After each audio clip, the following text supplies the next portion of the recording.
The Liberty Elementary Governing Board meeting for Liberty Elementary School District is called to order Monday, October 27th, 2025. The time is 5:30. 5 board members are present. Board Member Schmidt, Zimmerman, Vice President Kenyon, Board Member Strincioni, myself, Michael Todd. First item of order is item 1.1, call to order. Second is 1.2, Pledge of Allegiance. Vice President Kenyon, can you please lead us?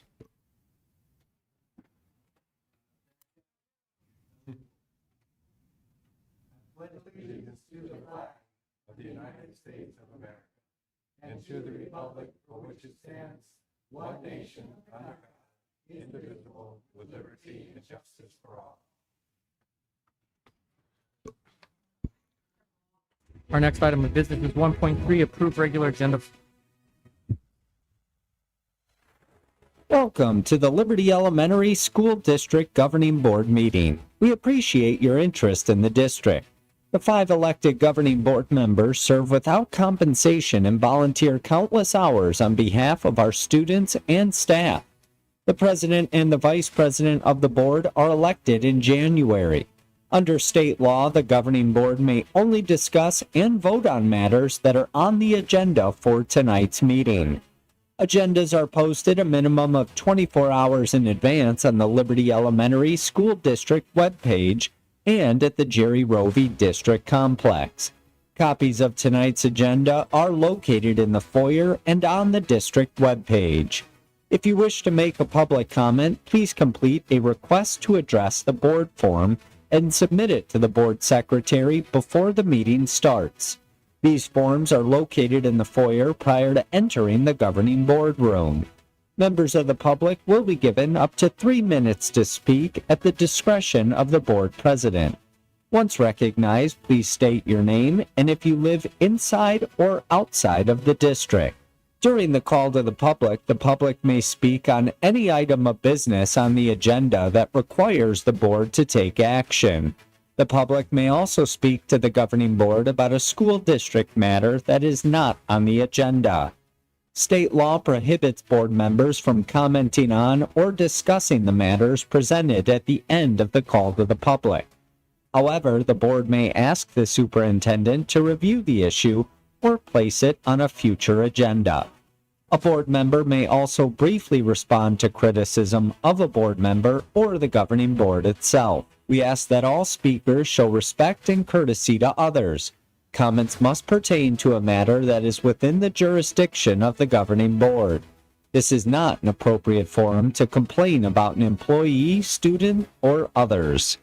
We also ask the public who are present for the meeting to be respectful by being attentive, avoid calling out or creating any disruption that may interfere or interrupt the meeting.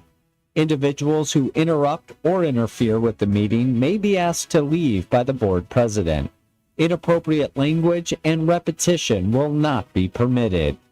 Thank you for allowing this meeting to be conducted in a peaceful and productive manner, and thank you for your attendance and involvement in tonight's meeting.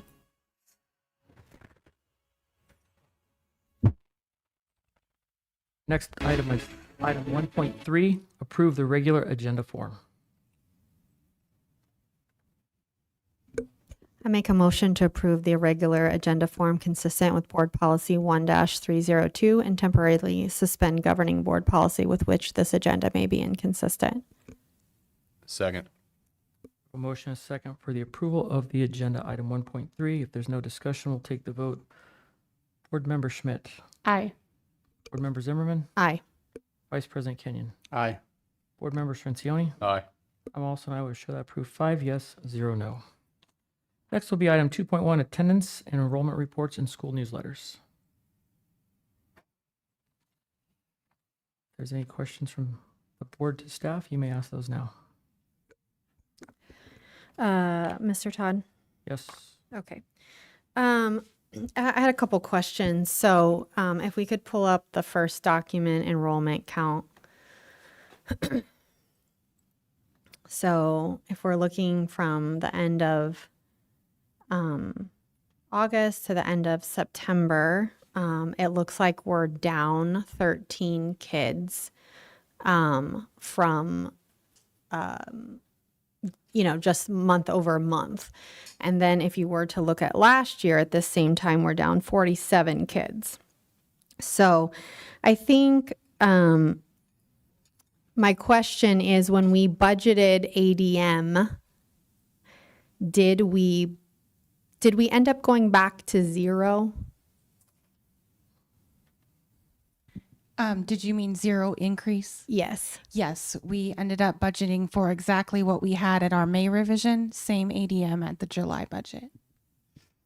Okay. So in that sense, we're going to be down, because we're down, I think, I didn't figure it out this time. We're down almost 100 kids, I think, from May to now, because the 8th grade class was bigger than the incoming kinder. But I think it's really important that we pay attention to this enrollment piece, because to be down 13 students from last month is pretty concerning. And every year last year, the enrollment went up every single month. So to have it decline basically in the first month that we're looking at, I think is really important, because when that December revision comes along, we're going to have to be really mindful of what that ADM looks like. That's all I have. Any other comments? All right, we'll move to item 2.2, monthly budget report. Ms. Mosier. Good evening, governing board, members of the community. What you have attached for tonight is our expenses and encumbrances through the end of September 2025. It's pretty similar to last month's report. Good thing is a lot of our revenues has started coming in, so you'll notice there's more revenue listed on this. On the October report, you'll also see that our balances have carried over from the prior year. So while this one doesn't show it, you should be able to see that at the next meeting. The other thing I included based on some feedback last meeting is I added a column at the very end of the report that says targeted carry forward. So I believe we have a discussion later on, but you are able to put a number in that field if you would like to see the report show where we are right now. And if you'd like to put some type of targeted number to stay, and then it will calculate what would be remaining after you take out your carry forward. So I'll take any questions that you have for me. Mr. Todd? You may. So when I compare the August to September, I noticed that what's remaining in M&O went from 8.3 to 2 million. So that was a pretty significant drop. And what I mean by remaining is like what we spent and what we encumbered. So what changed, I guess, between August to September to have that decrease so much? Did we, kind of redo our encumbrances, or how did that big change occur? Yes, good question. Basically, in August and September is when some of our big payrolls are happening, when everybody's back for the year. Those payrolls start running again. So the encumbrances update every single time that payroll is ran. So that changes salaries every time. Another thing that started, I think the second payroll in August would have been everybody's benefits. So in the earlier reports, benefits weren't all entered yet because they hadn't started. So benefits were updated. All of that started encumbering when payroll was ran. So those August, September payrolls are really big. There's a lot of changes throughout that time period. One other thing would be POs. When office managers and secretaries get back from their summer break, they start entering POs. But as the school starts, they realize the things that they need, maybe POs that are missing, and they start entering all of the things for the future. So that's another thing that increases during that time period. Okay, and is it an accurate statement then to say that essentially we only have $2 million left that we either haven't spent or that isn't encumbered from our M&O budget? I'm just referring to M&O at the moment. Correct, with Okay. encumbrances and expenses, yes. Okay. Are our open positions also encumbered, and especially like big open positions like the assistant superintendent of educational services and things like that? Some of them are. Those are ones that were in the system last year, so they're still in our system this year. So when payroll is ran, it calculates as if that person was to work here the whole year.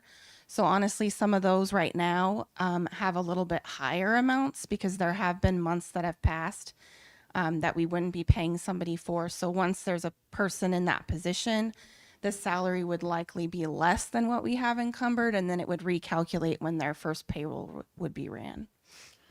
Okay, so if we take, for example, the assistant superintendent, they were only here for half the year last year. So have we only encumbered half? I know this is a very specific question, so I apologize, but like half of that, it's just a big number. Yes. So I'm just trying to get some clarification. So it was originally budgeted on that person's full salary, so that's what's still in there for this year. Okay. And then again, for 610 for capital, it looks like 875,000. Yes, the biggest change on that one is we went ahead and entered the purchase order for our upcoming Verigy lease payment. So we now know that we have our big purchase orders are encumbered, and then any purchase orders that have happened in the last month or so would be included in that balance too. Okay. And then can you speak to why the budget for IDEA changed? Did you notice it go up?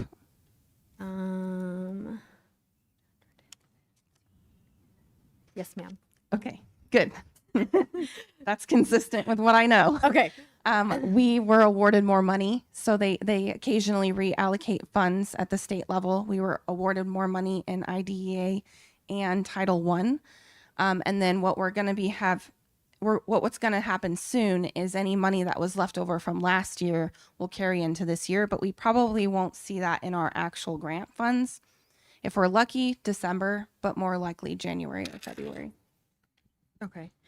And so I kind of asked it in the previous one, but so the ADM and how we calculated these funds is what we had at the end of in May.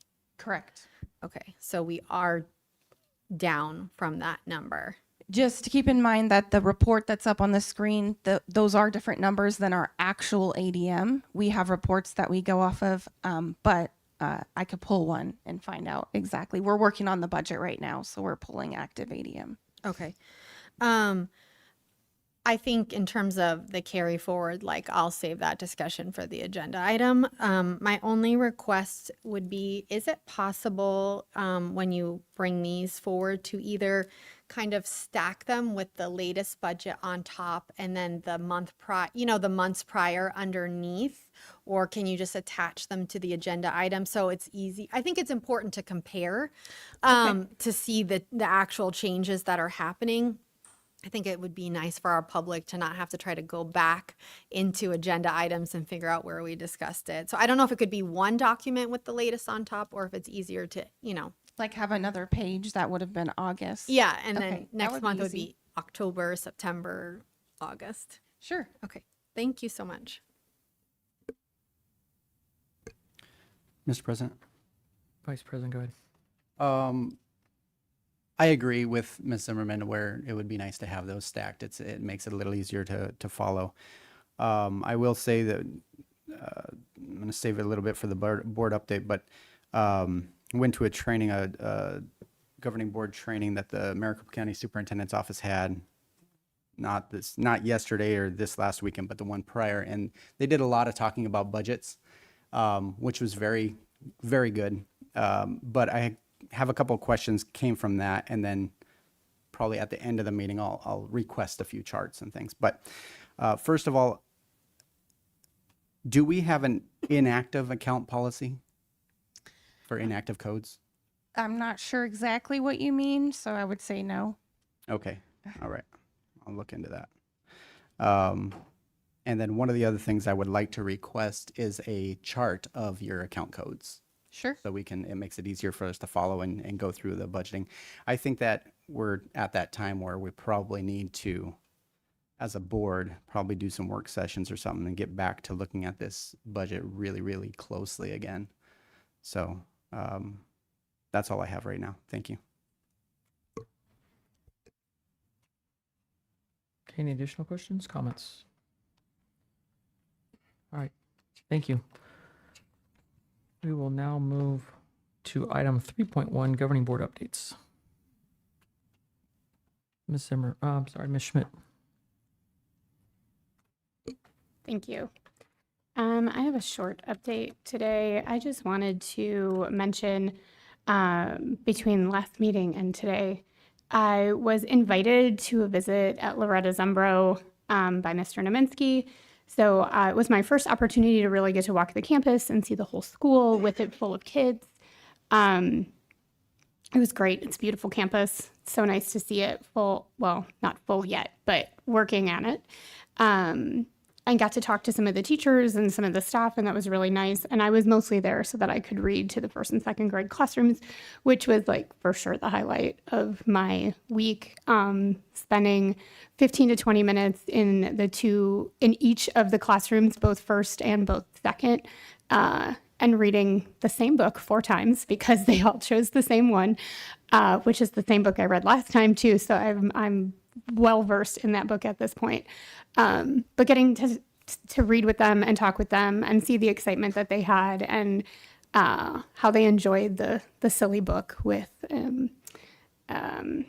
the food characters and getting to talk about what they knew and what they didn't know. So I had a great time there. I look forward to going back and reading with some of the older kids again. But so that was pretty much the only thing I did on campuses between now and the last meeting. Thank you. Board Member Zimmerman? I also have a relatively short update. I hope that our staff and our students and our families had a restful break. I know I took some time to enjoy some time with my children. And I haven't had the opportunity to be at too many events, but I'm hopeful to get to some this month. I'm excited to see the letter grades for our schools hopefully come out this week so that we're able to celebrate the things that our staff and our students were able to accomplish last year. I also want to thank Mr. Todd for changing this meeting from a special meeting to a regular meeting and adding back in public comment after I sent an email that indicated that we'd be violating Board Policy 1-302 by not having at least one regular meeting a month.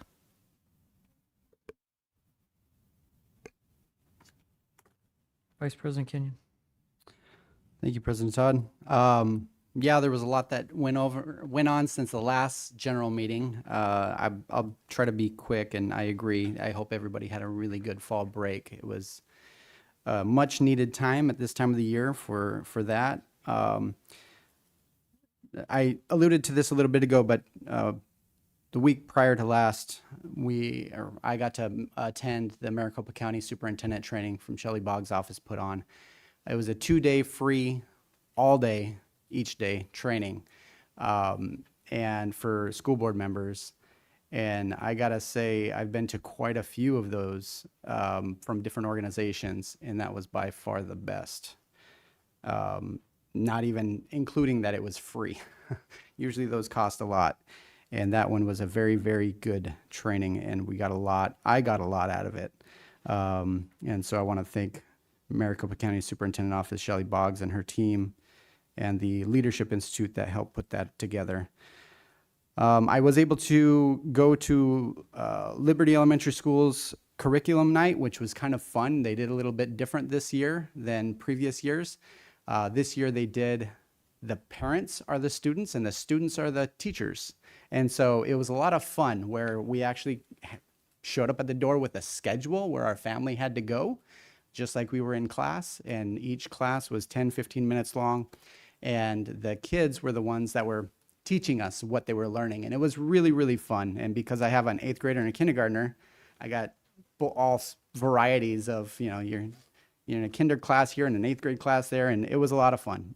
And so that I think went very well.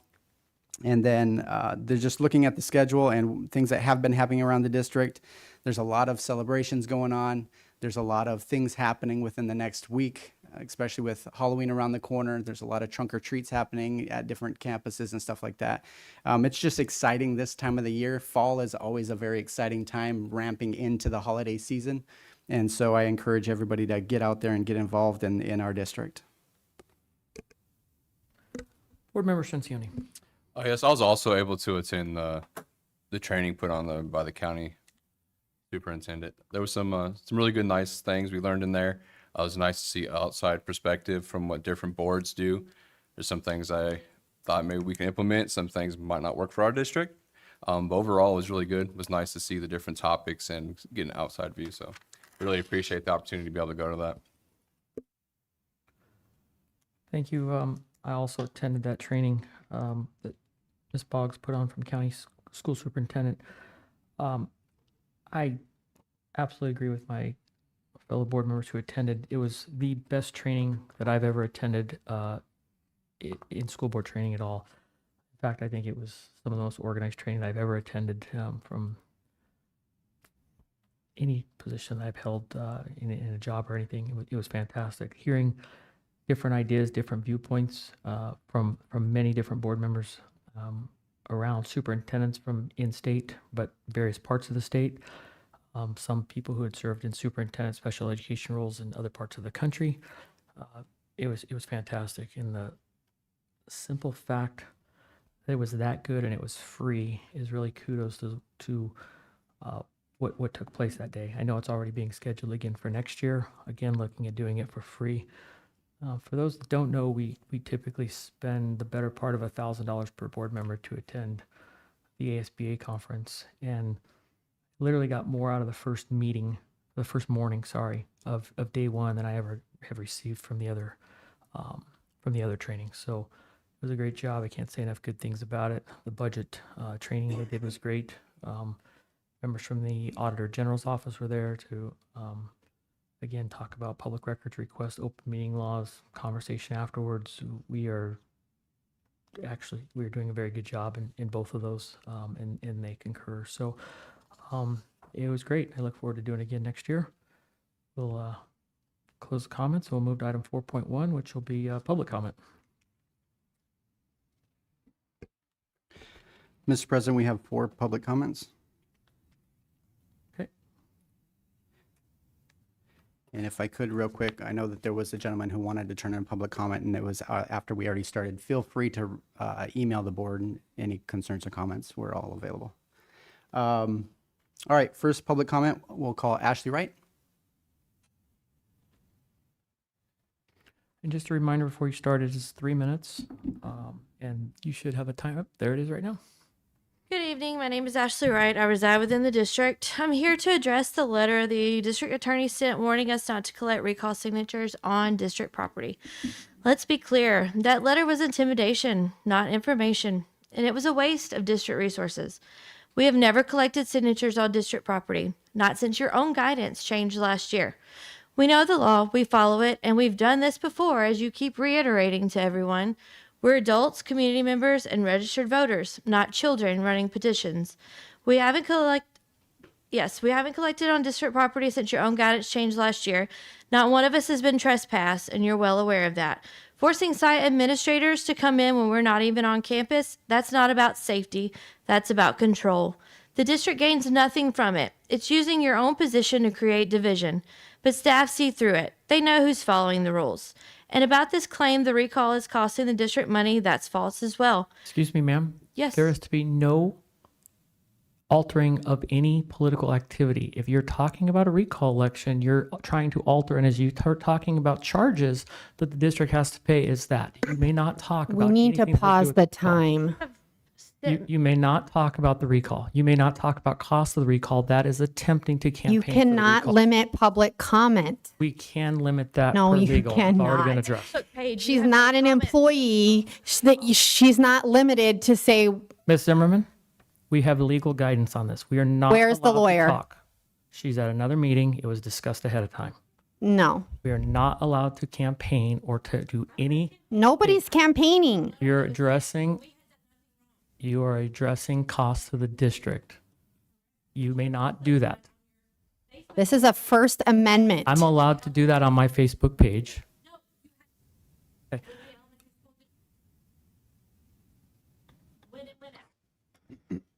I'm not going to debate at this time because it's open meeting, but you are not allowed to communicate on political activity in the district. You are not allowed cannot to do it. limit First Amendment speech. We can limit the law. The law says you are not allowed to do it.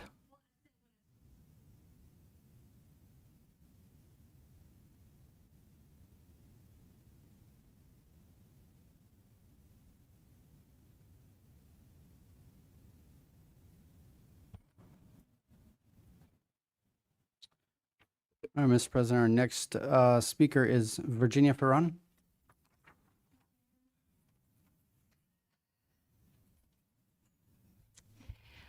Hi, my name is Virginia Ferrone, and I'm here tonight because our children are practicing and competing on unsafe soccer fields, and this district knows it.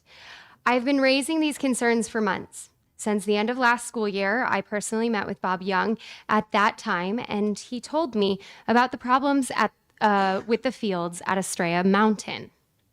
I went so far as to outline a plan: overseed, aerate, fix the irrigation. These are basic and responsible maintenance steps. Bob assured me they were working on all of these things over the summer. To my knowledge, none of these things were done.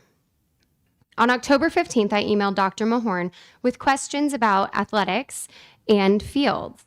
I followed up again on October 24th after receiving no response from her. The only reply I did receive was from Bob Young, who said he would send someone to look at the fields before the first game. Well, practices have started. And when I picked up my daughter from Estrella's practice, I was stunned. The field is unsafe, uneven, full of holes with bare, hard patches that are a recipe for twisted ankles and serious injury. And it's not just Estrella. Westar's field is covered in dangerous dips and ridges, and the retaining wall sits nearly flush with the sideline, a collision waiting to happen. Rainbow Valley doesn't even have a field to play on. So my question is simple. How can this board and this district think it's acceptable to knowingly allow children to play in unsafe conditions? We're not talking about upgrades or luxuries. We're talking about basic safety. Parents should not have to chase district leaders down for responses or accountability. You've had months to address this, and you've chosen not to. Our kids deserve better. They deserve safe fields, not excuses and empty promises.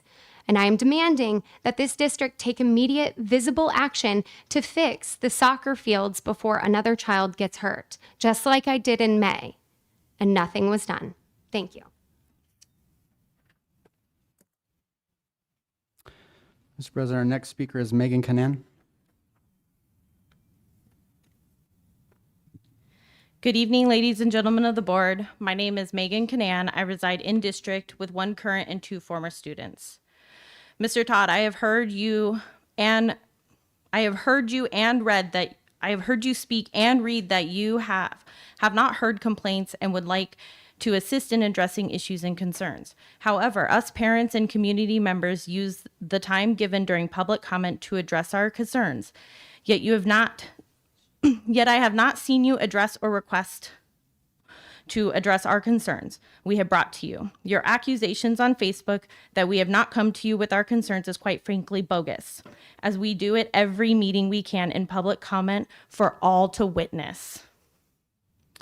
Also, it's clear that 3 board members, yet again, by their actions, show they have no desire or care about our staff, students, teachers, and community.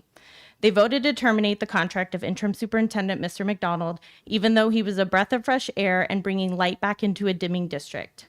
They also pick and choose which rules to follow and when, such as self-reporting open meeting violations. They choose to report Mr. McDonald and the district for something, but they refuse to report themselves for signing a document to purchase land that stated on the document itself it was signed during a board meeting that never occurred. That is an absolute and an intentional violation. They need to hold everyone to the same level. They have shown they don't on several occasions, such as in the last meeting I talked about the different standards for 2 schools and principals with picking their signature programs. How much more can our students, staff, and community take of this inconsistency and unaccountability before enough is enough? If we as parents, staff, and community members want this madness to stop, we need to speak up about the injustices and issues that are following with the decisions of these 3 men. We have a duty to stand up for what is right and for what is in the best interest of our students, staff, and district as a whole. Thank you. All right, Mr. President, our next speaker is Susan Cheatham.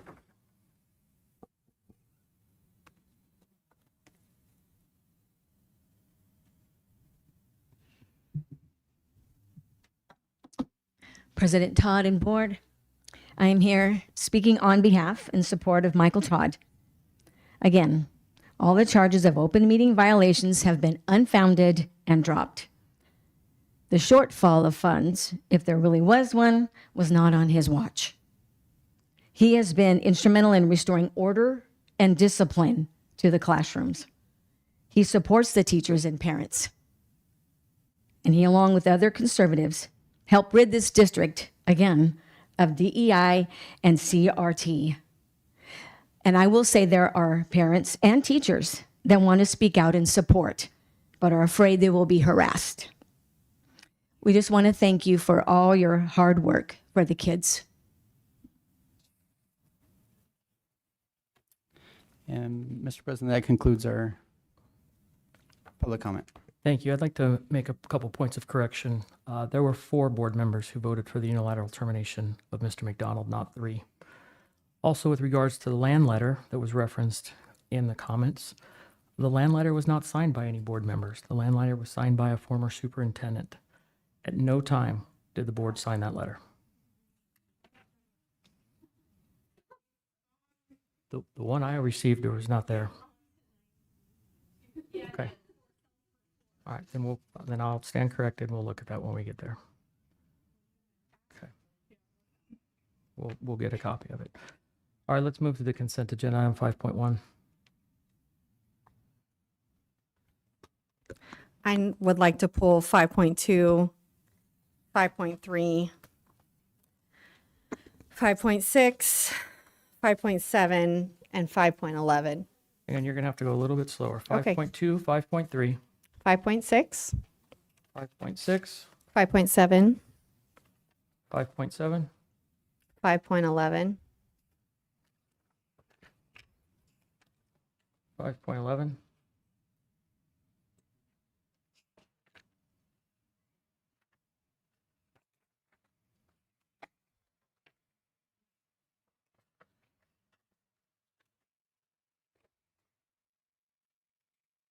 any other ones? Mr. President, I'd like to pull 5.10. I think that one was pulled already. No, nope. Okay, let me get to it. 5.10, okay.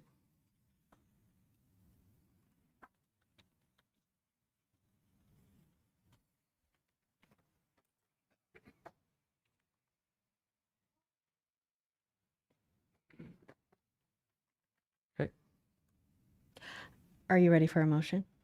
yes, if there's no other ones to be pulled.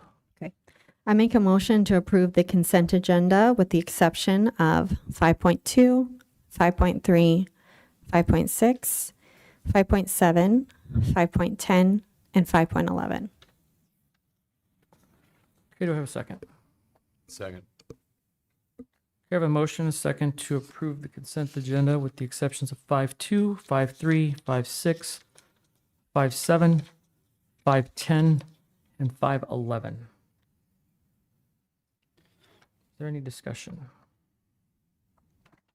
Hearing none, we'll take the vote. Board Member Schmidt, Aye. Board Member Zimmerman, Aye. Vice President Kenyon, Aye. Board Member Strencioni. Aye. I will show that approved 5 yes, 0 no. We will move to item 5.2. I pulled this because in this minutes, there are several that contain meetings that have executive sessions, and I have not had the opportunity to review the minutes. And since we're not recording executive sessions anymore, the minutes are extremely important because they are the only reflection of what transpired. And since Mr. Todd took minutes, which I believe is somewhat of a conflict, it's not a neutral party, I asked to review them today, and I didn't get an email back till 5 that I need to set up an appointment. So I cannot put my name to something I haven't personally reviewed. The other minutes are, you know, there are videos that anybody can watch any specific thing and know what happened. But when I'm attaching my name and agreeing to something that happened in executive session, I need to be able to review the minutes. Mr. President, for me, You may. just out of curiosity, when did you request to see him? You can just give a guess. Oh, around noon, I asked what if there's a process. Thank you.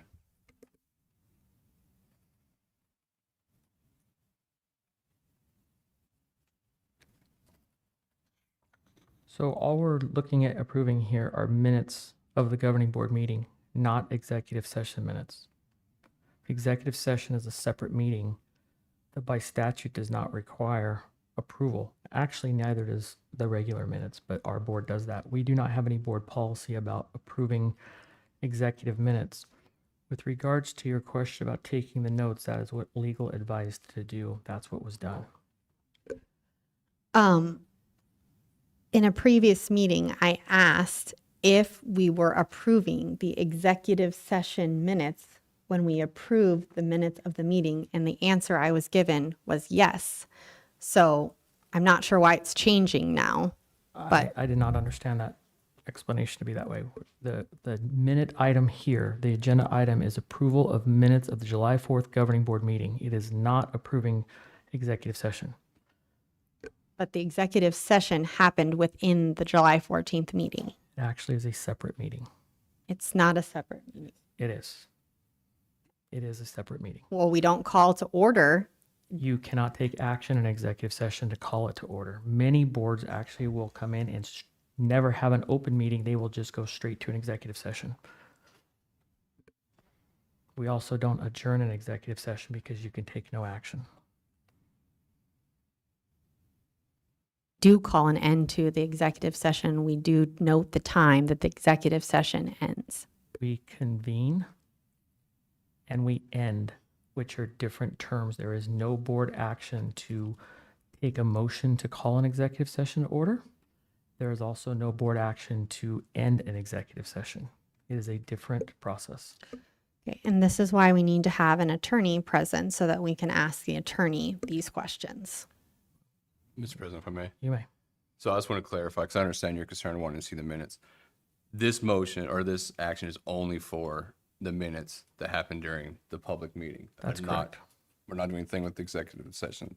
Okay, but I've been given now two different answers Understand. in a meeting. So without an attorney present, I'm not going to just take somebody's word for it. I understand, but how do I put it? So if we're saying this, right, and you make the motion or whatever to approve it, excluding the executive session, it's the same thing we're doing now. I make a motion to approve the minutes of the meetings listed with the exception of any executive session minutes that were included in any of these meetings. I second. Our motion second. President Todd, Yes. one moment, please. With the exception of executive, Session minutes that occurred in any of these meetings.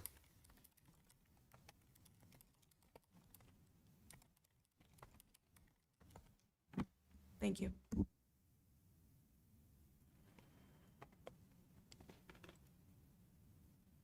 Okay, as it was explained to me, we can't even discuss any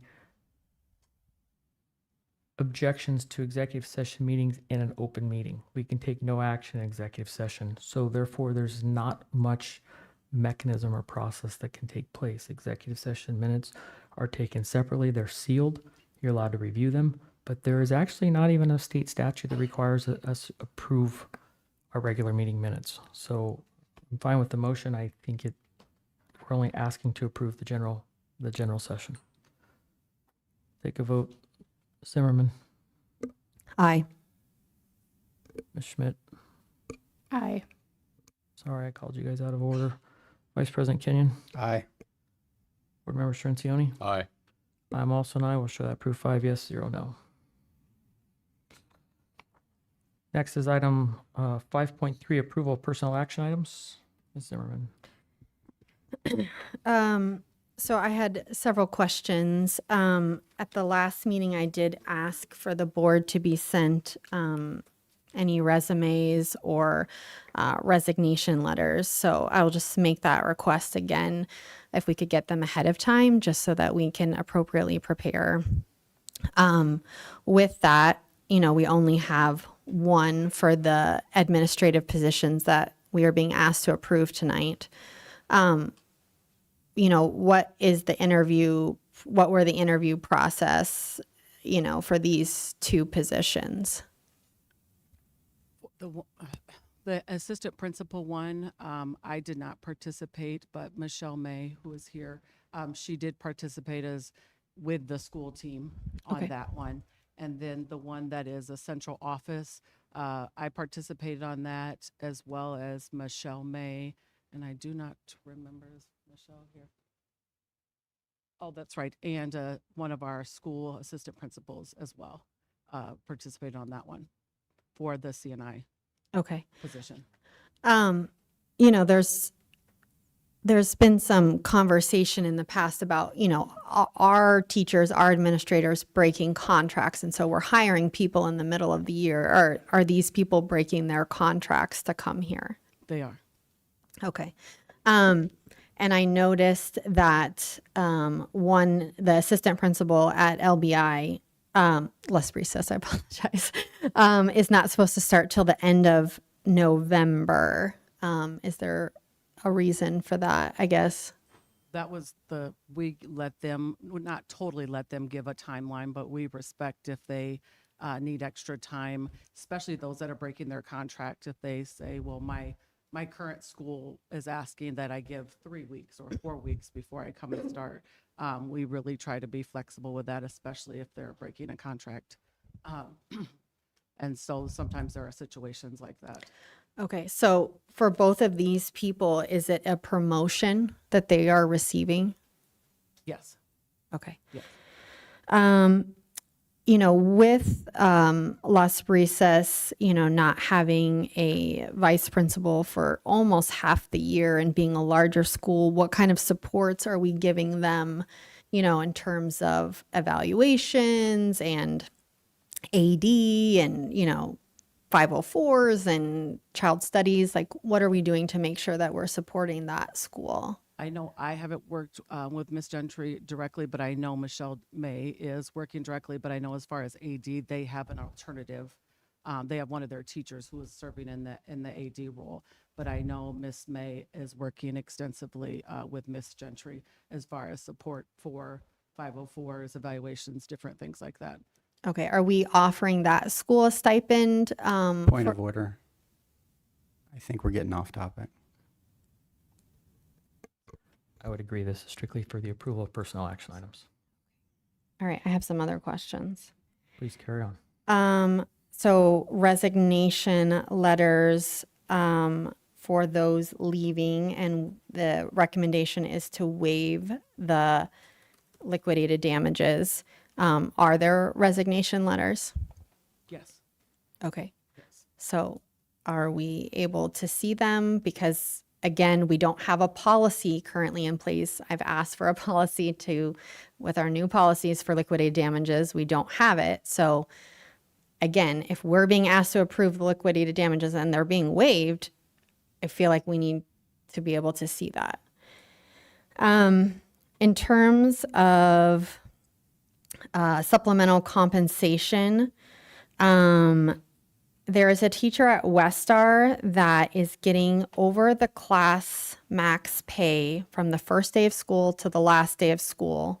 And in the enrollment, things in the earlier agenda item, there's not one class that's been over the max. So can you help me understand what's happening there? Hers is over max, and it will be because it is algebra, and she is the only one that can teach that. And so it's not one we could separate into two courses because she's the only one certified to teach that course. Okay. So is she teaching an extra section? Like, is she giving up her prep every day? No, but she's over the class max, so that's why she will receive that, because she's over what the class max is for that course. Okay. So should she just be getting over the class max for one section? Because I've seen it broken out before, because this is saying basically she's over the class max every day or every class period. No, she should be getting sorry, I get a cough again. That's okay. She should be getting for one period, for just the period that she has algebra. Because I've seen it where we split kids in lower grades and, you know, one homeroom is over and one isn't. So they don't get the full $30 a day because they're not over all day long. So this particular teacher for that period every day should be getting compensated just for that period, not for all of her periods, just for the one that she's over. Okay. So if it's calculated wrong, we can go back and look if you're saying it's calculated wrong, but should be for if there's 6 periods and she's only teaching 1 period of algebra, that's all we have, then she should be getting it for the 1 period of algebra, not the other. Okay. I would just look at that so that we're being equitable to our teachers that we've done in the past. I'm not saying this teacher doesn't deserve it. I'm just trying to make sure that we are maintaining the same standard.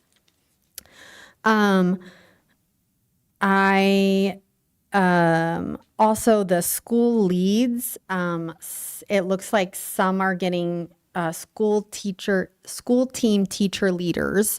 Some are getting 400 and some are getting 800.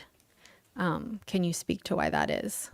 So they all should be getting 1,200, but it's in 2 separate. Some of it is coming out of M&O and some of it is coming out of Project Momentum.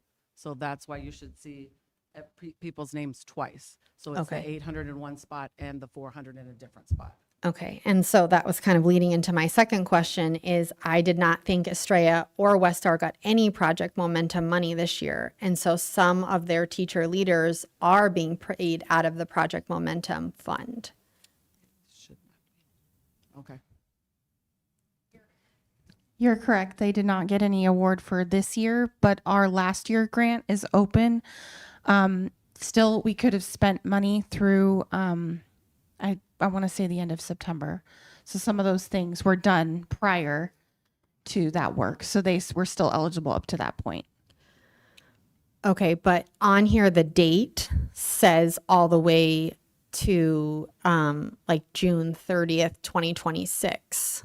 So that's the ones that are separated out. Like if you see somebody who gets 400 and then 800, the 400 that's separated out is specifically so that they're eligible for the Project Momentum money, only for those months where it was allowable.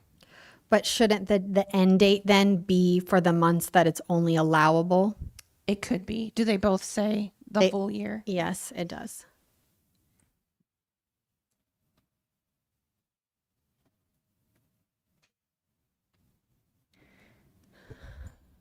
Okay, those are the end of my questions. Mr. President, if I may. You may. Kind of pigtailing off of what Ms. Zimmerman was saying, that was one of my other things, one of my questions as well was about these school team teacher leads and just explaining what was happening there. I did find some redundancies where there's a number of teachers who it says are paid out of Project Momentum, and then you go down to the other payment and it still says Project Momentum. Just making sure that that's all in order, and maybe that's supposed to be that way, but making sure that the line items are actually labeled correctly. I mean, can you speak on that for a second? Please. I don't add to this list, so I can't say what was added, but they would definitely be, if it's 400, that would be the Project Momentum money. The M&O would be the 800 side of it. So if anybody's listed with Project Momentum and it says 800, that would be incorrect. Okay, there's quite a few on there that say Project Momentum, so I would say we need to look at that and just make sure that that is accurate.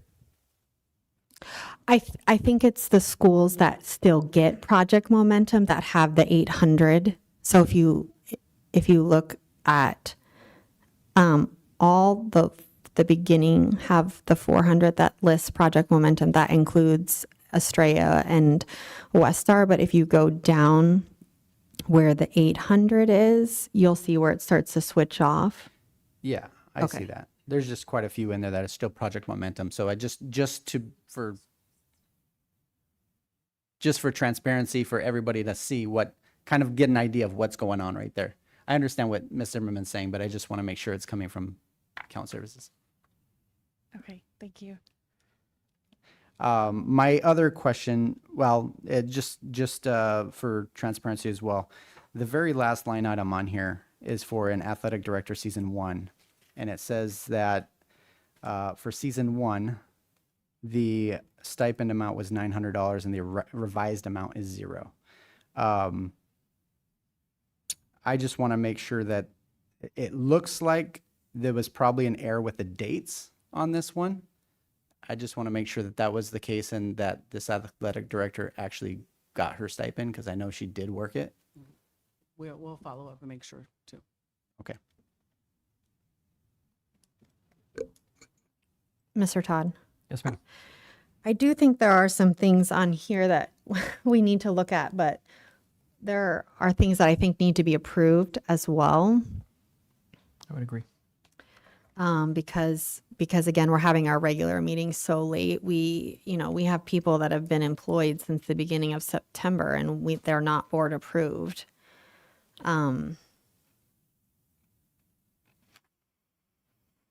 So if you would like to craft a motion to approve what you want to approve, we can hold the other. We do, I believe staff asked about everybody convening this Wednesday as well for a meeting on the superintendent search. We could add the remainder of that then. Hopefully staff can get it done tomorrow. But if you'd like to make a modified motion, instead of approving the entire thing, approve 5.3 with the following omissions, and then have that brought back up at a future meeting. We'll get it on as soon as possible. I had a question also before we do that. Okay, go with your question. I just had a question. Down there for the supplemental compensation, there's a Miss Williams on there who we're paying to do like $4,000 for the speech lead, but then we're also paying her every time she writes an IEP. So is that 4,000 supposed to cover that also? That would be a question. That would be a question for Dr. Avila. Because there's like $1,800 worth of IEPs that she's written, but we're also paying her a stipend to be the Board Member speech lead. Sunshine, we have Miss Dr. Avila's here if you want. Oh, hi. Okay. You can come to the microphone and answer the questions, I suppose.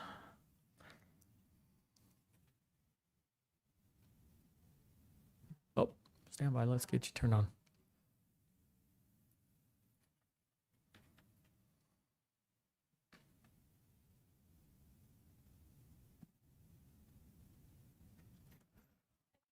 Voice, good evening. Well, hang on, because Oh. it's for our minutes, so we have to have a recording and people are home watching as well. So try it now. Ready? Now we got you. Good evening. Specifically for that staff member, the speech lead duties include PD support training. The additional compensation you see is for writing the IEPs at the preschool. We started without a speech person at the preschool, so we did not have a speech pathologist testing, writing IEPs, or doing any of the meetings. So it was doing the speech lead duties in addition to covering an additional site. So that's what that was for. Thank you. Yes. Could I ask Dr. Avila a question? You may. Okay. So I see, in kind of following up with Mr. Srencioni, extra duty IEP writing for, several people because we were short staffed. What about our psychologist that stayed? Did she perform, was she involved in extra IEPs? She has done an enormous amount of work. There was an agenda item. It was pulled again from this board agenda. But I have been trying to get that approved. And so she has been working and covering 7 other sites. So if we could get that approved by the board, that would be fantastic. And she is covering not only evaluations and meetings, consultations. This includes site visits and classroom observations. And she's, Ms. Harrison, is keeping us in compliance and really helping to keep the district out of legal trouble. But no, she has not been compensated, and the agenda item's been pulled. Okay, thank you. You're welcome.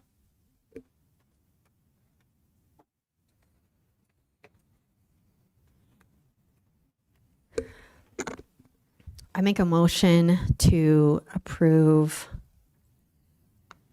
5.3 personal action items with the exception of supplemental compensation.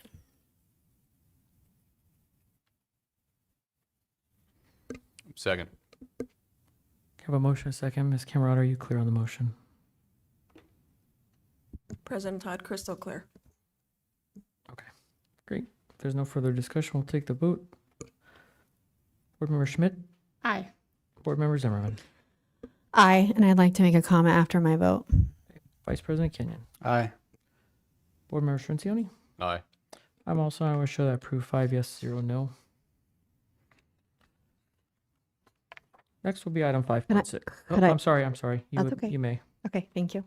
I just would like to say that certainly I want to be able to pay all of these people. I just like it cleaned up, and hopefully we can do it for Wednesday so these people can get paid. And I'd hope to see the psychologist on here as well.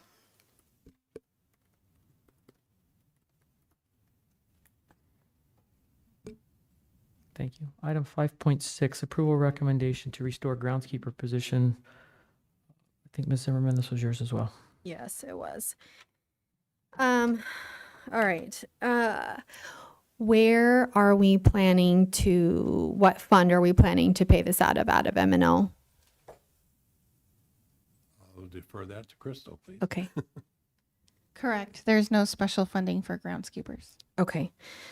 So, I have a concern with this. When we, or I shouldn't say we, when the four of us, did the budget last spring, very painstakingly, we cut a lot, and we all of us and district admin all agreed that we had to make sacrifices, that, everybody was going to feel the kind of budget cuts that we had to make so that we were not in the negative.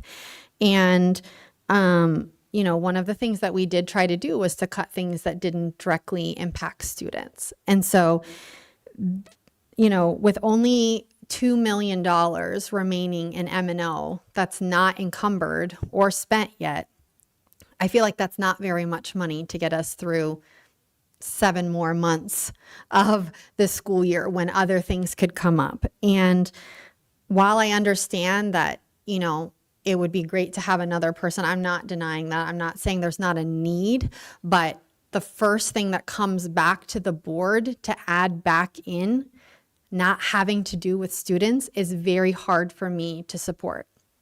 And when our educational services department is a shell of itself from last year that directly supports students, it's just very hard for me to support something, the first thing that comes to the board. And so, again, I feel like I'm just going to say that we all agreed to make the cuts. We all agreed that, that people were going to be understaffed, right? It wasn't going to be fun. Everybody is understaffed, the educational services, contract, we're having to all kinds of things. We cut psychologists a position and a half. And then because of that, we lost 6 of them and we were in a complete bind. And so it's just very difficult for me to restore something that doesn't directly impact student learning. So that's my concern. Mr. President, if I may. You may. So, thank you, Mr. Young, for bringing this. I know we had public comment tonight, concerns about the soccer fields. I've driven by them. They are horrendous. They're very, very bad. And I know this is something that we've been talking about for basically ever since I've been on the board, for about 3 years and probably before. I know we've tried different options. We tried to outsource, we tried to insource and hire people for this. What we're looking at here, and I agree with Ms. Zimmerman, we have to look at the budget constraints as well, but what we're looking at here is one full-time groundskeeper. And to be completely frank, I don't think one's enough. And so what I would like to see is an actual plan moving forward of what is it going to take to get these fields safe, playable again. And again, I think if we were to approve this tonight, I think it's just basically hiring somebody to try to fix a huge job, and they won't be able to do it. So I just don't see it going anywhere. And you can correct me if you have some plan, but that's really what I'm looking at, is the budget impact, but also a real true plan on how to get these fields in order, in shape. So that's my comment.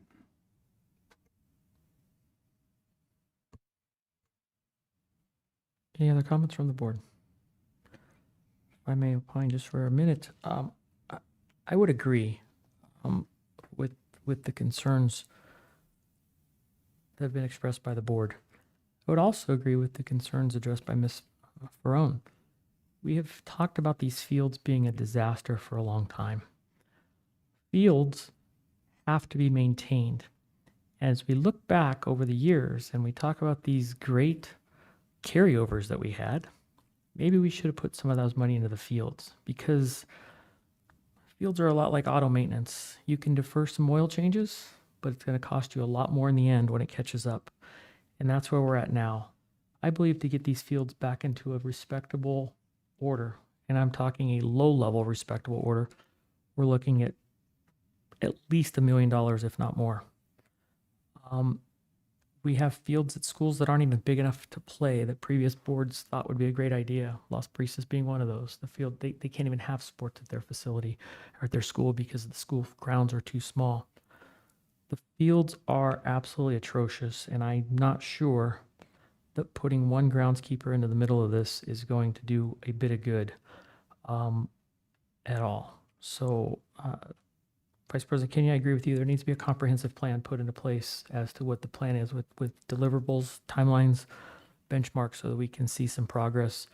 If it can be justified for a board for an additional position, and this is the linchpin to improve all our fields, then we can look at this. But I'm almost to the point where I don't even feel like we should be having any sports because the fields are in such bad shape. The Arizona Diamondbacks have come twice and put money into the fields at Estrella, and those fields are a disaster.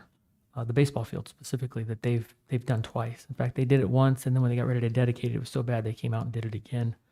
We have to have a plan, but as we look at past boards that chose to neglect fields so that they could say they had a great carryover, probably not a good idea. Just like a lot of the maintenance issues that you brought to us, they were neglected for over 10 years. That's no longer an oil change in a car. That's a whole motor that we're having to replace. So I've had several people ask me about this. I say, at the end of the year, if you have $1 million in your savings account or your carryover, but you got holes in your roof, your kids haven't been fed, and they have no shoes, you're not really a millionaire. You just didn't spend your money properly. And that's kind of where we're at. But I think, Mr. Young, you're going to have to put together a plan and an idea of what the fields are going to cost to get them to a safe working condition. They're all bad. Some are much worse than others. And as we talk about being good neighbors, we should be. Rainbow Valley, a complete disaster. I would encourage anybody to put that field on their resume as a groundskeeper and say, hire me, this is what I do. We have some problems, and we asked before when we took this away from Yellowstone, we asked back then for a plan, what this was going to do. We've invested money in equipment. I don't know that we're any better off at all. There was some progress. Some things turned a little bit green, but it seems like it's fallen short. And it is hard because we have people who are saying there's no carryover, and then they're saying, but we want our fields done. So we're in a really tough spot, but years and years of neglect of our facilities and our board and our fields has put us into this situation. And I don't know how well we dig out of it, but I think we probably need to start looking at we got a lot of farmers just coming out and dragging those fields. Seeing if a few of the local farmers would come out and partner with us to just drag these fields down, tear up some of the gopher holes and start fresh may be a great idea.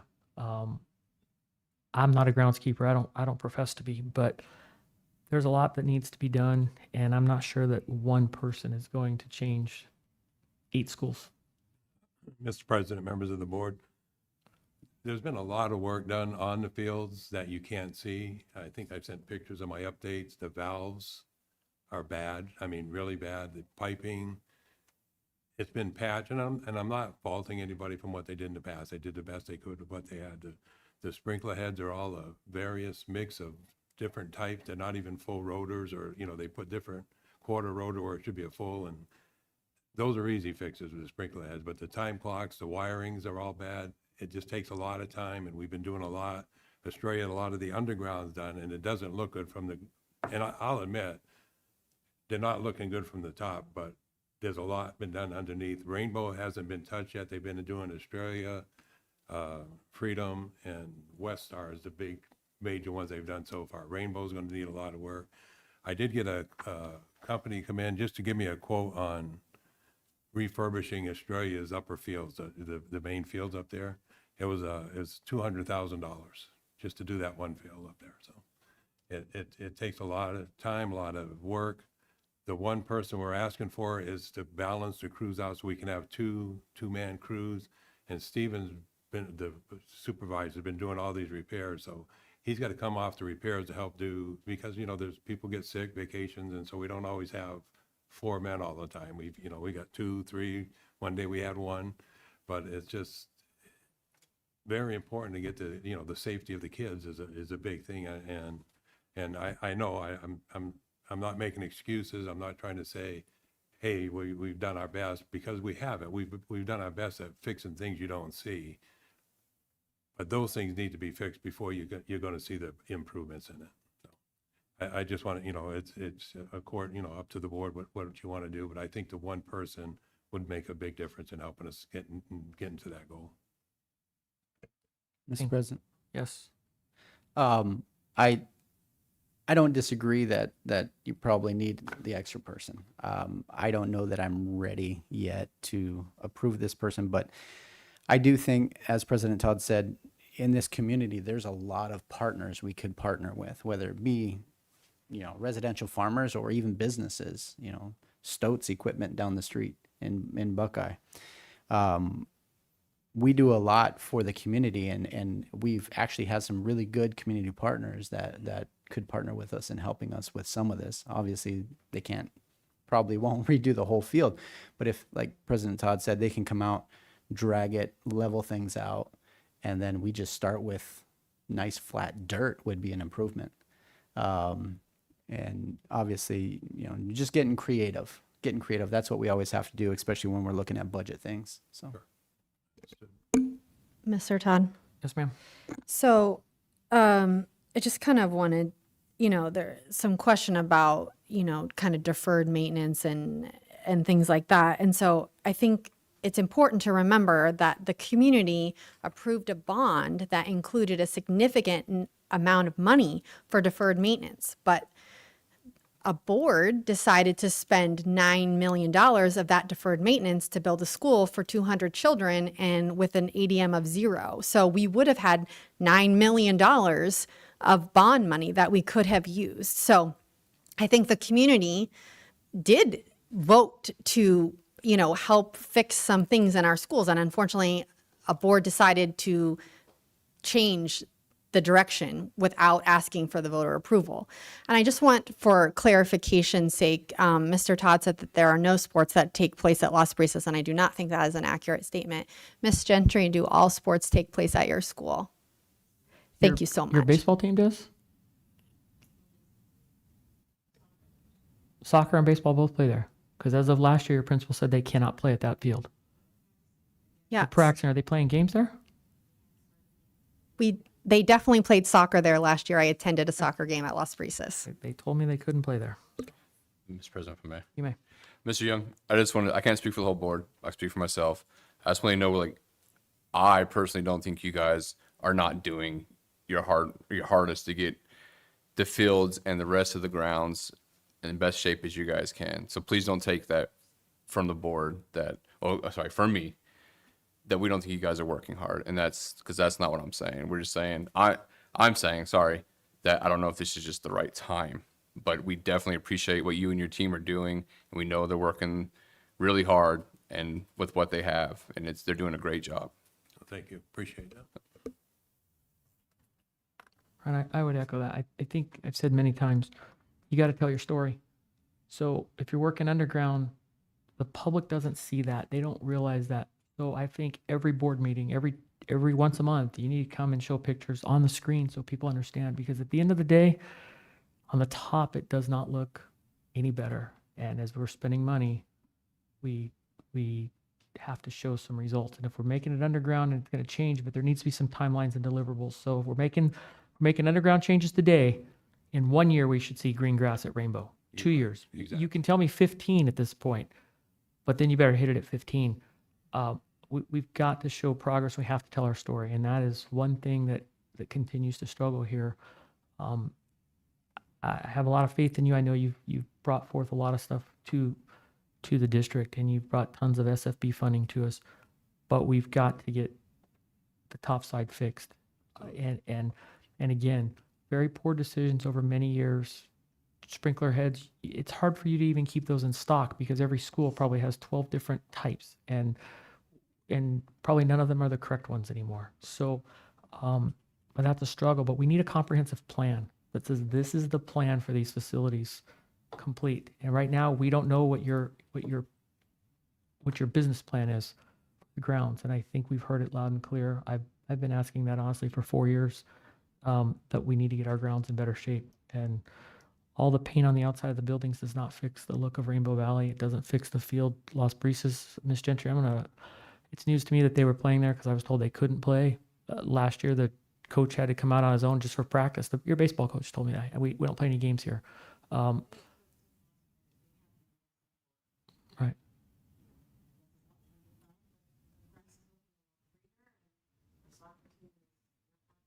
Okay. All right. If it's getting better, but we've got to get a long way. So I think a full plan that shows some real timelines and deliverables. We can take a motion to approve this, or we can let this die out.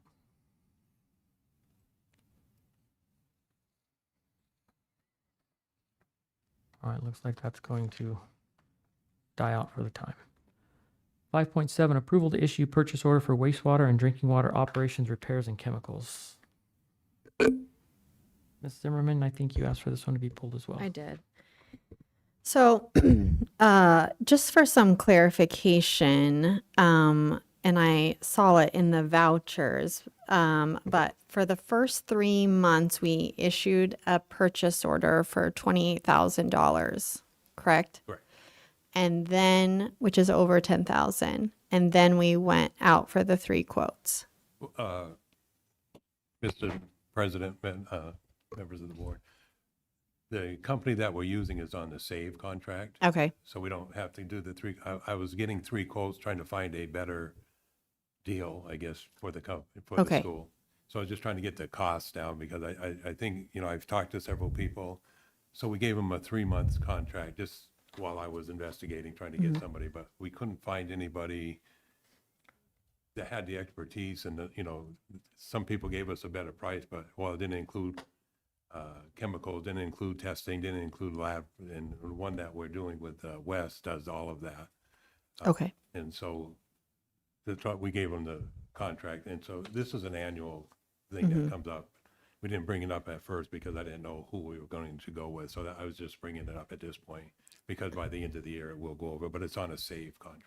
Okay. And the other companies that you were looking at, were they on SAVE contracts? They were not, no. Okay. Thank you. Mr. President, for me. You may.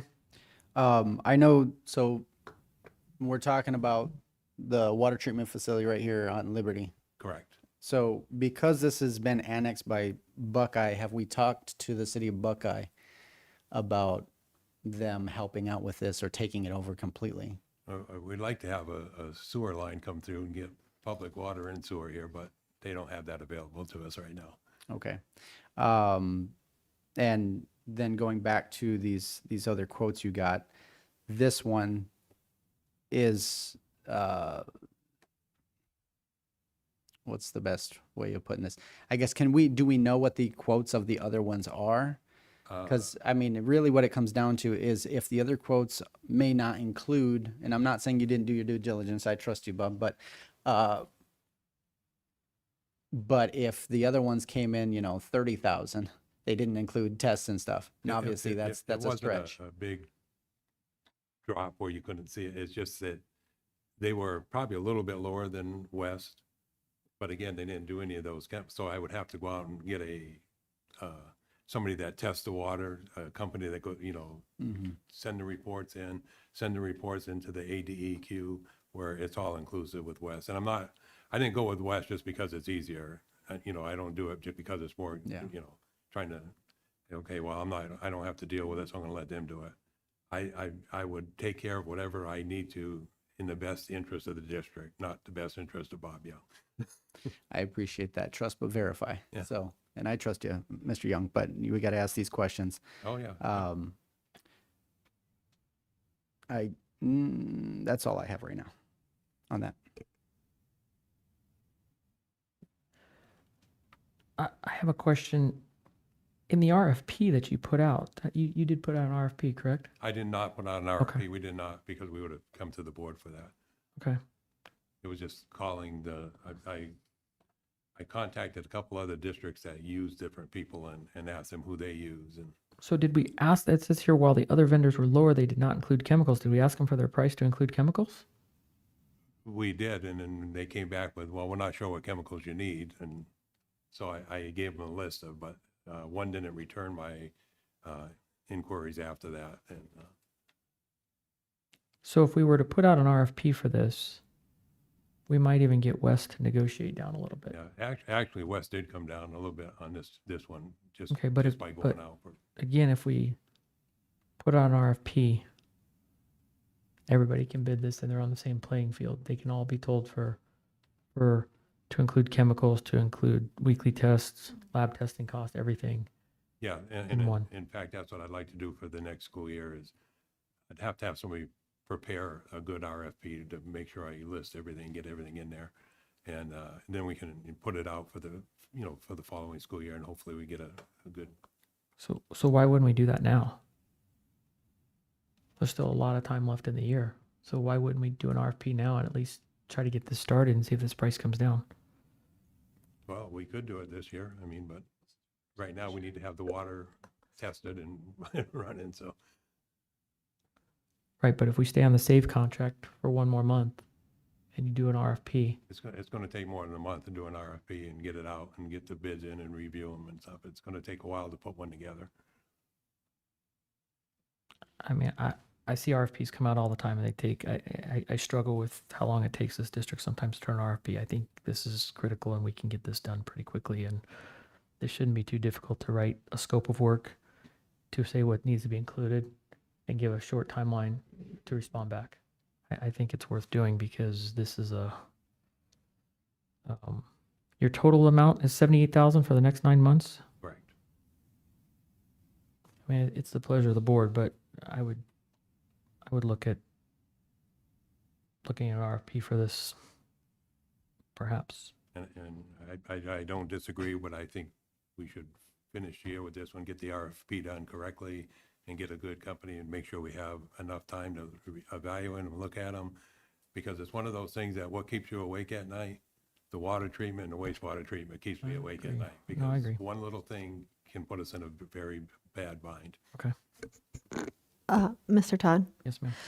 I would agree with Mr. Young that I think we should finish the year on this contract. And, to Mr. Kenyon's point, if we explore conversation with the city of Buckeye too, in that time frame, that gives us the ability to do that. And so I would be in support of doing it for the year and then, in the spring, looking at an RFP or something after maybe a conversation with the city of Buckeye. Sounds good. All right, you want to make a motion? Yeah. I make a motion to approve 5.7. Second. Motion and a second is on the floor for item 5.7, the issue of purchase order for wastewater and drinking water operations, repairs, and chemicals. There's no discussion. We'll take the vote. Board Member Schmidt, Aye. Zimmerman, Aye. Kenyon, Aye, and I'd like to make a comment afterwards. Ciancioni. Aye. I'm also, and I will show I approve 5 yes, 0 no, and Vice President Kenyon. Yeah, I would just ask Mr. Young that you do sooner than later start working on that Oh, yeah, RFP. absolutely, That way we yes. can get it really nailed down, all the specifics. Thank you.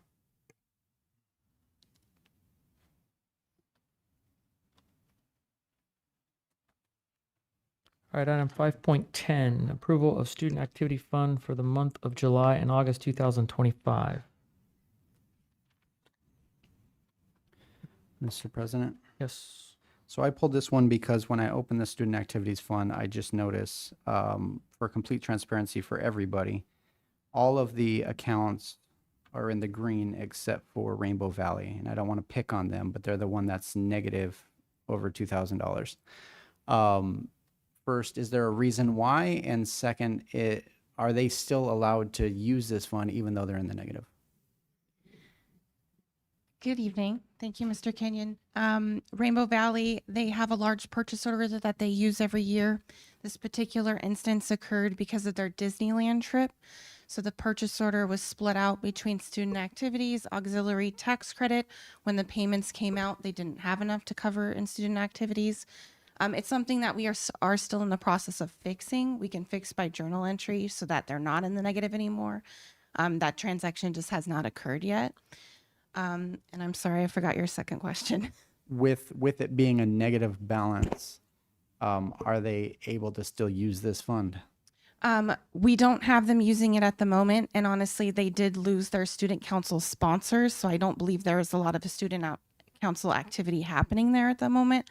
But they have other funding sources they can use in the time being. Okay, and then I guess my follow-up question is, it seems like, especially the Disneyland trips and these out-of-state trips, a lot of times the expense is much more than we budgeted. So as administration and these campuses start looking at these field trips that cost a lot of money, we need to really start doing our due diligence and maybe even putting in a buffer, right, in the budget. And I know in the private sector, whenever I'm doing a large project, I always factor 20%. 20% more is it's going to cost me than what I figured, just because you got these unforeseen expenses.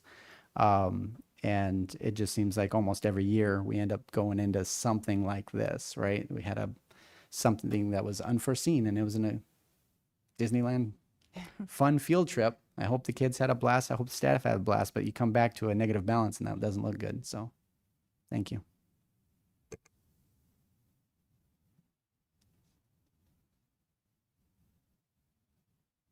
I'll take a motion. I make a motion to approve the Student Activities Fund balance for the month of July and August 2025. I second. I have a motion and a second to approve item 5.10. If there's no further discussion, we'll take the vote. Ms. Schmidt, Aye. Zimmerman, Aye. Vice President Kenyon, Aye. Board Member Shincioni. Aye. I'm also an aye. I will show that approved 5 yes, 0 no. President Todd, Yes, ma'am. one moment, please. Okay.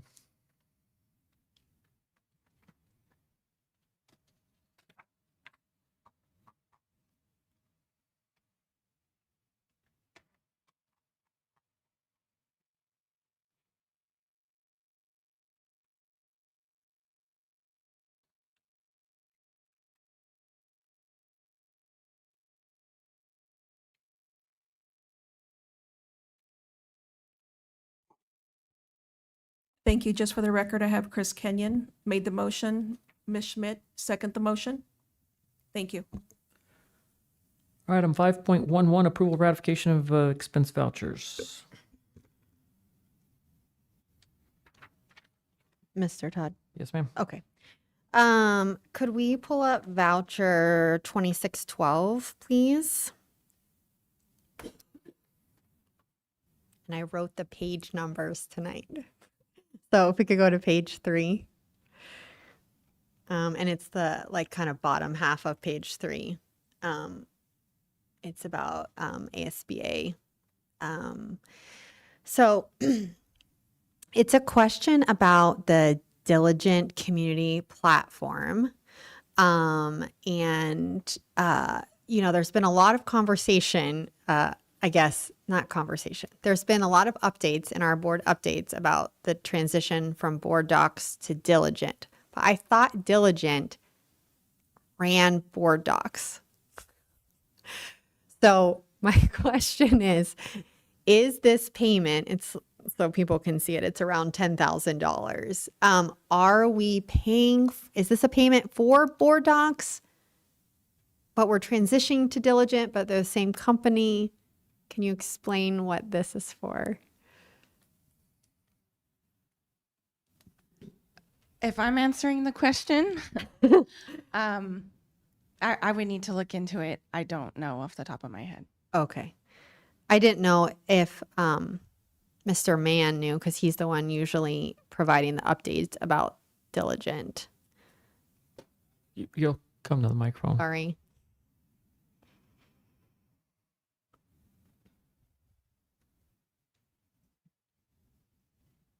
Good evening. Okay, thank you, board. Thanks for the question. We are still merging with Diligent Community. Board Docs is Diligent Community, but they've got a kind of a slow rollout for their changeover. They had a lot of pushback from districts who want to change their systems and didn't want to change the way that they were doing things. But we're going to see some of this increased flexibility in the software. We are scheduled for Okay, I just want to be careful because I don't want to get off the agenda item. So do you know if this is the payment for using board docs? It Okay. is. Thank you. Sorry, I do want to hear about it, but I want to be careful that we're not off topic. Okay, if we could go to page 9, please.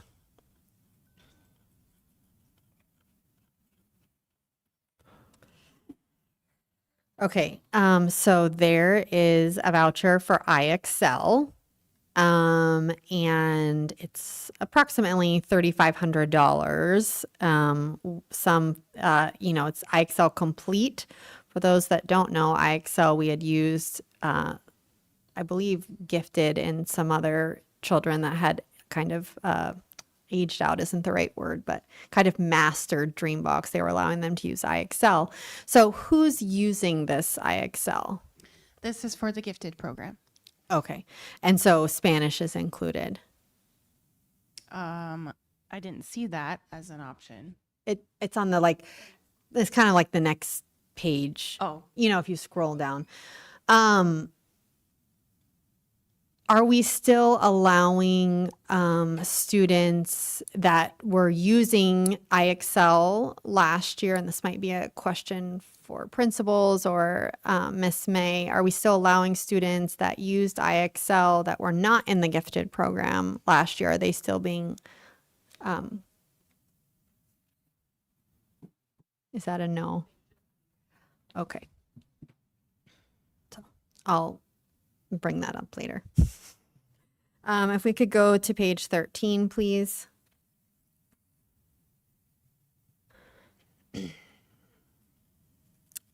So this kind of refers to our budget. So when I'm looking at the emergency plumbing. And so in just this particular invoice, we spent $10,000 on emergency plumbing. And the PO for the entire year is only $35,000.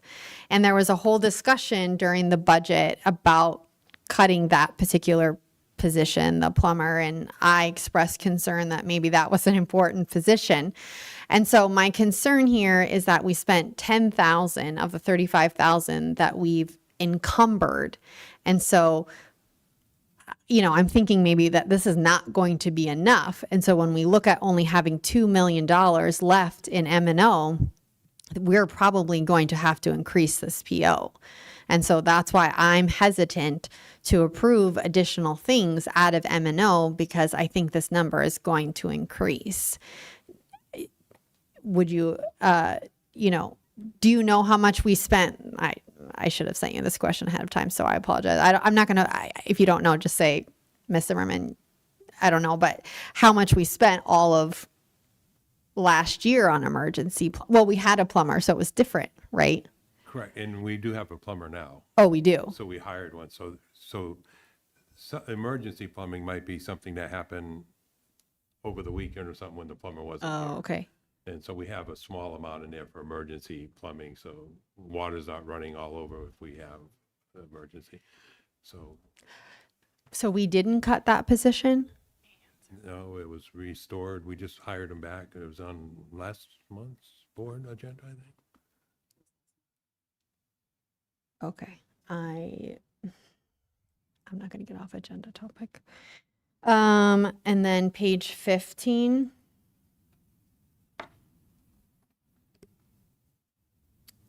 It's the same kind of concern. It's about consulting.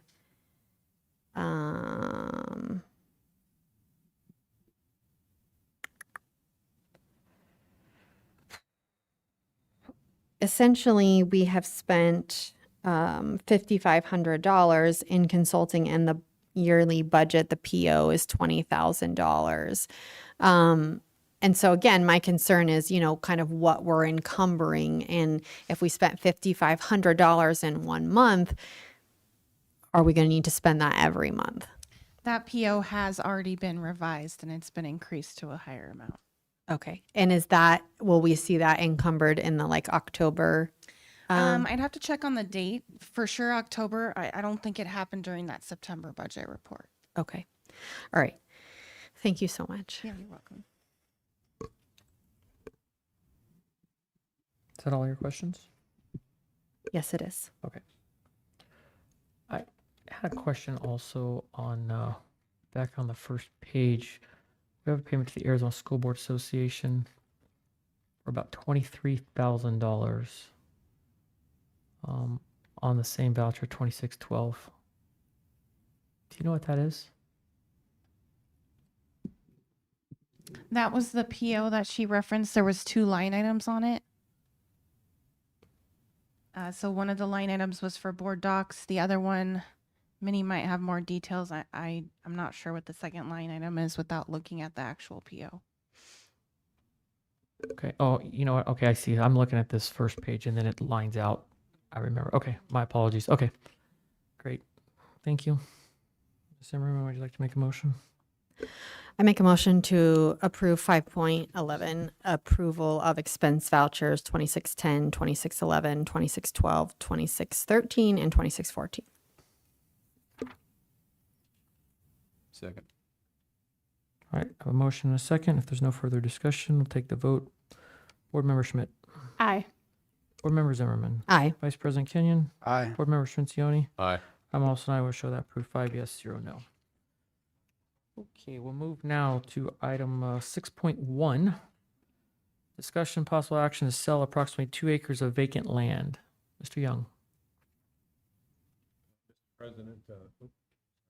Mr. President, members of the board, this item was brought to you.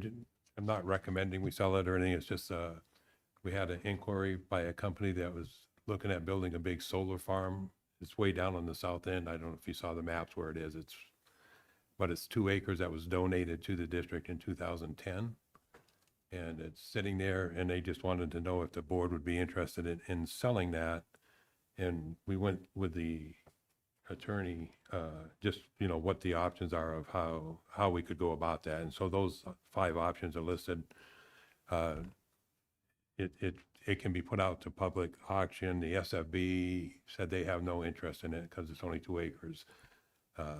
So it's just a board's discretion whether if they're interested in selling it or if they're not. The company just wants to know before they pursue purchasing other land in the area, if we are interested. A couple of the things that we're saying, if we wanted to put it up for public auction, we see what the value of the land is and have a minimum bid. If it's $80,000, we won't sell it for any less than $80,000. Hopefully we go for more, but it's totally up to the board. I'm just bringing it because the company was asking about their business venture. 10 years from now, it might be valuable to the district, if there's a lot of, but if they're building a solar farm, they're probably not going to be building houses out there, so. Mr. President, for me? You may. Yeah, thank you for bringing this. That was my first question is we're not deciding anything right now other than the interest, right, of the board. Correct. It says action on it. but Or we it's- could decide if we wanted to, yeah. That's first, I guess, is there any cost to the district for us holding that? No, it doesn't cost us anything to keep it there. Okay. and just in my experience and living in Arizona, land never goes down. I mean, yeah, you have waves, but man, everything's getting more and more expensive. And right now we're kind of plateaued, maybe even come down a little bit in home values. But if you look at what it was 10 years ago, it's just ridiculous. So, personally, I don't see why we don't just hold on to it. It's not hurting us. It's not costing us anything. And it may be beneficial down the future, in the future.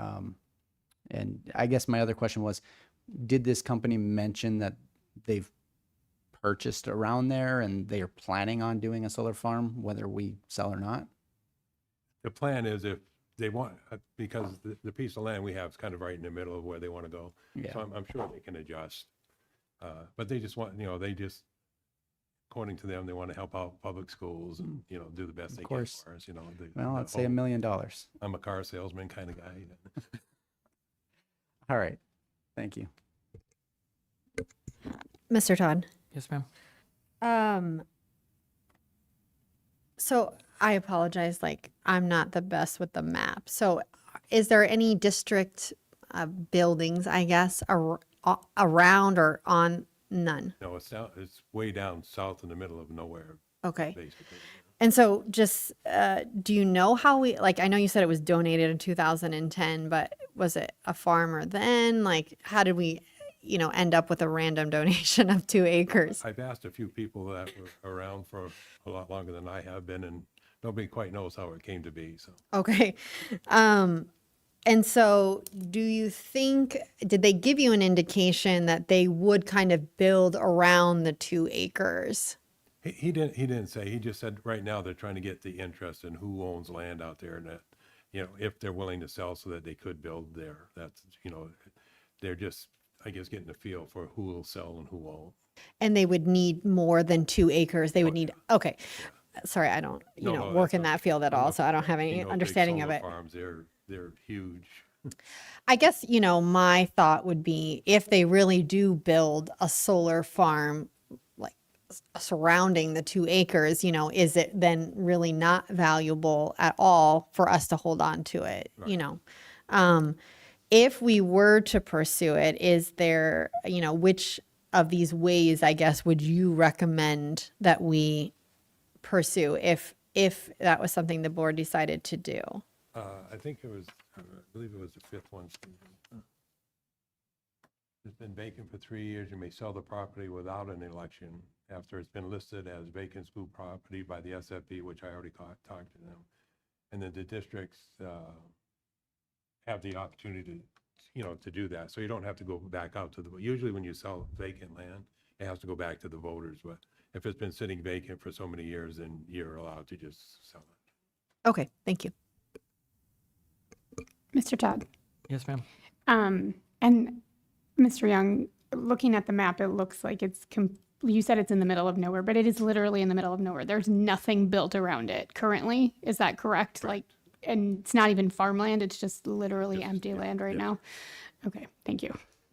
On the Maricopa County Assessor's site, they list the property, I think it was $79,000 the value of the 2 acres. So. Can we ask IT to pull that up so the public can see?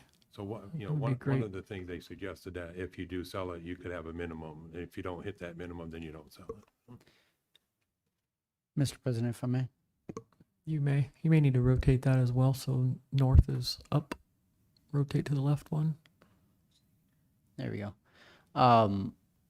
Along with this map, so the little green rectangle there, what we're looking at, do we have any, what are those purple? There's 1, 2, 3, 4. Well, I guess even the other one's 5, 6, 7.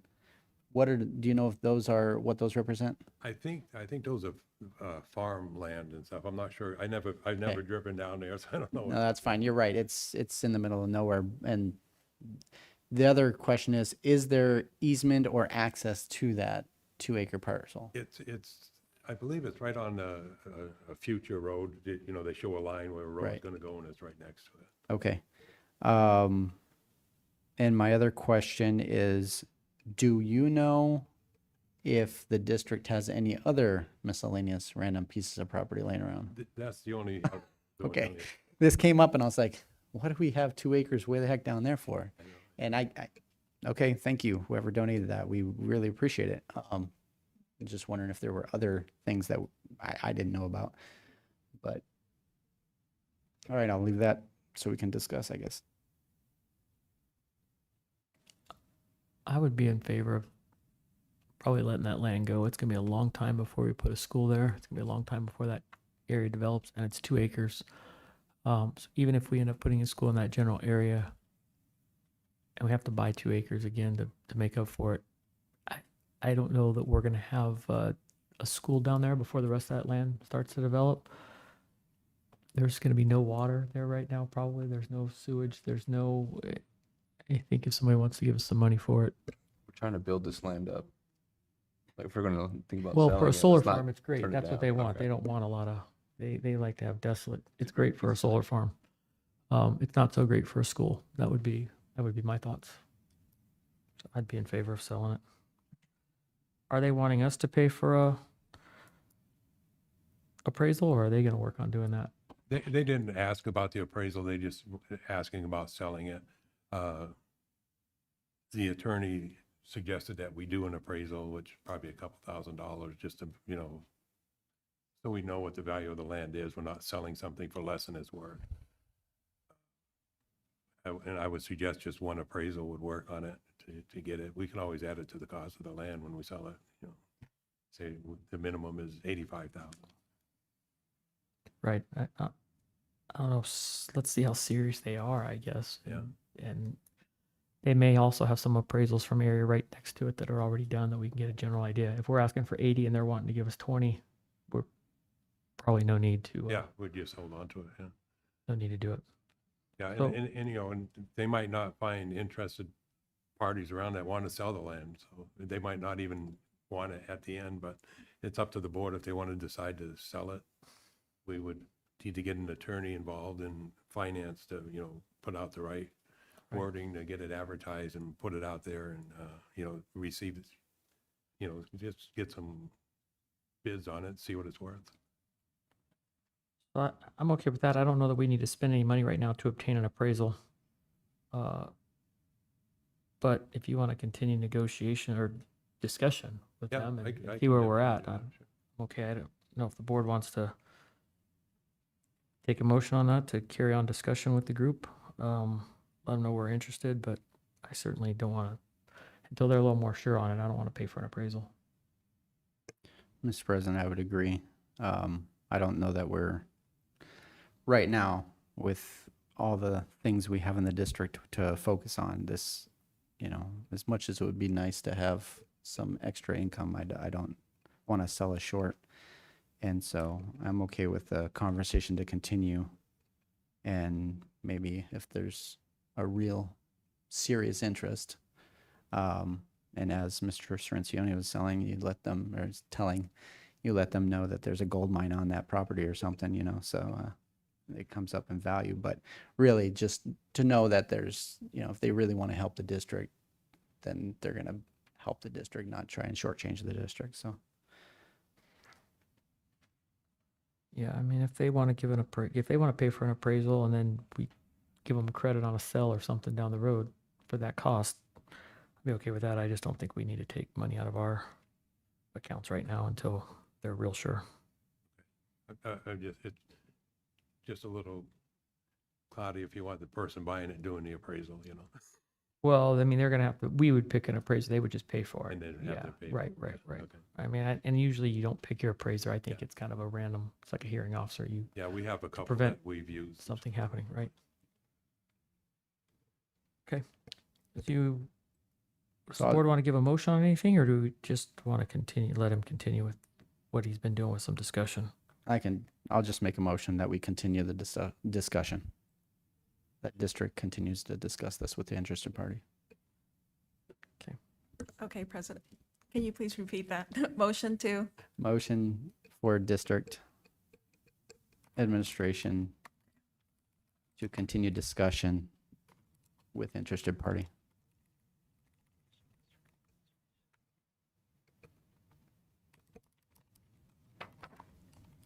To continue conversation? Sure. with interested party. And just, Mr. President, members of the board, just so right now, if everything works out, you are in favor of selling it to them if it's the right. I just want to let them know, so if they can continue negotiations with other people. But I think I apologize, Mr. Todd. You're okay, go ahead.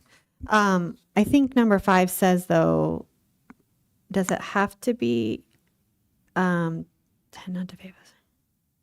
Like you have to sell it to the highest bidder, so it's not a guarantee that they're going to get it. That is correct. Okay, I just wanted to provide that Somebody else clarification. would really want that piece of. Right. I mean, I don't know, but I'm just saying, I think we need to be careful that we're not saying we're negotiating with a particular person, that we're just deciding whether to sell the land. Okay. Right. As long as you're not looking at it for your summer home or something. Okay, we have a motion. Is there a second? Second. All right, have the motion second to continue discussion with the solar farm company on this property. If there's no further discussion, we'll take a vote. Board Member Schmidt. Aye. Board Member Zimmerman. Aye. Vice President Kenyon. Aye. Board Member Shensioni. Aye. I'm also, I would show that approved 5 yes, 0 no. Moving on to 6.2, discussion possible action of governing board members speaking with the Arizona auditors. Vice President Kenyon. Yeah, thank you, President Todd. One of the last board meetings, we had gotten into a little bit of a conversation about Ms. Zimmerman speaking with an auditor, the Auditor General calling them. And correct me if I'm wrong, but you made the comment that, you know, it's you're doing your due diligence to increase your knowledge of your position. And so I wanted to openly and publicly say I completely agree. I think that as board members, it's our due diligence to become more informed and to get to the point where, you know, if we have questions, we reach out and we ask. My concern, though, is that when it crosses from any one of our individual requests to gain knowledge to now we're representing the board. And I'm going to kind of allude to, it was September 1st or September 2nd, Ms. Zimmerman, you came into the office and there were auditors here performing an audit and you went and spoke with them here at the district. And so that I found out after the fact. I actually have an email here from then Interim Superintendent McDonald saying Board Member Zimmerman was in the building to pick up her board packet from Minnie. Then the auditors asked if they could meet with a board member, and since she was here, Minnie sent her over. That's concerning because you weren't the board president at the time. So, you know, I don't know what was said there. And again, for full transparency, everybody on the board should have known what that conversation was about, because a future email I got from Trevor McDonald says, Chris, I hope all is well. I wanted to inform you of a couple questions the auditors asked last week. They said they had a report that your hauling trucking company had contracts with the district, and if we knew of you benefiting financially from such an arrangement. I said I was not aware of this. They then said that they couldn't find that connection either. Just wanted to let you know. I don't know where that came from, but that's my concern. Individual board members speaking to auditors for the board or for personal reasons, I'm not sure, but that was here in the district office, and that's very concerning to me. Just so the public knows, I have never accepted any financial benefit, kickback, contract for my personal business or myself. This is a complete 100%. It's different than a volunteer position. We actually, a lot of times, have to pay for certain things to sit on this board. Our families pay a high price for us being here and not being with them. We do sacrifice a lot, but I've never received any financial compensation. And this coming from Mr. McDonald at that time raised some alarms on my end. So just to be clear, I find it very disturbing when we say as individual board members, we've made a call and we've looked into this, and the rest of the board has no idea what that conversation was about, what happened. And so in policy and board norms, it's the president of the board, and it doesn't matter who sits in that spot, but the president of the board is the one who speaks for the board. And I just wanted that to come to life. Mr. Todd. Okay. Yes, ma'am. There are several things here that we need to address. First of all, the board president does not speak for the board except in very specific situations. He does not speak for us as a whole. We can only make decisions as a board. And he can only speak to the things that we have decided on. He does not get to speak for us. Secondly, as it was explained to you in the email, I came to pick up a board packet. I was asked by staff that the auditors are here and they need to speak to a board member. And they asked if I would do it. And I said, yes. Is it typical for board members to be interviewed by the auditing firm? Yes, the superintendent and at least one board member is interviewed every year, and it's standard questions, just things like, have you heard of any fraud occurring? Have there been any policy changes? It's very standard questions. It's not incriminating in any way. Okay. Is it always the board president? Is that in policy or statute that it has to be the board president that's interviewed? They did not ask for the board president. They asked for any member who was available. Okay. Thank you. And just to clear up your concerns, I didn't say anything to the effect that you're concerned about.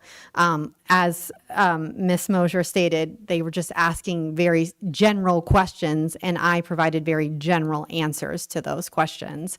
I think if all of the board members want to be interviewed, again, I didn't seek this out, being interviewed. It was brought to me. I happened to be here when the auditors were here. I don't think there's any weird, I don't even think Minnie knew I was coming in that day to pick it up. So it just, again, you could pull a FOIA and you can see. In terms of me contacting the Auditor General's office, it is absolutely my responsibility as a board member to do my due diligence and not just take people's word for how they're interpreting things. I went directly to the source, the people that handle procurement, the USFR, the specific things that govern us. I went directly to the source to get the information, not taking secondhand information. And I think, frankly, this is a double standard that I am being called into question about who I'm talking to when other board members call people and get people's emails and they bring them to the board and we have no idea about anything about them, but nobody questions that. No, only me. So it is a complete double standard that I'm not allowed to do my due diligence, but other people are allowed to call people. That's how I see it.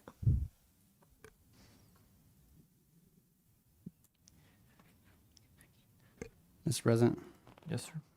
I do not have a motion on this. I just wanted to bring it up for discussion. Thank you. I believe you clarified you didn't have any problems with the board member reaching out to the Auditor General's office, correct? That is correct. I stated that. Yep.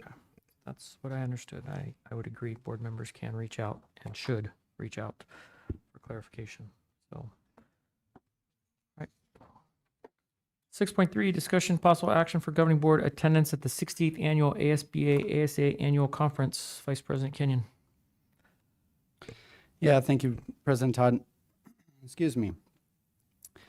So we're looking at this ASBA ASA conference, and let's see here. It has it even up there on the board about the cost of this thing. And the cost is going to be $960 for somebody to go for 3 days. To be completely honest, I've been to this training multiple times, and I do not see the value in it, especially right now where we're looking at budget issues, budget priorities.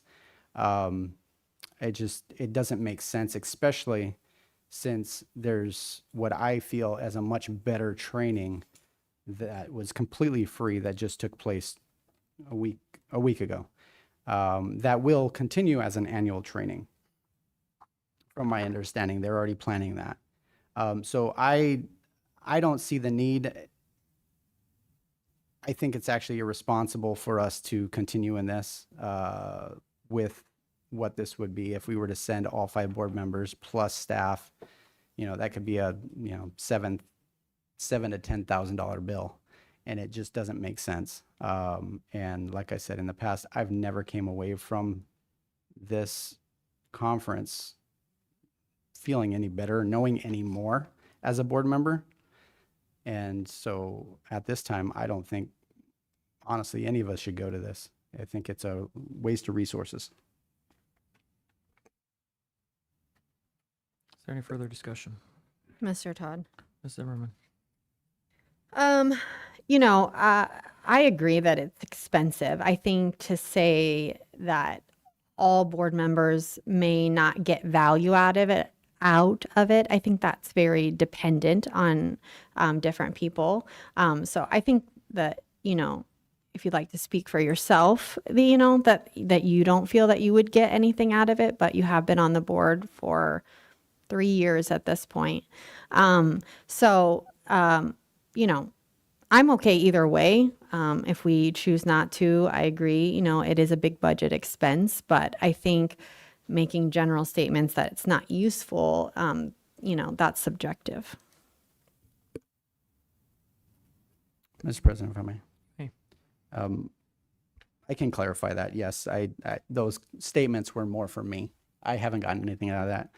I've spoken to multiple other board members from other districts who have also said similar things. Just they have not received, they go there and it's almost like a rah fest. It's more of a cheerleading for the ASBA and for superintendents, and it really didn't have a lot of substance to the actual board members and what board members deal with.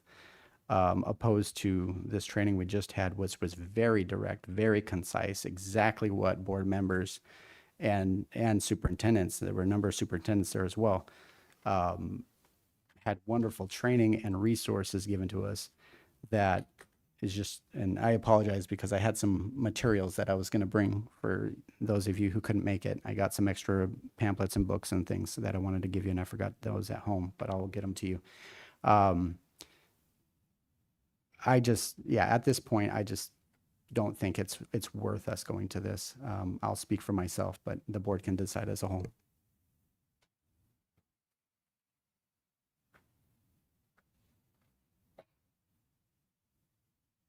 Okay, so based off of your feedback from you, a motion would be in order to say not to send anybody this year to the conference or to stop attending ASBA conferences, or you can let it die as is with no motion.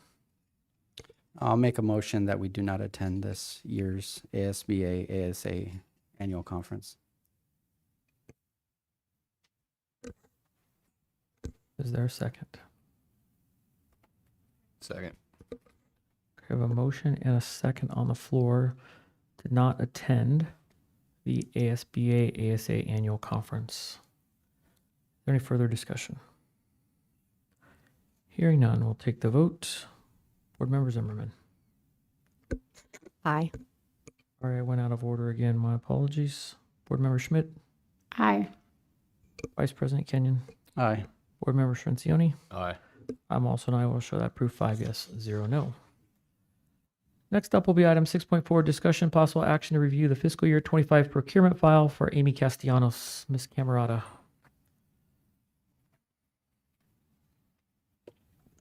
Okay, President Todd and governing board members, in front of you, you will see a hard copy of the quote summaries dated from March 13th of 2025. And that was written quotes to continue using Amy Castellanos as our board consultant. Just to give you a little bit of background, back in May of 24, Amy began working with us to do the strategic plan, which included several meetings in between there. and that continued through December of 24. Then in November of 24, Amy began providing a different set of services under a different agreement to assist with the transition, if you remember, from the ASBA policy to the trust policy, which concluded in June of 2025. At some point, prior to exceeding the $10,000 threshold, procurement notified me that I needed to secure an additional quotes, which you see in front of you, since Amy was approaching that limit and was expected to continue working with the governing board. Those quotes were obtained along with supporting email documentation and justification, and that is in front of you.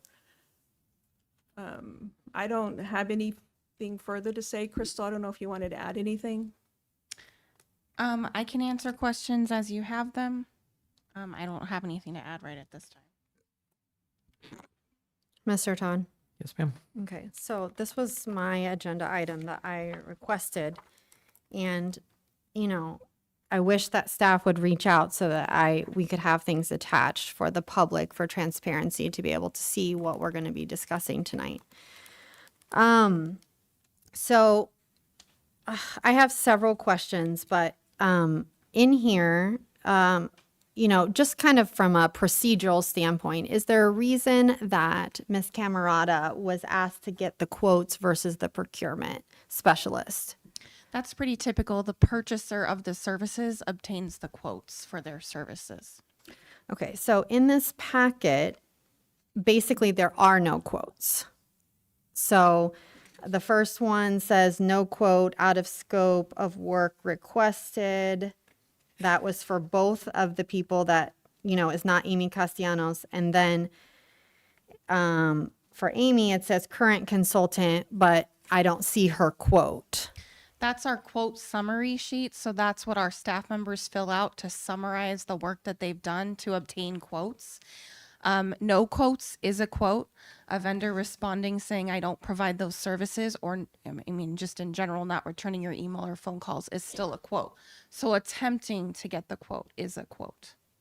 So I would have to see exactly what you're looking at, but that's what I'm assuming you're looking at is the summary sheet. Yeah, and attached are the emails, but again, you know, attached here is not Amy's quote. So I don't even know what her quote is. Her quote was her agreement.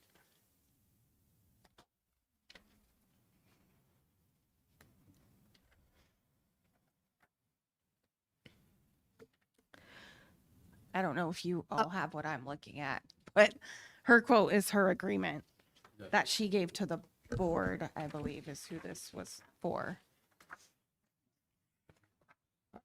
Yeah, we have this hard copy, but we don't have anything attached to the agenda. I'm not sure why we have a few items on this agenda that don't have any supplemental attachments to them, but I don't see an agreement from Amy Castellanos.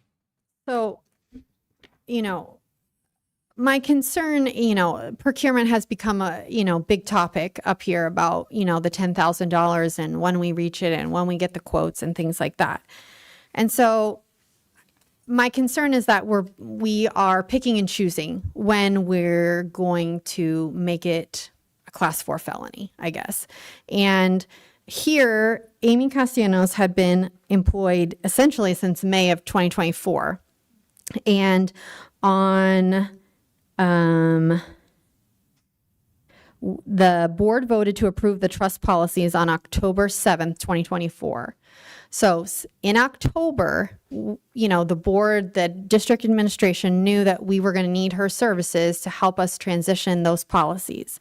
And we didn't get the quotes until March, when we were getting close to the $10,000.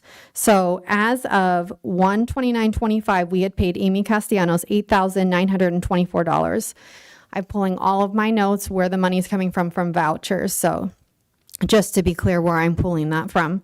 And so she continued to provide services to the district, and we didn't get those quotes until March. And then we didn't pay her again until April.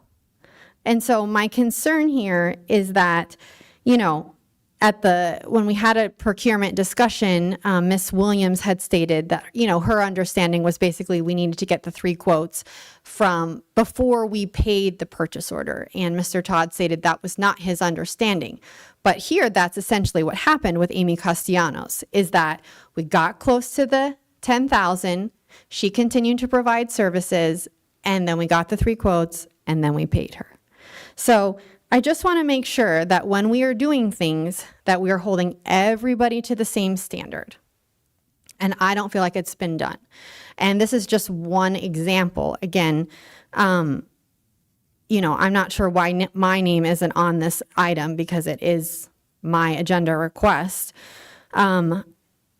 But that's my concern here. And, to say, and I understand that the policy, and this is not your fault. Like, I understand the policy says like no quote is a quote.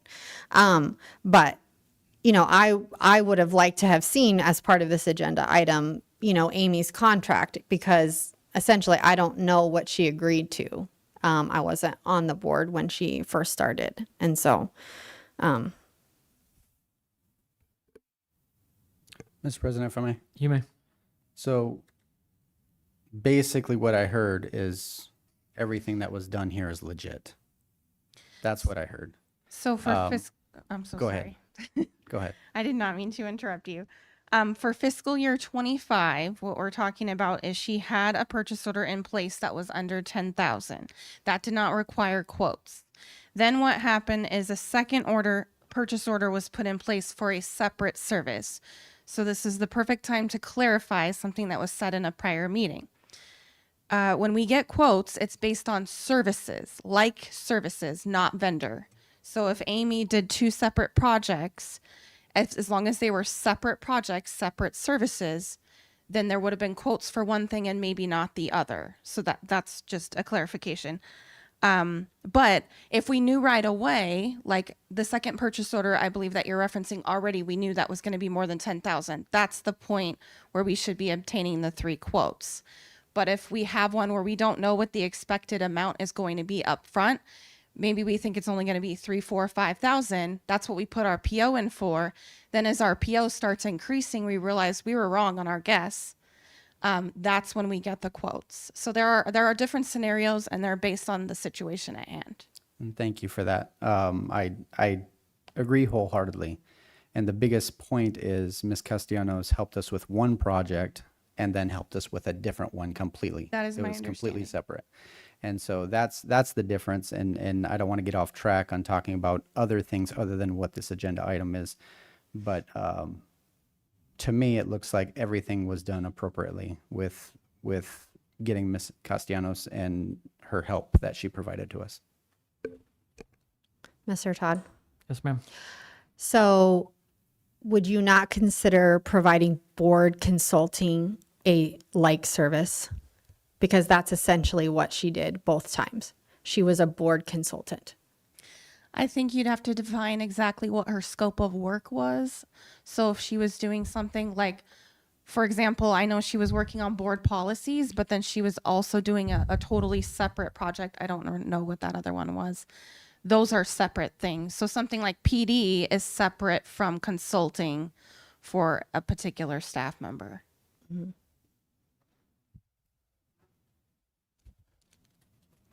So that's the question is, are they like services or not? And so, The agreement should kind of be a clue. yeah, so if we could get the agreement, that would be very helpful. Thank you. Ms. Zimmerman, we can take a recess if you'd like and have staff pull the agreement while we're on this agenda topic and get it and continue discussion if you'd like.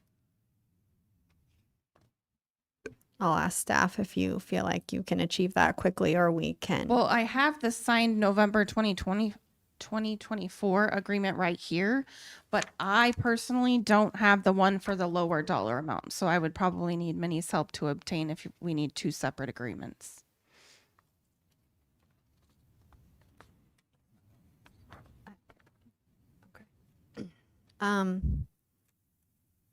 I make a motion to direct staff to send the board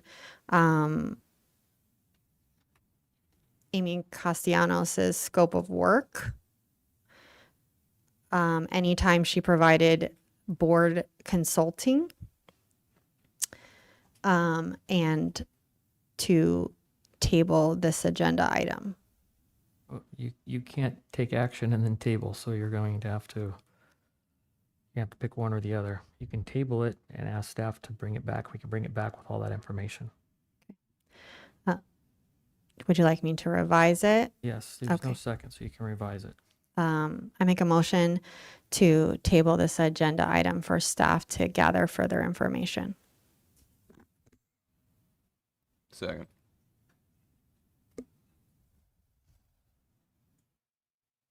Okay, I have a motion second. Is there no further discussion? We'll take the vote. Board Member Schmidt, Aye. Board Member Zimmerman, Aye. Board Member Vice President Kenyon, Aye. Board Member Scincione. Aye. I'm also, I will show that proof 5 yes, 0 no. Mr. President, if I may. May. Can I actually get a short recess real quick? You may do so. We'll show us recessed. Let's see, that clock is wrong. So it's 7:41. We're in recess. There you go.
Okay, the time is 7:45. We'll show that we're back in session.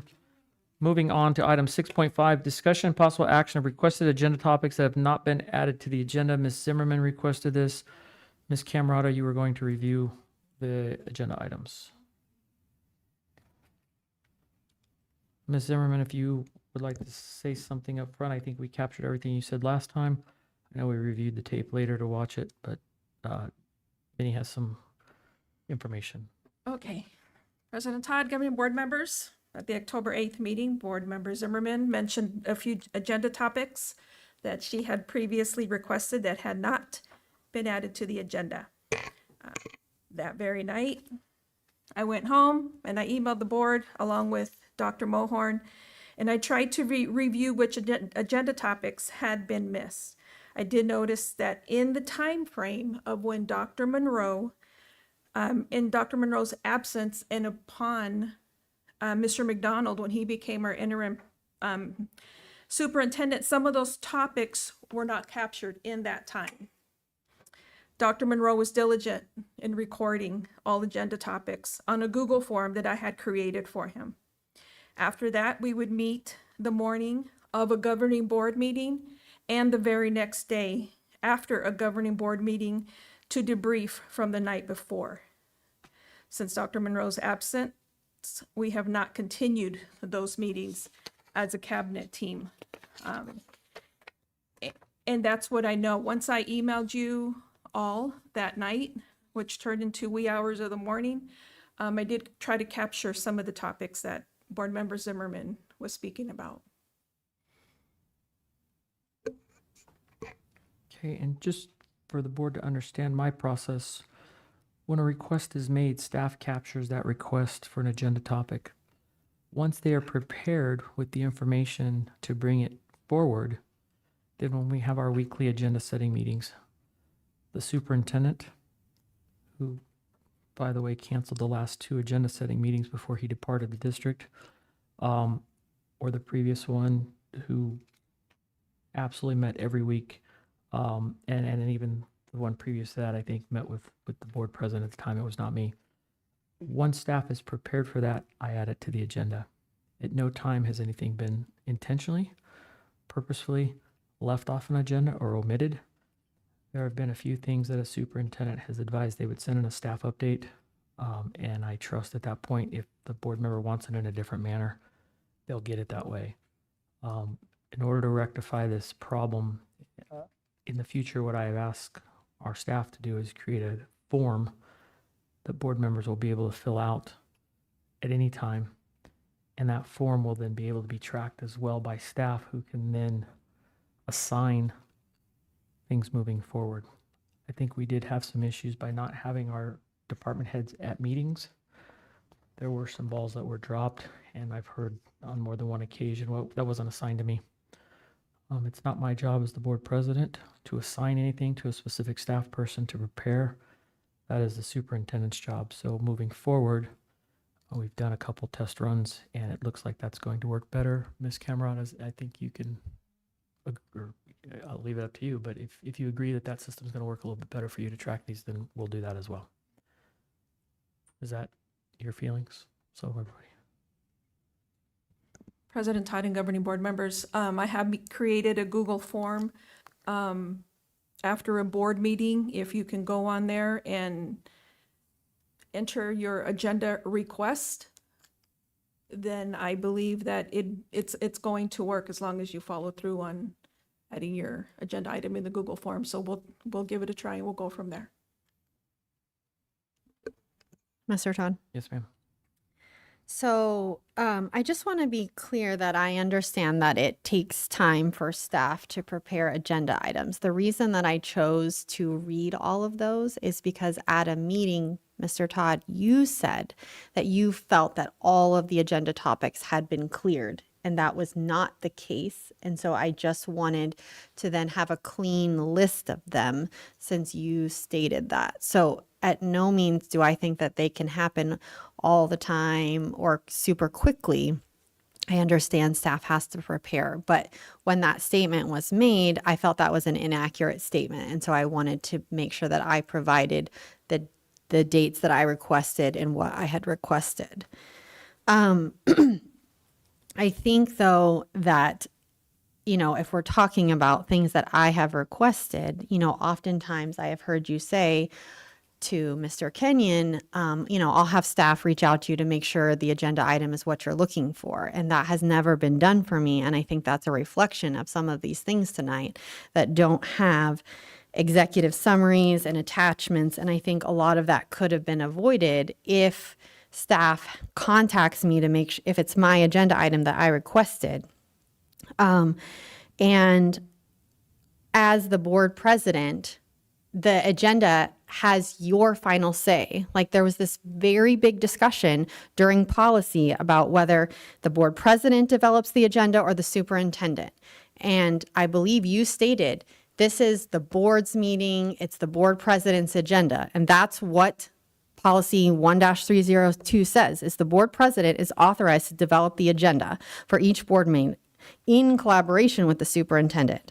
And then finally, it says the final approval of the agenda rests with the board president. So if you feel like there should be attachments or there should be executive summaries, I think as the board president, that falls in your duty under policy 1-302. I also find it troubling that sometimes my agenda items are brought back as a discussion item only, where other board members, theirs is always a potential to take action item. So 2 examples of that were on April 15th, I had asked for the budget spreadsheet to come back so that we could discuss it and continue to make adjustments. And it was only a discussion item. We never got to make final adjustments as a board voting it. And, you know, I missed that whole, we added the plumber back in after we made that cut. And so I think that's problematic. And then tonight with this whole land thing, it's again, conveniently a discussion only item. It's not an action item. And I don't think that the board president should get to choose whether the board as a whole is going to take action or not. That's the board's decision in the meeting. So those are my concerns with things that have happened. I'm happy to follow the procedure that's been outlined. But again, the reason that I said anything was because it was stated that all of the agenda items had been taken care of, and that was an inaccurate statement. Mr. President, Yes, sir. I have a question for you, Manny. After, like, I fill a form out, how do will I be able to go to the spreadsheet afterwards and track, like, where my request is? Like, if it's been assigned to staff yet, or just to see if it made it, I guess. Is there a way we're going to be able to track, like, the process as it's going through? Or are we just, like, shooting it off? The way I envisioned it was you would have access to view it and see where it is. It gets assigned to staff. It's got to come forward. They have to prepare for it. Not all of these things happen overnight. So then you would be able to see, or you can always check with Minnie, who's monitoring that, to tell you where it is in the process. Okay, thank you. So you wouldn't just make a request that falls into a void. That's a way to track it. We did not have that tracking system in the past. And when I made the statement, Ms. Zimmerman, that I thought everything was cleared, that was the information that I had from staff. We had cleared everything. I since found out afterwards that there were never cabinet meetings, there were never debriefings after board meetings, and staff was kind of left into a lurch. So that's where that came from. This meeting is rather long tonight because we added a bunch of stuff to get them cleared once we got access to that form. And some of those things that you had requested were actually prior to me coming back to the board. That still hadn't been cleared and hadn't been assigned to staff. So those are all in the process of being done. Mr. President, if I may. You may. I just also want to comment, while Mr. McDonald was here, towards the end of his tenure here, he sent out a spreadsheet that had potential agenda items on them. However, even on that one, a lot of the things that you had requested were not listed there. And so in President Todd's defense, that's what I saw, is there were quite a few things that were left off, whether they thought that they had already been addressed, discussed, information given. However, I think that this going forward, this new method is going to hopefully make things a lot more transparent and better for us as a board. Mr. Todd. Yes, ma'am. Just also for clarification, when I was acting as the vice president, therefore acting as the president, as we didn't have one, it was my request to have a Google Doc to keep track of the agenda topics, because at that time, you know, I felt it was my responsibility as acting board president to make sure that, you know, we were getting things on the agenda that board members requested. Now, I was only acting president for one regular meeting in the middle of a budget crisis, so we didn't add anything. But that came to be, and Mr. Todd, you weren't on the board at that time. So, Right. And that was probably the same form that I had asked, that Dr. Monroe had started when we first came on. We talked about this. We need a tracking system. The problem with that became it wasn't shared here. When I met with Dr. Monroe all the time, previously I was president, he had that list. We went down every item. That was obviously before you were on the board. Coming back, working with the superintendent, that was a different story. It didn't, that never got cleared. And there was obviously a little bit of a crossover when Dr. Monroe left and Mr. McDonald came on. But rest assured, we're moving forward, and we have a document now that is shared with the proper positions. So Ms. Camerata will have access to that. And our superintendent or assistant superintendents will have access to that. And then the board will also be able to get access to see where it is, and can always follow up with Ms. Camerata for a status. President Todd, Yes, may I ask a question? you may. This Google form, I am able to make all the board members a viewer, Yes, and that will tell you exactly when your agenda item will be placed on an agenda, or it will be placed in a board update. correct. Just making it clear. Mr. President, if I may, You may. just one more, I guess, clarification comment. Ms. Camerata, you stated that under Trevor McDonald, the cabinet never met to discuss agenda items. Is that like you did with Dr. Monroe? President Todd, governing board members, let me just rephrase that. We met once as cabinet. Okay.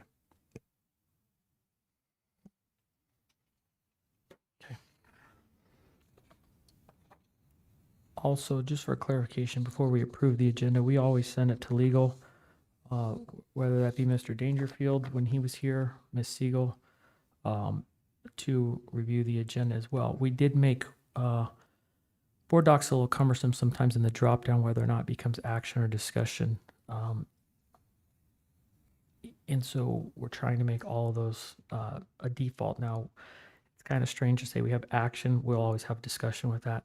There's some default language that comes into play, but we are working to get that clarified so that the wrong drop down is not selected.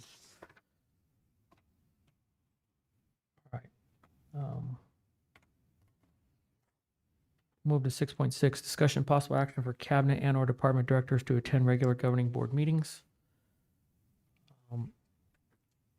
As a result of some of the issues that Ms. Zimmerman expressed in the previous agenda topic, it is very common amongst other governing agencies, be it city councils, be it school boards, that all of the department heads and cabinet members are present at council meetings, board meetings, whatever you would like to call them.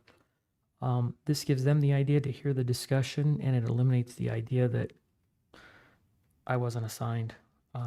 We're essentially talking about something to do with human resources. Our human resources director would hear that, and they would begin to start working on that immediately.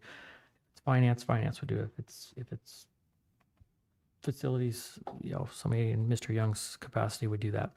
So I think it's important. Also, there's been many times where we've had questions, and as a matter of fact, tonight we've relied on a couple people who are part of our cabinet, our staff, the principals, to answer some questions and make some clarification. So I feel it's very important that we have those folks present, and we have put forth a suggested motion to direct the cabinet or department directors to attend regular governing board meetings, which will help us to get answers, and we're not relying on others. So it kind of sets that up. I'm open for discussion.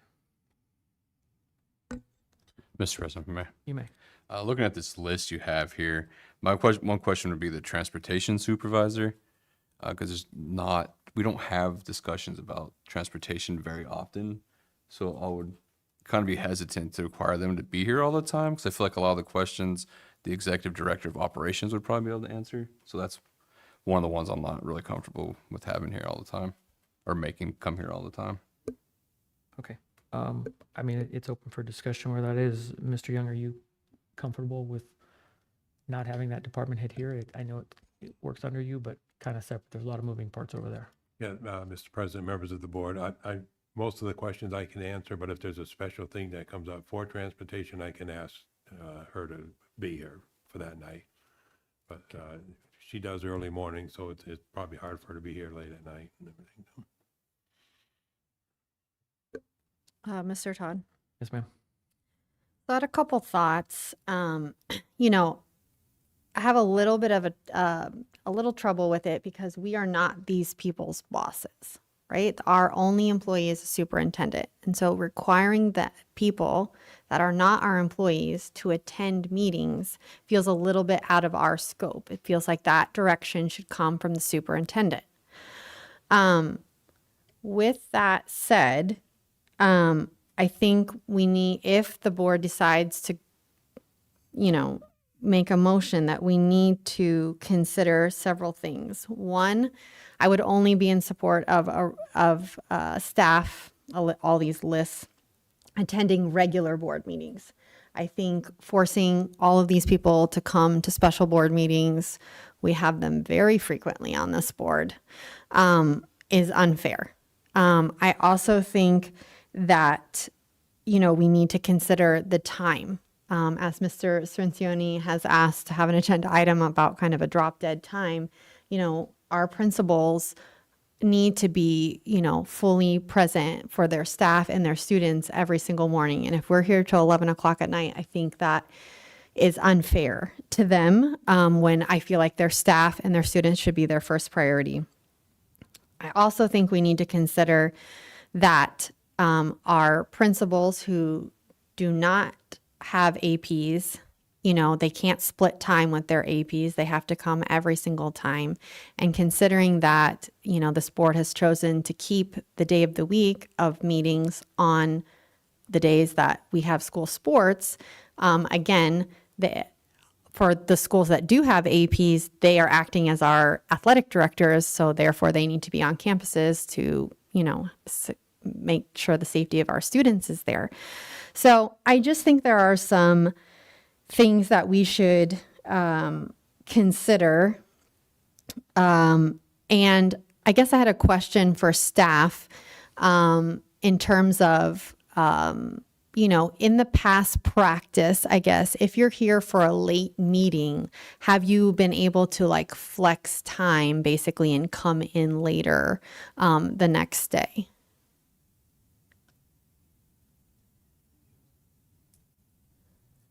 Personally, we always try. It is very hard though. Our job duties during the day are pretty demanding. So it's not always a possibility. But it is at times. People At have, times, yes. yes, Absolutely. Okay. And so our principals aren't going to have that same opportunity because again, their priority is their schools, as it should be in my opinion.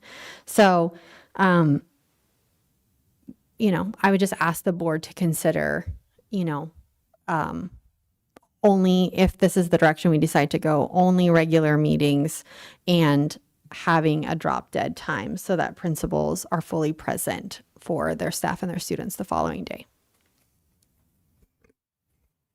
Mr. President, if I may. You may. I don't necessarily disagree with what's been said. However, in here it does say to attend a regular government board meeting, so that spells out Ms. Zimmerman's concern. But I completely agree that we do need, especially when the agenda is talking about their issue, what their department encompasses. Like if we have obviously a presentation, just say from Las Brisas, obviously the staff from Las Brisas are going to be here. If we have a presentation about, you know, something that has to do with Las Brisas, they probably should be here, even if it's not a big presentation. That way, when we as a board are up here and as President Todd mentioned, and Ms. Zimmerman, you took advantage of this evening with staff being here, we were able to ask questions that we wouldn't have answers to right away. And so I do think that we're, as a district, kind of in a predicament. We have Miss Mohorn, Mosher. Mosier. I had it on the tip of my tongue. I don't know why I went blank. But anyways, Miss Mosier, you're both fulfilling or supposed to be fulfilling roles of the person who's supposed to be over you. So absolutely, you're overwhelmed and there's a lot going on. And you're here tonight. Thank you. It's one of the needs of the job, right? As a governing board, we have to have the specific people here to ask the questions to. And so how can we make good governing decisions without the proper answers? And the best way to get those answers is to have the people right in front of us. I know it's not always easy. I think that these late meetings, they've happened from time to time. I don't think anybody enjoys them. And I do think that as we get some positions filled in the district administration, that hopefully the board gets more answers to questions. Some of this stuff can be put in consent agendas. We can figure out ways, and President Todd can work with administration on this, but figure out ways where we can make these meetings shorter, especially if we know we're going to have a whole bunch of administration in here. But I do think it's very important that we do have these staff here. I'm hesitant to put a drop dead time just because we can't foresee every situation. And so I think that as a board, we can be attentive to that. At the beginning of every meeting, we basically suspend rules. So if we needed to adjust the schedule, if we see that somebody's on the agenda late, we can move them around. I really do think that just should be at the discretion of the president, because he's working on this and sees something, oh, you know what, this person, they have to get up early in the morning, why don't we bump them to the top? And we've done that from time to time. But I think that there's ways of working around some of these valid concerns. But at the same time, I do think we do have to have this in place so that we have the answers in front of us when we're making critical decisions for the district. Mr. President, if I may. You may. So, yeah, it's important for the regular meeting thing. So how do we go about, like, if we're going to say they need to come if they have agenda item? I don't know if that's something when the president sits down with the superintendent, acting superintendent, and they're making the agenda, they decide, you look through and like, these people are probably going to have some questions. And maybe we direct them to come at that time. One thing we can do, I know you guys are super busy, but do you have cabinet meetings scheduled? No? Like, I know it's hard because you guys are filling multiple roles right now. Because that's something we could look at too. If having the cabinet meetings, if this isn't going to work with, like, I guess we give Minnie's thing, the sheet a shot, right? To see if maybe everybody come together and get the agenda items. But we can direct them to have a cabinet meeting, right? We can direct her to have a cabinet meeting. So I don't know if that's going to be. I don't think this is on topic. We're not talking about them having a cabinet meeting. I understand what you're saying, but I'm trying to think about, because it's in lieu of having everybody come. So I don't know if it is part of the topic of the agenda item, because it's in lieu of making all these people come. Anyway, I don't know. I'm just saying, if we do have them come, I don't think, me personally, I don't think they should have to come if they're not going to have a speaking part, especially if they're going to have to get up early in the morning.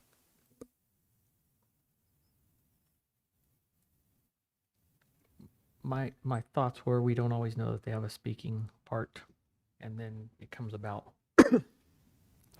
We'll see that a little bit tonight. With that consent agenda, there's always questions that come up that can lead into that. And I just look at how other governing bodies work, and all those department heads are present. If you go to any city council meeting, they have a separate seating area. They all sit there, they're all working, they all do stuff. The transportation director is still up in the early morning for the traffic issues and all that. It's kind of a responsibility of having a management job. For the schools that don't have an assistant principal, I would be comfortable if they sent somebody who could represent them, or maybe they take a little bit of time in the morning and I think they all have a part-time assistant principal, correct? Do they all have one? Or which ones don't? Well, oh, sorry.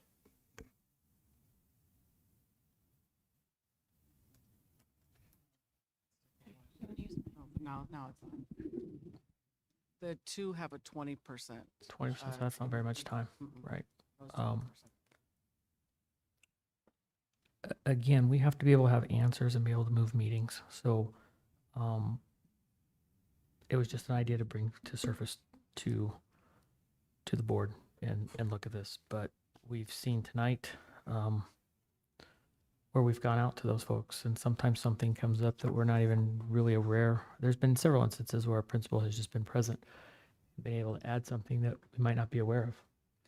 Mr. President, may. You may. Let me just rephrase this then. If we go with this, I just want to make sure we're Vice President Kenyon was saying that we protect like their safety. I don't want people here from 6:30 to 10:30 at night. It's not safe. So like he was saying, if we do look at rearranging stuff ahead of time to make sure that these people get a chance to get out of here. We certainly can. I don't know that even rearranging it, always something doesn't come forward and you say, we got another question for you at the end of the meeting. Maybe they flex their time and come in later in a day so that they can be here late at night. Again, this was just a discussion, but I feel it's important that we have some of these folks at meetings because we don't have all the answers, and we can't certainly expect every cabinet member to have the answer of everything that happens downstream from them. So, I mean, much like the military, your general doesn't have all the answers. He's going to have to go down to lieutenants, captains, and other folks, and so that's where we get. But if they're not present, we're a little stuck. Mr. Todd, would it be okay if I made a comment for the board? Yes. I just wanted to say something. I'm not sure that it would be okay to leave the job title of accountant on the list just because of the fact that that is a support staff level role here at the district office, not an administrator role.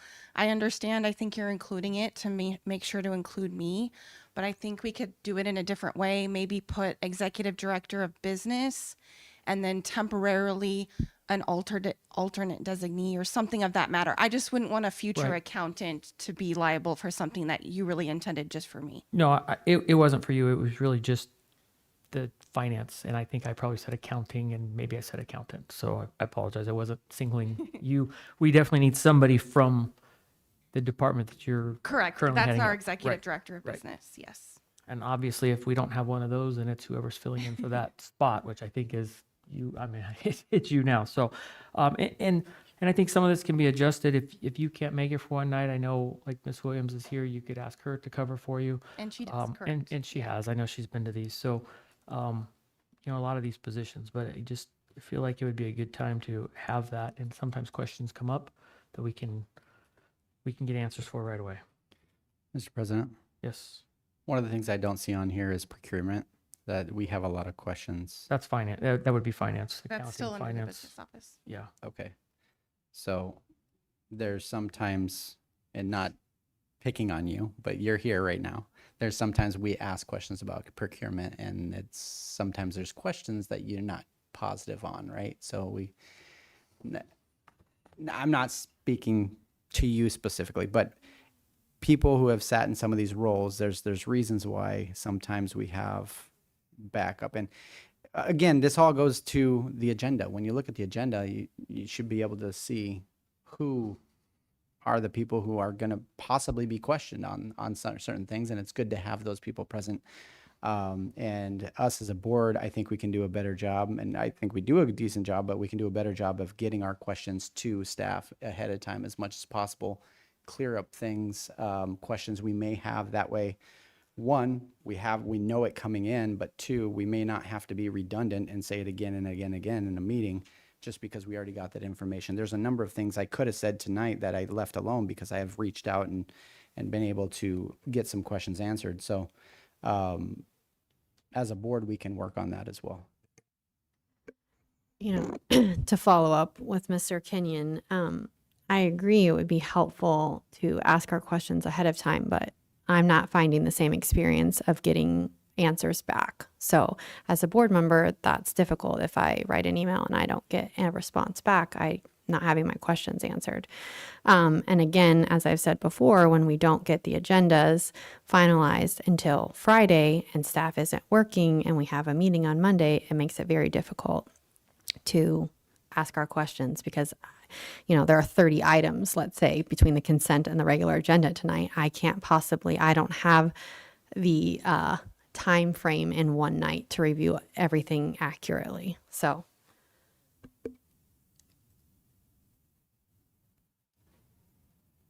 Mr. President, if I may. You may.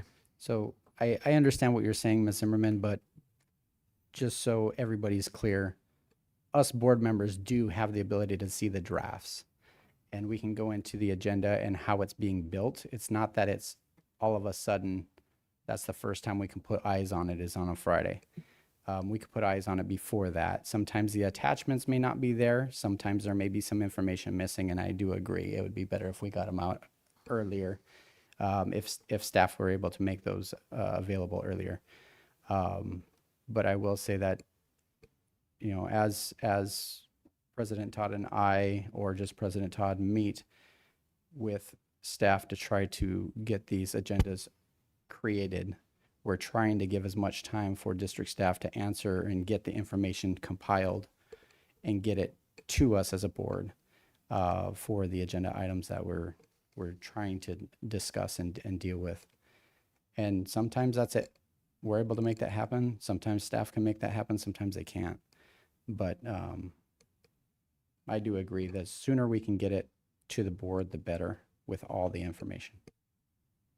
Right. Another component sometimes with the agendas is just the legal review, and we don't always get that as soon as we'd like. So that's but sticking to this here, to bring us back, this is just a discussion. Somebody wants to make a motion for this. To Ms. Zimmerman's point, we have one employee, so we can direct one employee to direct our staff to do this if that cleans that motion up, if this is the direction the board chooses to go. We can also put this to create policy to make this happen, and that would be within guideline as well. Mr. President, I'll make a motion. Okay.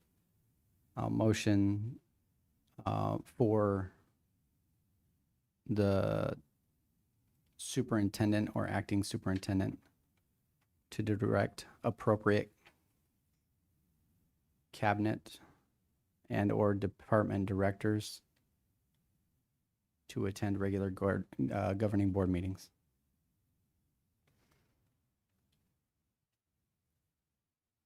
Okay. Do I have a second? President Todd, can I please repeat that? You may. It'd be a motion to direct the superintendent or acting superintendent to direct the appropriate cabinet Mm-hmm. and or department directors to attend regular governing board meetings. Thank you. That's what I have. Second. Have the motion, we have the second. If there's no further discussion, we can take a vote. I have a question. Okay. Is your intention for principals to be, are they considered department directors? I would believe that they are. Okay, They thank you. direct the campus.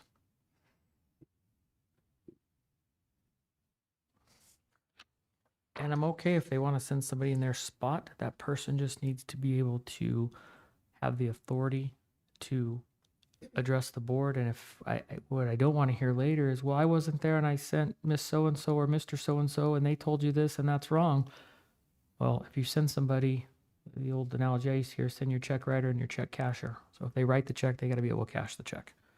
That's ultimately that. It doesn't necessarily matter who the person, as long as every department is represented. That's what I'm good with. And if the department director is picking that person to represent them, then that's the person.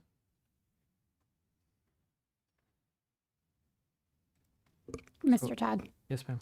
just to clarify, I think I got what you just said. I just want to make sure I have this correct in my head. So the intention is that we have an individual representing every school and every major department attending every regular board meeting. Yes. Okay, thank you. When appropriate. No, No, it didn't say. he when said the appropriate. appropriate individual, not Appropriate when individual. appropriate. So it was every board meeting, there needs to be an individual representing every school building and all of the major departments within the district. That's Yes. my understanding, correct, Mr. Todd? That's correct. Thank you. Now, with that, I'm saying it doesn't have to be the principal. If the principal wants to send the janitor to represent the school that day, that's fine. As long as if the janitor says this is what we want on behalf of this campus and we're making a decision, the principal doesn't come back later and go, whoa, that's not what we wanted. If you send a representative, that's your proxy vote. That's your proxy. And whoever that is, that's up to each department head to send. They should not send somebody that says, that's a good idea. I need to go ask my boss how they want me to vote on this, or how they want me to speak. They need to be ready to go at the meeting. Mr. President, if I may. You may. Ms. Conrad, could you read the motion back, please?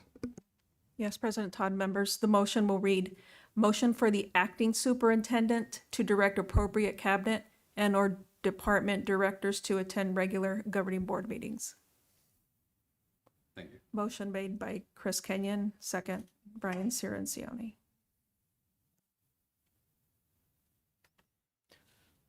All right, any further discussion? We have the motion, the second, no further discussion. We'll take the vote. Board Member Schmidt, Nay. Board Member Zimmerman. Nay, and I'd like to explain my vote. Okay. Vice President Kenyon, Aye. Board Member Strancioni. Aye. I'm also an aye. Will show that approved. 3 yes, 2 no. Ms. Zimmerman, please go ahead. I voted nay because I believe that there should be a drop dead time. And I also feel like we circumvented us directing staff. We just changed it to direct the superintendent to do what we wanted. But we have talked about, circumventing things like procurement before, and essentially that's what we just did. So I'm not in agreement of doing that. Next item, 6.7, discussion possible action for update on per campus budgets. Ms. Mosier. Good evening, governing board, members of the community. This was a topic that was brought up by one of the board members, so I'm prepared to answer your questions and facilitate any discussion you want to have about campus level budgets. So go ahead. Go ahead. No, go ahead. All right. I would like to know where we're at with the different campuses and how they're set up right now, to just basically a good update on where we're at with the per campus budgets. So each campus does have a budget assigned to them for M&O and capital purposes. It's broken down based on student count. So for example, Liberty is a much smaller school, so they have a smaller budget than Blue Horizons. And it's kind of categorized for their needs. So we've broken it out in the way that they actually use things. So they have things like classroom supplies, nurse supplies, custodian. It's kind of broken down in those different account codes that we use on our end so that it's easier for them to track. But the principal still does have full discretion.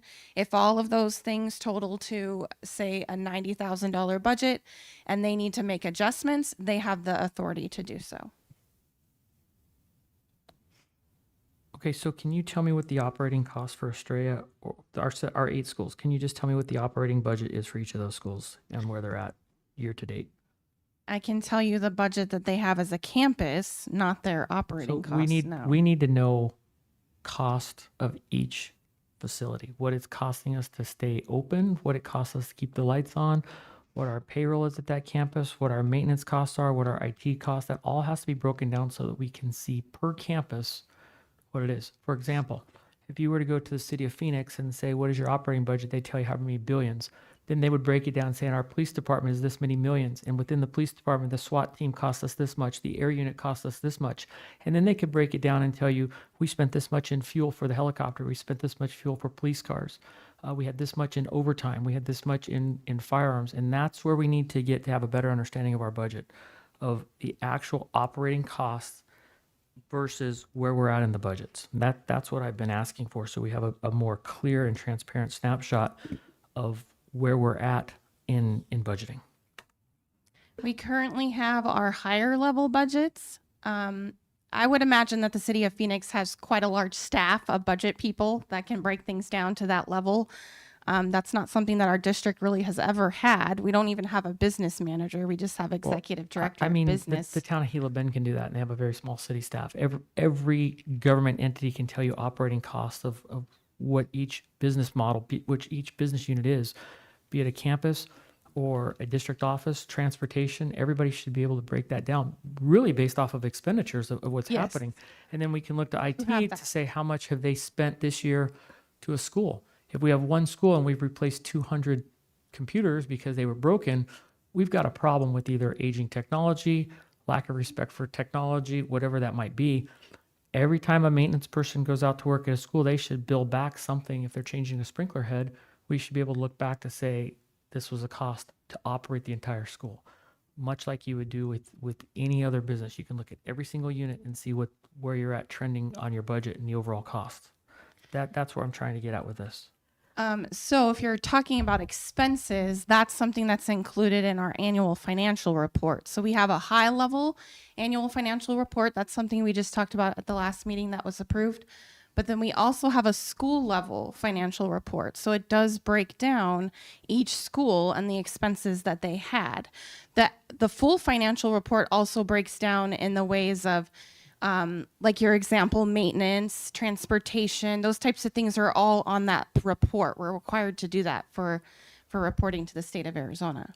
So I think if that's happening, it's very hard to see what each school costs. A principal should be able to tell me, I'm the principal at this school and it costs me X millions, hundreds of thousands, whatever the number is for my school this year. That's my part of the budget. The district has a $38 million budget. Out of that, 2.7 million goes to my school, and here's the breakdown of it. That's basic, very, very basic finance that every business unit, every business is able to do. From a local Ace Hardware, they can tell you, oh, I have this much here. The electrical cost me this. My cashiers do this. The guys in the back at the lumber yard, this is what that costs. And that's how they learned, and that's how they manage their budget. I think we're doing a lot of carryover, and it's creating some problems. But we've been asking this for a while. I've heard this from other places. We should have a complete annual report that lines out cost of business for every single business unit that we have. Some of that would be transportation, but there would be a charge back to each school based off of how much they're using transportation. Larger schools are certainly going to have a different cost set than a smaller school. That's the only way we can truly manage our budget and not have a big bucket of water that's just sloshing around in a tank. Like, oh, let's spend some from over here. They don't know. And when we ask principals, and again, they're not here tonight to get their input, but when I've been on tours, I've asked them before, they say, we really don't know. We just don't understand that. Dr. Mahorn and I met with principals earlier this year, and I asked that question. I said, we don't have any idea. We don't know what our schools cost us to run. Their department heads over large business units, millions of dollars, they should be able to have some better understandings of that. And I think it would help them to understand when they're asking for things, where is it in the budget? Where does this come from? And it would help our taxpayers to see that. It would help the board to see it better. So that was my goal in asking for these per campus budgets and where they're at. When we looked back to signature programs, well, some campuses required extra teachers.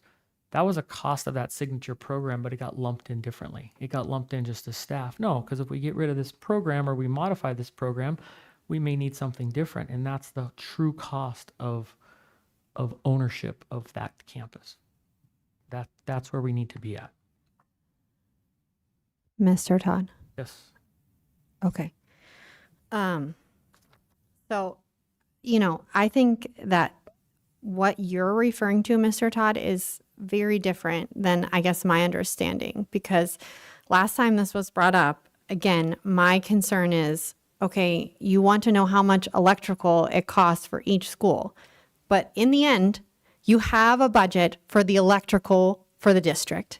And in the end, we are going to pay that bill for the electrical for the district, correct? Correct. We also make sure when we pay something like that, in the accounting side of things, it is always broken down to where the costs go. So our purchase order for APS has specific line items for each school, each building essentially. Okay. So essentially, you know, comparing us to, you know, saying each building in the Phoenix City knows what their operating costs. Do they know what it costs for the police, for the fire? Yes, we know how much it costs for transportation, for curriculum, for IT. We have all of those costs. They're by our departments. But to break them down for schools, what is the point of that? Because we're going to pay it. We're not going to approve curriculum for Estrella and not approve curriculum for Las Brisas. We're approving curriculum for the district.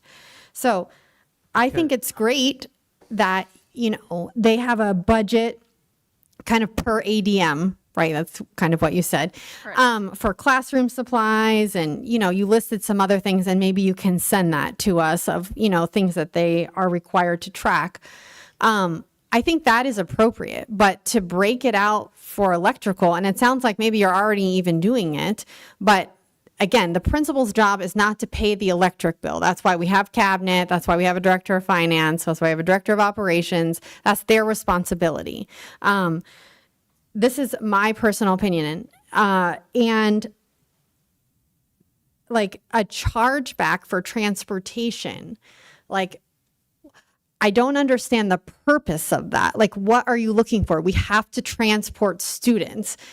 The director of transportation creates the bus routes for all the schools. Is that a correct statement? Yes. Okay. So she is calculating the miles and, you know, whether we're, you know, making good decisions in that regards. The principal is not doing that. So I guess I don't understand the point of having a chargeback to know how much it costs to transport kids. We're required to transport them. Well, we're not. We're not required. There's no requirement to transport kids. We do that, but we don't have to. Out over a mile. We don't have to. No, the state does not require us to transport students. We do it, and our policy is a mile. It used to be less.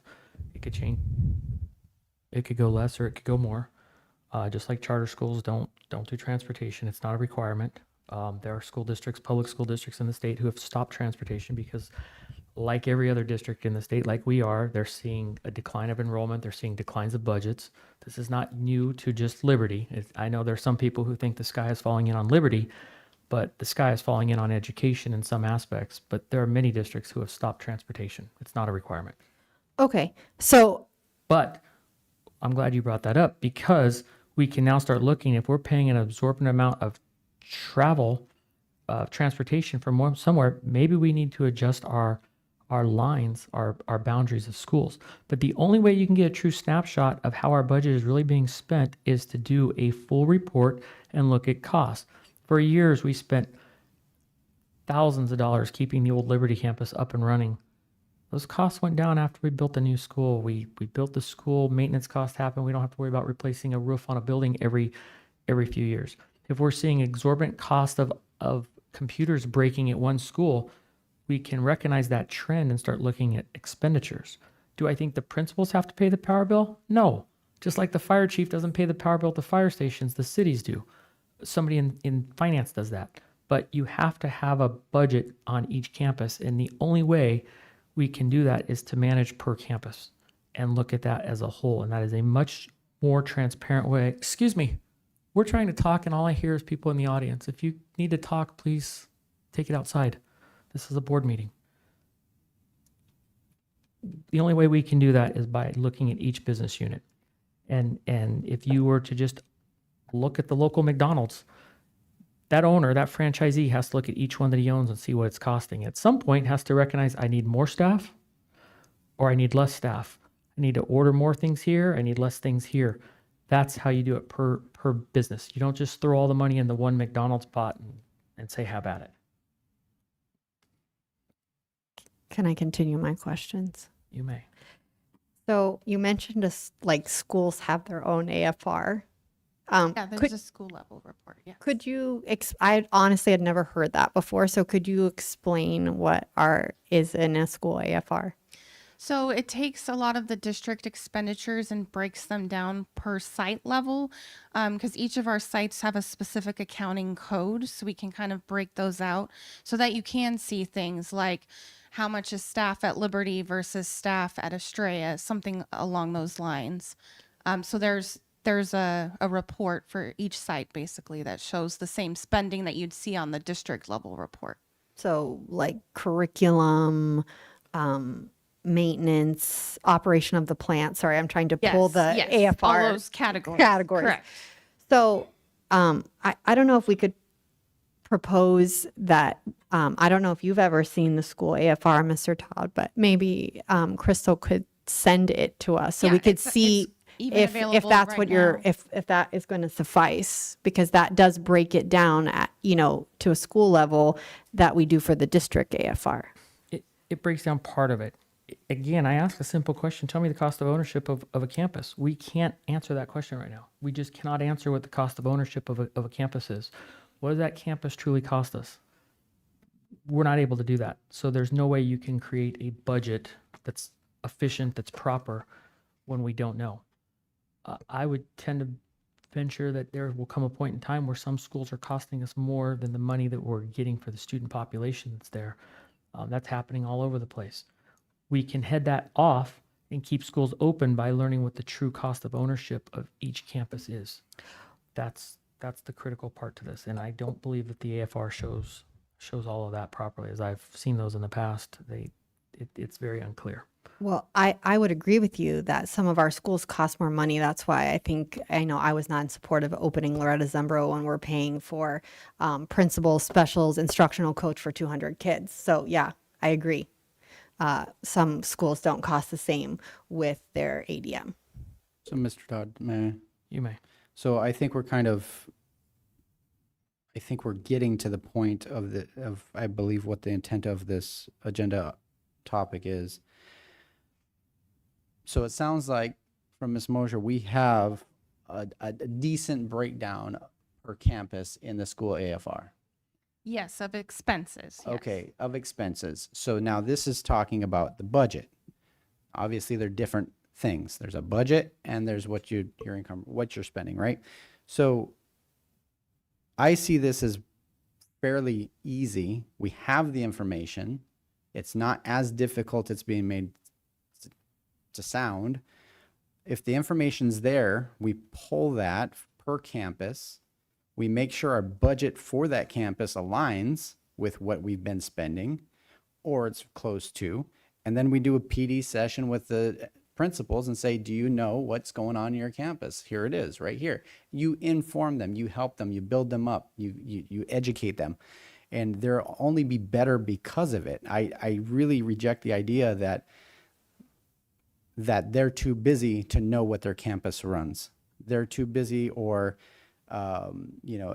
these are professionals who, as President Todd said, are managing these huge campuses that are costing millions of dollars. They should have some idea of where everything's going. It's not saying that we're going to shut the power off. It's not saying that we're even going to stop transporting the kids. What it's saying is they should have the understanding of the operational costs.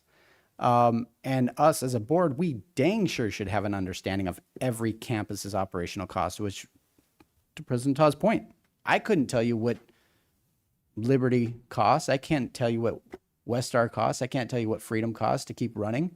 I can't even tell you what the district costs. District office. So if we, and we talk a lot on this board about understanding the budget, getting down to the budget, but I think it's more than just us as a board. I think we can, as a district, do a much better job at this. And I think that that's the intent of kind of getting these campus heads to understand what they're costing, what they're budgeted for, and if they're going over that budget or they're under that budget. Those would be good things to know. So I think it's a good discussion to have. I think it's a good thing to look towards implementing. But I really do think that if we could do professional development sessions with the staff when the time is right, for getting them up to speed on this. So I completely agree with the idea and the intent of this per campus budget. Mr. President, for me. You may. I'm a visual person, so I have to see what you guys are talking about, like what you're asking. This is very vague to me, and so I'm not really sure what we're asking. I don't know if this is the wrong time to ask for this, or if this is in 7, but can you send me the school AFR, sorry, and then show me what it's breaking down so I can actually see? And I don't know if this is gonna be a future thing. Can you? I think we need to talk about like what you're asking to see. Yeah, I just simply said tonight, what's the operating cost of all 8 of our schools? We can't answer that question. We have our finance department here. We cannot answer the true cost of ownership of each one of our campuses. We have to be able to do that.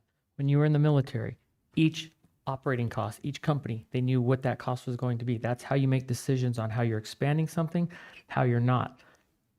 With regards to schools opening, that's a different issue because you have the school facilities board telling you need to open up a new school, you need to build a school, and they're going to give you money one time, and if you don't take it then, you're never going to get it again.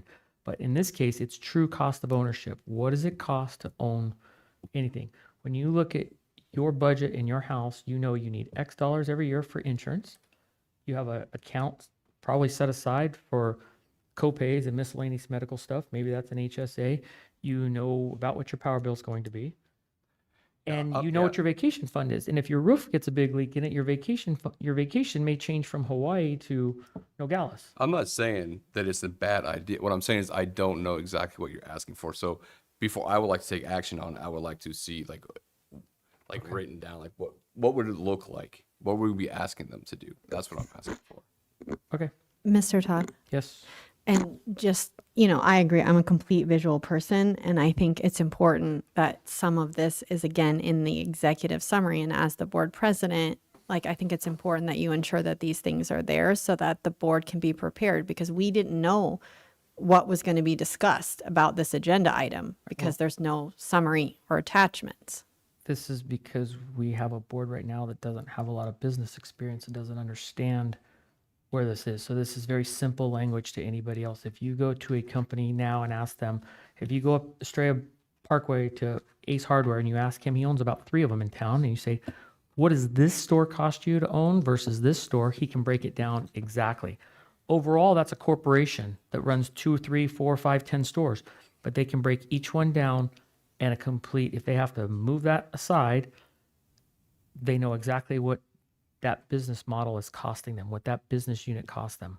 And that's just very, very simple, basic finance 101 in a government or business model. So that was all I was asking for is per campus, what does it cost to operate every year?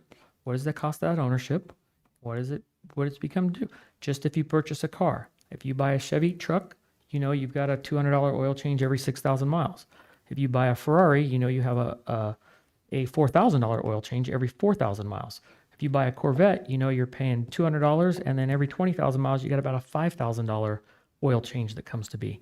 That's cost of ownership of your car. You know what the insurance cost on your Corvette versus your pickup truck.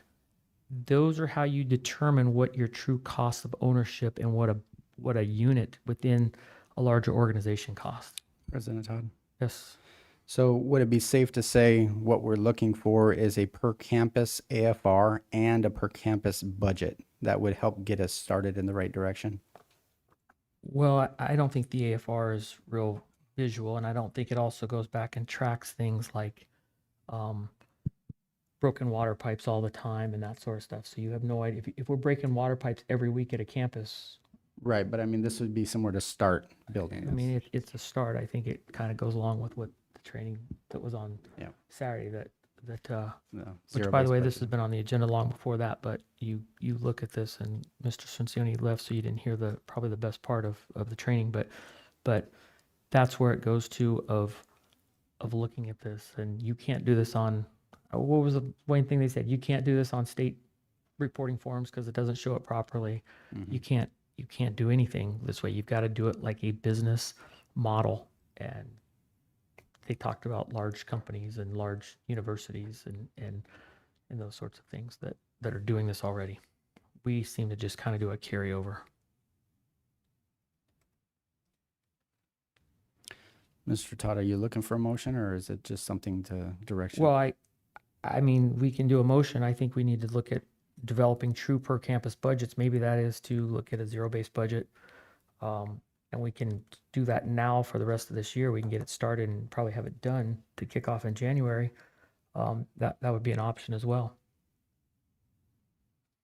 Which, as they talked about, kind of a zero-based budget hybrided into a per campus budget, which is what I've been talking about for 4 years. Mr. Todd, Yes. I just, you know, I just want the board to be cognizant that we do not have a director of finance and we have somebody that is filling 2 roles, and you are asking for something very specific, which I understand, but to ask for it by January, I think is maybe not appropriate for staff with the limited staff that we currently employ. So again, I want to be fair to the staff that we have. We don't want to lose them. They are very important, and we need them to continue to have a budget. And I would just ask that the board consider that. And I'm compassionate, Ms. Zimmerman. The issue is as we talk to other school districts, they're already starting to talk about their budgets for next year. If we don't keep our budget under control, we don't look at things, and we don't start making better decisions like hiring full-time staff with grant funding that's going to run away, all the many things that have happened in the past, and we don't get this budget more identified, we're not going to have to worry about staff quitting because we're going to be telling them we don't have a paycheck for them any longer. This is important, and if we need to look out to a consultant that can help with this, I think it's money well spent to do this, and I think staff can reach out and look at this and get that consultant on board that looks at a zero-based budget with a kind of hybrid to the per campus cost of operation and ownership.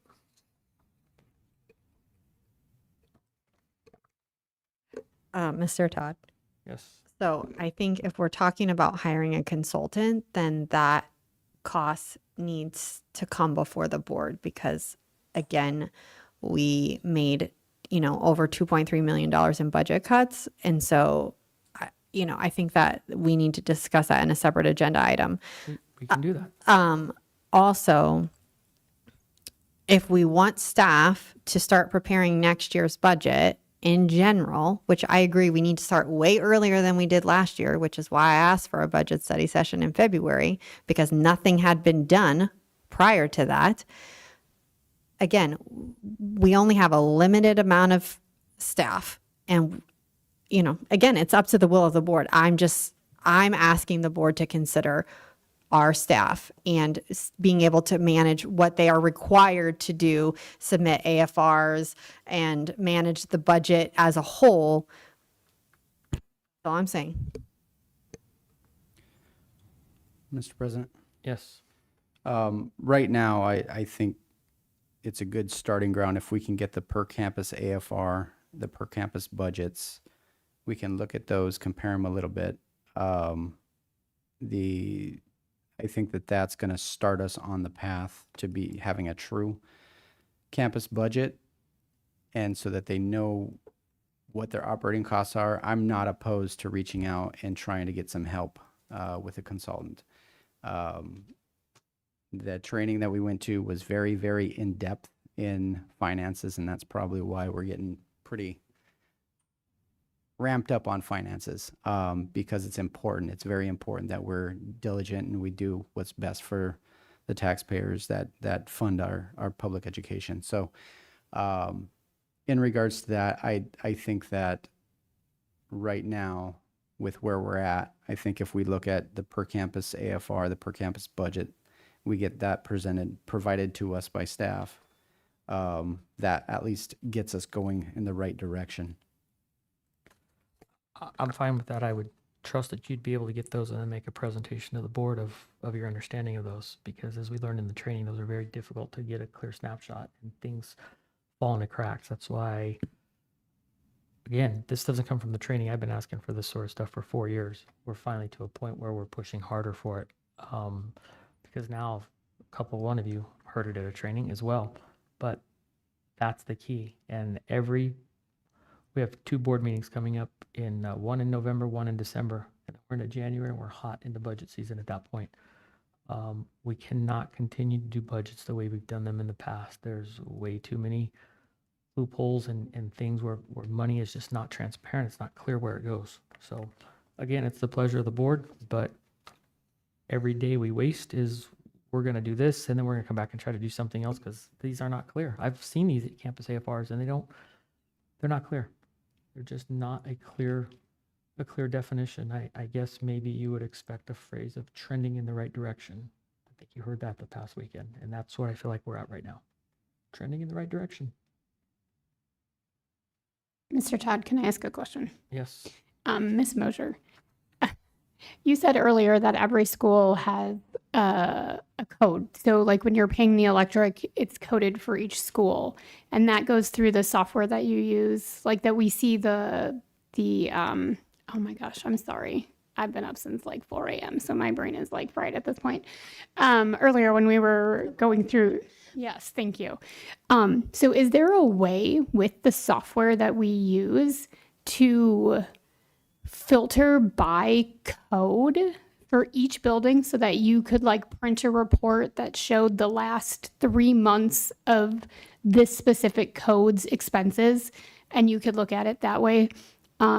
So obviously that would not be a line by line. I mean, there would be, but it would be a huge amount of things to kind of piece through. But if you could go back and say, this is the last 6 months, this school cost us this much money in the last 6 months, maybe that would give us a snapshot. Or even if you could do a whole calendar year.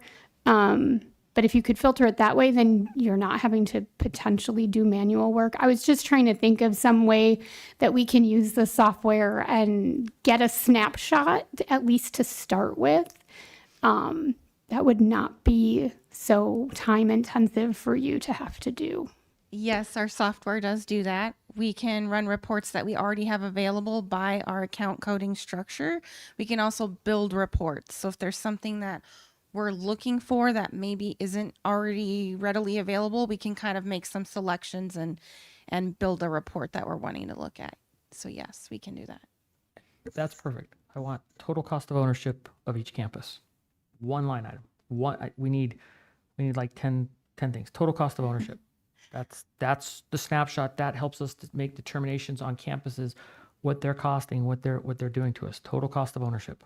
So I can run a report and share it with you all, and you can tell me if it looks the way you're expecting. Mr. Todd, could I add something? May. Could it be, sorry, I'm going to ask one more thing. Could it be calculated by ADM? Because I think, saying just to have a total cost of how much a school costs, well, a school of 200 versus a school of 800 is going to look very different. And that's why you need that total cost of ownership of each school. Because if you have a facility, let's just say Blue Horizons, which is one of our larger campuses, has an ADM of 200 now because neighborhoods do mature and grow up or things change. For example, most of the zoning around the Liberty campus now, after the district decided to rebuild Liberty, they never asked the city of Buckeye what their 20-year plan, and everything around here has basically been rezoned commercial. What does that tell you? It tells you that there's not a lot of kids coming to Liberty in the future. So if you had 200 kids at Blue Horizons, that cost of ownership would probably be larger up there because it's not as populated. If you look at a school and then you have that same 200 kids at Liberty, perhaps it's going to balance out. But you've got to look at each business unit, each unit, and see what are the costs. Is our transportation exorbitantly high at one campus? We should be able to say transportation has a budget of whatever that number is, $10, and 7 of those dollars goes to, I'll pick on Loretta Zumbro School because it's the newest one. $7 goes to Loretta Zumbro and 3 goes to the rest of the district. We need to start looking at that and find out why that cost is there. We can define some of that. Rainbow Valley probably has some high transportation costs because the bus routes are very long. They go deep into Rainbow Valley. But without a true cost of ownership of each campus, we cannot properly do a budget. That's just simple budgeting. Okay. And that's your request. And my request is to also see it with the ADM accounted for, please. I think that the report would have to accompany some context. So probably what you're saying, some ADM numbers, some of what Mr. Todd's saying, the demographer's report would have a lot of the details about the city area and things like that too. So I think a report is definitely helpful, but there is always other context that has to be included. There is, and you start looking at other contexts when you see a report and you say, what's happening here? If water is really high, a water bill is really high in one area, do we have an underground leak? Or do we have more grass? Or do we just sit in a certain part of our district that has very high water bills? But we still have to accomplish that. We still have to cover those costs and understand what the cost of that ownership is. Again, technology, everything that happens. If we're making 12 more IT trouble tickets for one school, that tells us we got a problem at that school. I don't know what that problem is. It's staff that just doesn't want to troubleshoot on their own. It's older technology there, and we say we need to refresh this. You'll have a company that, does microwaves, and if it's constantly breaking down, at some point they go, the cost of ownership of this site is too much. We need to invest in new technology because we're wasting time and manpower to get out to this area, to continuously rebuild it. You got to have total cost of ownership. There's no way to not have that. Mr. President, I'm ready to make a motion. Go ahead. I'm going to make a motion to direct administration to provide a per campus cost of ownership for our discussion. Is there a second? President Todd, Yes. excuse me. Chris Kenyon, did you say motion to direct? To direct administration to provide Mhm. a per campus cost of ownership. Okay. Can I, really quick before we go farther, can I ask you, do you just want campus or you want each unit, district office? Probably need to include that transportation. Yeah, no, you're right. So per district unit. I think you've got 8 campuses, you have transportation, you have Right, the right. district But I'm office. saying, That would cover. unit work? I think that will cover it. Sure. So per unit cost of ownership.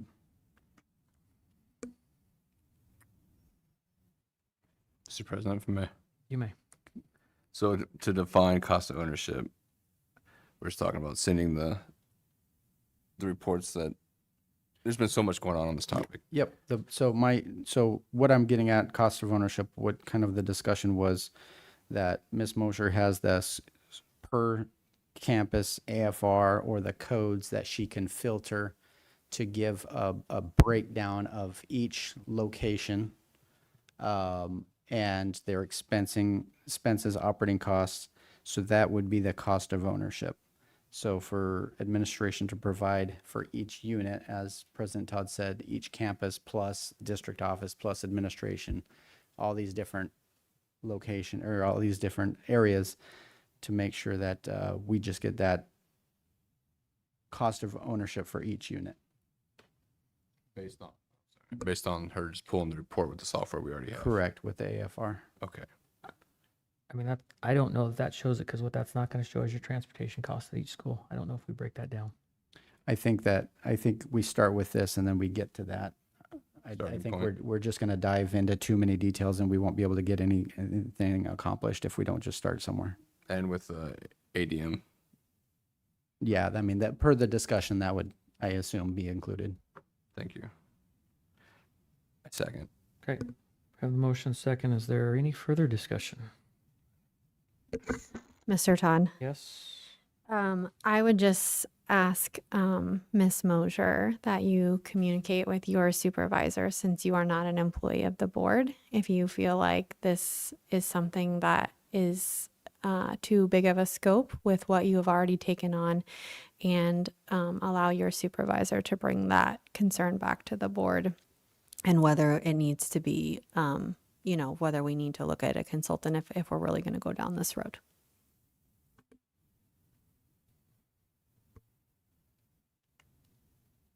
Okay, we have the motion, we have the second. Any further discussion? Hearing none. Take the vote. Board Member Schmidt. Aye. Board Member Zimmerman. Aye. Vice President Kenyon. Aye. Board Member Strencioni. Aye. I'm also an aye. Will show that approved 5 yes, 0 no. 6.8, discussion possible action to build and plan the carry forward and how it will be implemented. We have Crystal Mosier as our staff liaison. Ms. Zimmerman, I think you asked for this also on the agenda. Yes, I did. Yes, go ahead. Okay. So, as I've stated previously, I think that some carry forward is important. And, I don't think we need $10 million carry forward. I'm not even sure we need $5 million carry forward.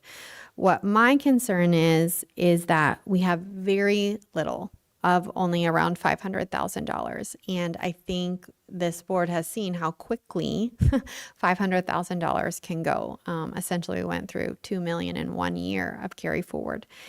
And I think what's equally concerning is that we have very few remaining bond dollars. And so if something big were to happen, capital needs, the fields, things like that, we don't have those bond dollars to rely on.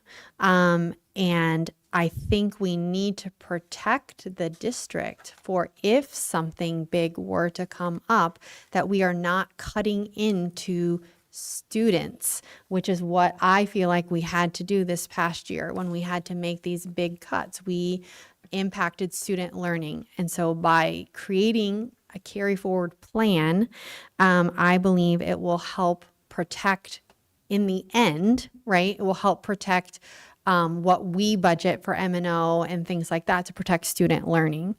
I just did some research to see what the neighboring districts have and also what our operational peer districts have from the Auditor General fiscal spending report.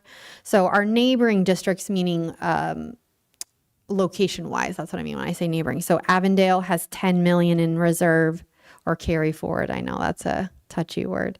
Litchfield, 11 million. Buckeye L has 8 million, and Buckeye Union, which obviously is very different, so I think you can't really compare it, but it does have 2.5.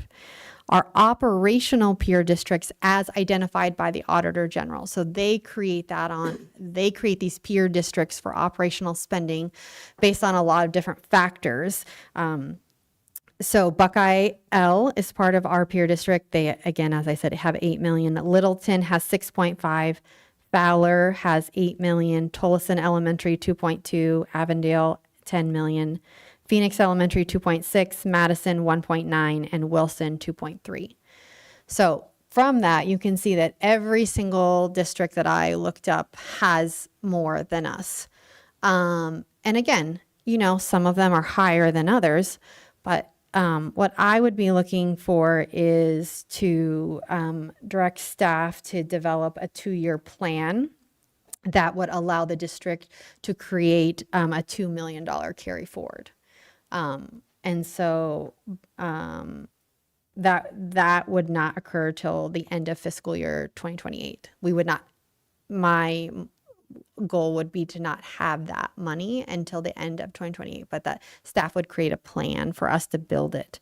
And again, it's not so that we hold on to money. I don't want to hold on to money, but I do think that things happen. I think we've seen that over the past couple years where we've had a significant decrease in our carry forward. So we've obviously needed it. And with our bond dollars basically going to very little now, we've spent most of it. And as we've been told, the FSB is not getting as much money, and therefore we can't apply for it. As people have said, we have to keep the district running. And if we don't kind of plan for the future, I think there are times that we could get in trouble, and I do not want it to impact students. Like I feel like it did this past year when we had to make significant cuts quickly.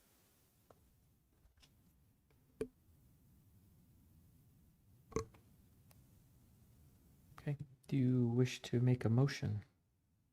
Yeah, I just didn't know if there was other discussion. I motion to direct district administration to develop a 2-year plan that would allow the district to build a $2 million carry forward by the end of fiscal year 2028.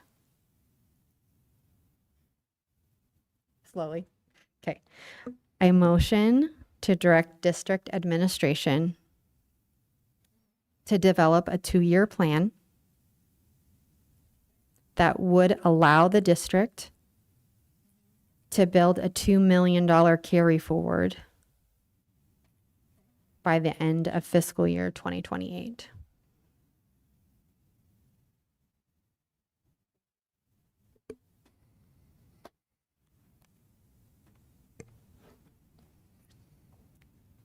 Mr. President, if I can comment before we get to the second. We probably should have a second and then we can have discussion. Okay. Second. Now we can have discussion. All right. I would just be, I'm not opposed to this. I think we need this. However, I do know that carry forwards are a hot topic in the state right now with legislatures, and they're looking at possibly limiting what districts can have. So if that comes about in legislation, I hope that we consider that and understand, we'll have to abide by the law, but I'm okay with this. Mr. Todd. Yes. And of course, if legislation changes, we would obviously make changes as we do when legislation changes. Right. The other thing to remember is we can't bind another board. So if a new majority was to come in at any time, that could change. They could go a different direction. But I do believe that this is a good goal for us. Over the past, it was very much about trying to get some very deep maintenance issues cleaned up, which necessitated getting into the reserves. Now I do agree we need to build the reserve or carryover back up. So I don't think this is a bad idea at all. Fully support it. So we got the motion, we got the second. There's no further discussion. Let's take a vote if you're for it. Board member, well, either way, Ms. Schmidt, please tell us your vote. Aye. Zimmerman. Aye. Vice President Kenyon. Aye. Board member Science-Ioni. Aye. I'm also an aye. I will show that approved 5 yes, 0 no. All right. 6.9 discussion possible action of risk action plan. This was requested by Ms. Zimmerman. Kristen is our staff liaison for this. I can answer anything you need. I just wanted to point out that I did pull some of the things that you discussed in the last meeting, so those are attached. I appreciate that. I just want to go back and look at the date. So just for clarity purposes, I requested this on May 13th, and I think a lot has changed in the district since then. And I feel like we have taken some good steps to, have a monthly budget report and things like that. But I think it's important for me to explain why I initially requested this, and then I'll kind of explain what I think going forward. So it came out of the financial risk spending alert, I guess, that comes from the Auditor General. And does it come out in February, I feel like? February to May depends on the fiscal year. Okay. And so for fiscal year 24, the district had 3 of 9 categories that were at high risk. Just for comparison's sake, the highest risk districts that are identified by their Auditor General are at risk in 5 and 9, or 5 out of 9 and 6 out of 9 categories. And of the districts that the Auditor General designate at high risk, not the highest risk, but are high risk, they have 4 of 9, 3 of 9, 3 of 9, 4 of 9, 4 of 9, 3 of 9, 5 of 9. So certainly we would fit into that with being 3 of 9. Now, they don't identify us as a higher risk district, just in certain categories. But that's still concerning to me that we have a significant number of high risk categories. And when I look at our peer and neighboring districts, well, I should specify, our neighboring districts that I had mentioned before, those districts, Litchfield, Buckeye L, Buckeye Union, Avondale, they have zero high risk categories. And then our operational peer districts that I had listed before, so there are 9 of them, which is one of us. So 5 of them have 0 out of 9 high risk categories. And then the other 3 have 4, 1, 1, and then we have 3. I do not feel like I could request something to put additional on your plate at this time. But I just wanted to highlight that I think it's very important that the board stay very alert as we're spending. And I do think we've taken steps. I think the monthly budget report is helpful. And I think if we continue to look at the budget earlier this year so that we're not putting ourselves in this position. But, you know, the Auditor General has identified our district, you know, to be high risk in 3 of the 9 categories. So again, just for us to be cognizant. And again, I think when I requested this in May, it's now the end of October. It's, you know, a very different time in the district. So.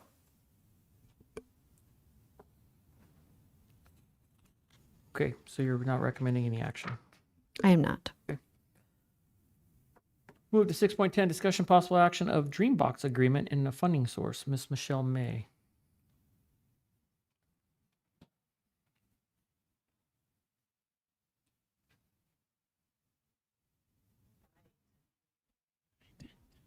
No, it's not. Good evening, Mr. President, members of the board and community. It is my pleasure tonight to present to you a little information about Dreambox, and I have some really exciting news to share. That we have secured funding for the purchase of Dreambox at no cost to the district. So let's share a little bit about what we know about Dreambox. So it has been our supplemental math resource. There's a strong correlation with the AASA. It fills a hole that is needed to support tiered math intervention. It provides ability to track student progress. It is consistent and a known resource within our district. And the best part, no cost to us out of our M&O funds. So then how are we going to fund it? We have federal grants, specifically our Title I funds, that will support Freedom, Liberty, Blue Horizons, LBA, and Rainbow Valley. And then through a CEP sponsorship, through partnership with Dreambox, they will fund LZ, Loretta Zumbro, Westar, and Estrella Mountain. We could begin this as early as next week upon your approval. So basically, and I think you have the SAVE contracts in front of you. If not, I have them for you. It is a cost of about $69,500 plus tax per year. The title funds would cover $43,000. The sponsorship would cover $26,500 per year. So you see the first year and then the second year there. So if we purchased it for 2 years, title would cover the $86,000 plus tax, and the CEP would cover the $53,000. So that bonus is that sponsorship for 2 years, which is pretty exciting. So there's a couple options. Either we don't move forward with anything. No Dreambox will continue to look at other options because this is a significant void right now. Our schools are struggling without having this math supplemental resource. So we can research other options. It will take time. There's been no internal vetting of other resources. Dreambox has been vetted by Dr. Sloat and, of course, our teachers and admin that have been using it. We would adopt a new resource, which research shows it takes time to really strongly implement something new, about 3 years. We'll need PD, professional development, etc. And the soonest that realistically we'd be able to implement would probably be second semester if we got moving right away. Second option is we adopt Dreambox for 1 year. We can immediately implement an aligned and known mathematical resource with no cost to the district. I should have put an exclamation point right there. And then the third option, which has all of the second or the middle of the 1 year adoption, plus we would secure that CEP sponsorship for 2 years. And typically a 3-year commitment is required for the CEP sponsorship, and then funds decrease each year by half. And basically the district has to take more ownership of that, which is typical. But we've secured 100% of the sponsorship for both years if you adopt for 2 years. So thank you for your consideration today. As shared, the integration of Dreambox as our math supplement is a key opportunity to enhance our educational offerings without incurring any cost to the district. This educational program will significantly benefit our students and support their learning journeys. I respectfully request that you consider moving forward with a vote to approve the implementation of Dreambox today, so we can quickly bring a tool for intervention and extension back into our classrooms to enrich our students' math experiences. Thank you. Thank you. Questions from the board? Mr. President. Yes. I just had a couple quick questions. So this Title I grant, what else can it be used on? It can be used for anything within our Title I schools, and Crystal can probably help better answer this. Curriculum, I'm not sure about professional development, instructional aids. It can be used on quite a few things, but it's to support students that are falling behind, basically. What we use it on the most right now is reading. Okay. And the reason I ask is, you guys might refresh my memory. When we were looking at things we had to cut, I feel like the community and the staff had Dreambox on the list. Am I wrong? So, I think this is super important. I know at that time, which feelings change, we didn't feel like it was that important. I don't know if we should look at using these Title I funds somewhere else, if we really think Dreambox is still not that important. Mr. Todd. Yes. So I think that us as parents agreed that we didn't love Dreambox. My feedback from staff that I've received over the last, several months that that we eliminated it is like, okay, if you eliminate it, we need something because it does provide the differentiation. And so, my thought is that last year on ASA, we really did see an improvement in math. And, obviously it's not as high as we want our proficiency, but we saw an increase. And that could be attributed to a lot of things. I'm not saying it's only Dreambox. But if we want to see that, I think we need to have some sort of supplemental resource to differentiate instruction. And so, I asked to have this on here, and I appreciate that, the work that you've done to secure funding. I did have some questions about the funding, though, because it says that it's $43,000 from Title I. And when I look at this is where the monthly budget report comes in handy, is we only have $49,000 that's not encumbered or spent for the rest of the year. So can we really afford to use Title I funds, leaving us only a few thousand for 6 months of school? Currently, that doesn't show the additional allocations that we receive usually in the winter time, and it doesn't show our carry forward money from last year yet. So we still have expected money to come in from Title I, and that budget will increase. Okay. Do you know if the legislature gave us more allocation, or we won't know until winter? They've told us that we've only been given about 80%, maybe 85% of our allocation right now. So we still should have more. And then we definitely have a carry forward from last year's funds. I'm just doing rough estimate, 140,000, maybe in that range. Okay.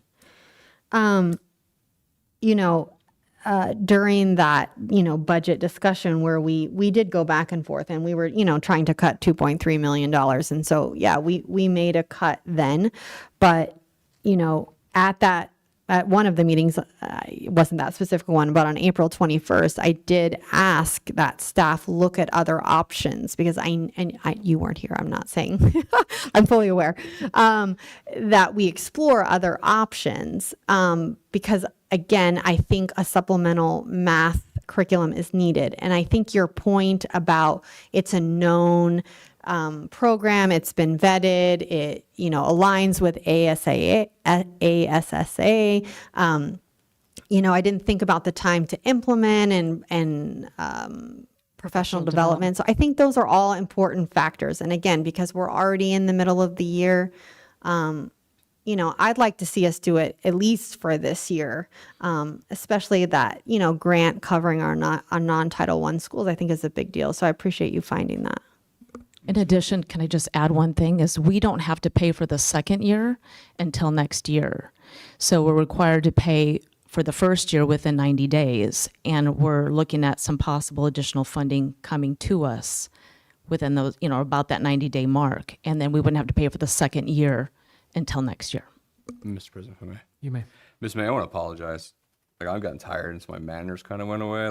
You did a really good job on this and I kind of just jumped right in to try to ask questions, but it looks like you did a lot of hard work to get the funding, especially getting the sponsors. So thank you for that. You're welcome. Thank you.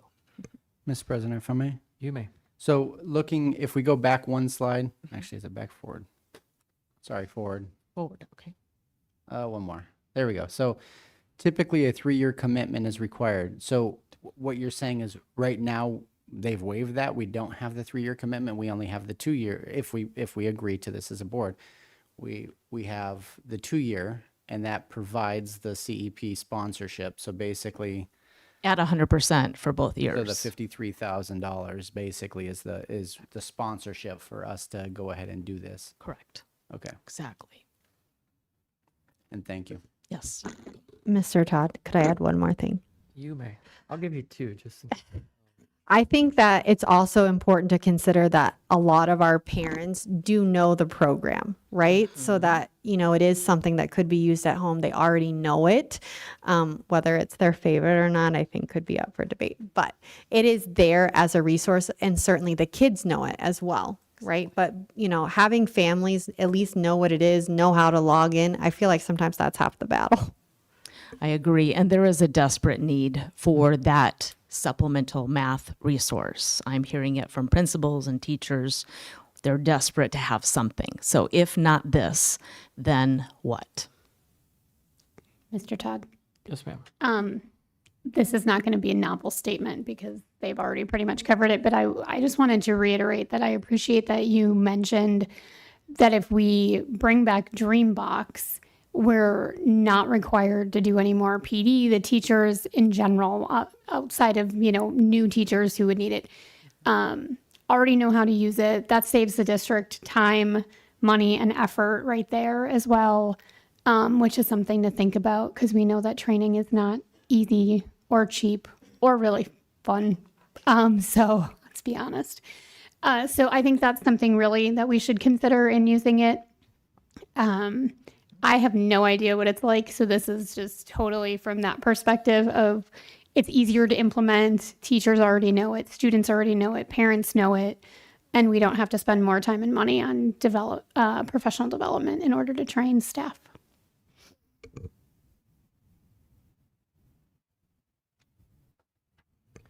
Mr. Tav, me? You may. I know when we voted as a board to get rid of this, my kids were a little bit happy. But I understand the need for this supplemental resource. And we do need something here. And there's a lot of positives to bringing this back. It may make some people upset. They're going to have to get used to it again.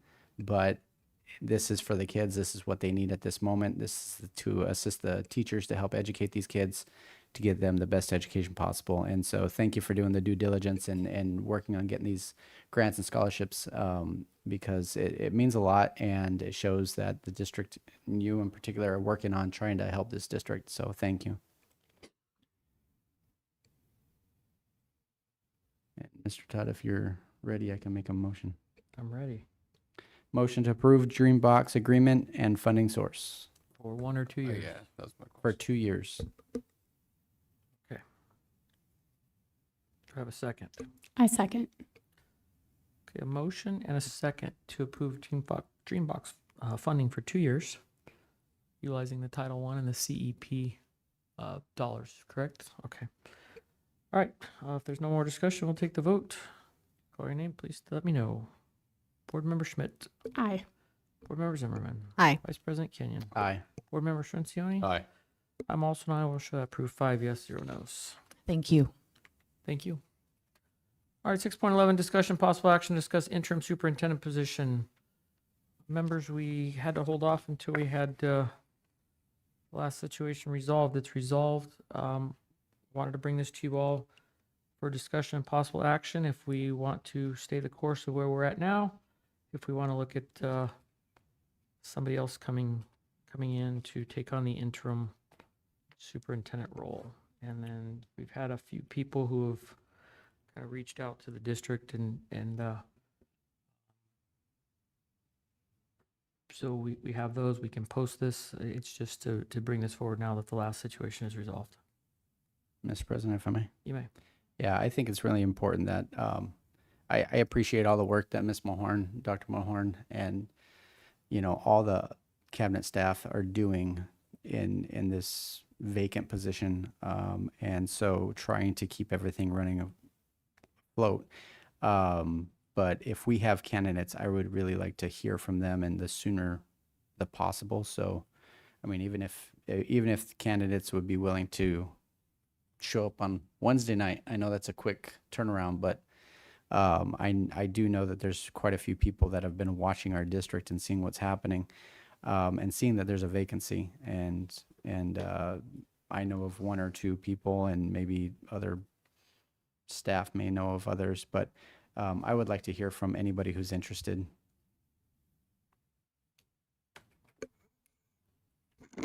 Mr. Todd, Yes, ma'am. I think this is very difficult. I'm not saying we're not in need of one, but I think not having a formal process and just having people come that have expressed interest with no vetting process. One of the big things that the company we used previously was that, the board should not have any interaction with candidates to not taint it, and that they're, getting preferential treatment. I just think there's a lot of concerns just like off the cuff, like, hey, let's let some random people come in and interview. I'm not sure how to do it without spending, taxpayer dollars when this board voted to get rid of the interim superintendent when, their contract was going to expire. So, what guarantee are we not going to do that again? And I think to not appropriately post the position, I think we could be accused of, not making it known for everybody. I just think there's a lot of issues, and I think this is way more than we can discuss in this one agenda item. Well, again, it was not to just call any one specific person. It was to literally discuss and take possible action to discuss the position. So that's all we're doing, is discussing that and setting forth a plan. If we don't set a plan and take some action, we stay exactly where we're at. So that's the purpose. We can certainly post the position. We can conduct interviews for those who have reached out already and keep it open. We don't have to make any decisions. It's just bringing it to the board to figure out the direction that you guys would like to take. Mr. President, if I may. You may. I do feel like we need to start a search for an interim. Nothing against you. It's a lot to take on. But I agree with Ms. Zimmerman. We need to try to do it. And I think you agree too. In an open way and make sure everybody gets a fair shake. So nobody could say we were trying to slide somebody in. I totally agree.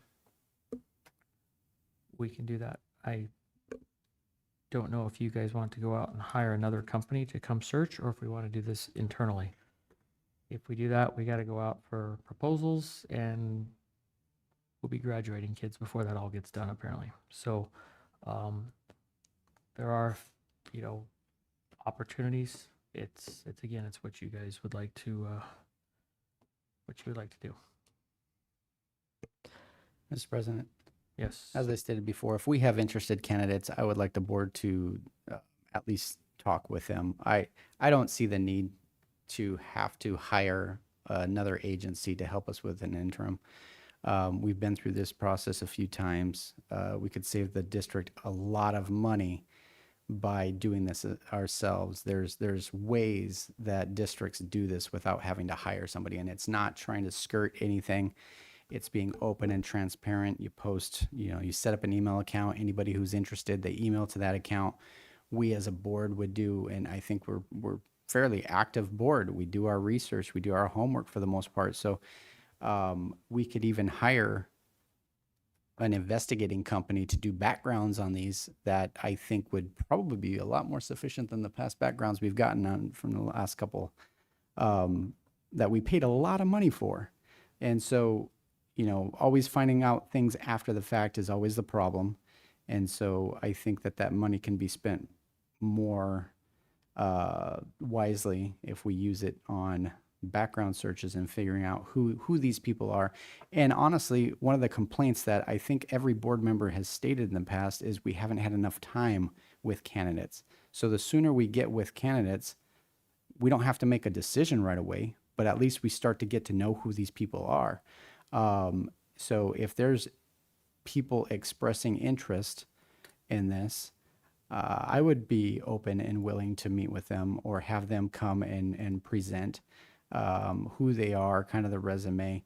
And as long as we make it open to everybody, then there is no tainting. It is open to everybody. Anybody can come and apply for a job, just like any job interview anywhere.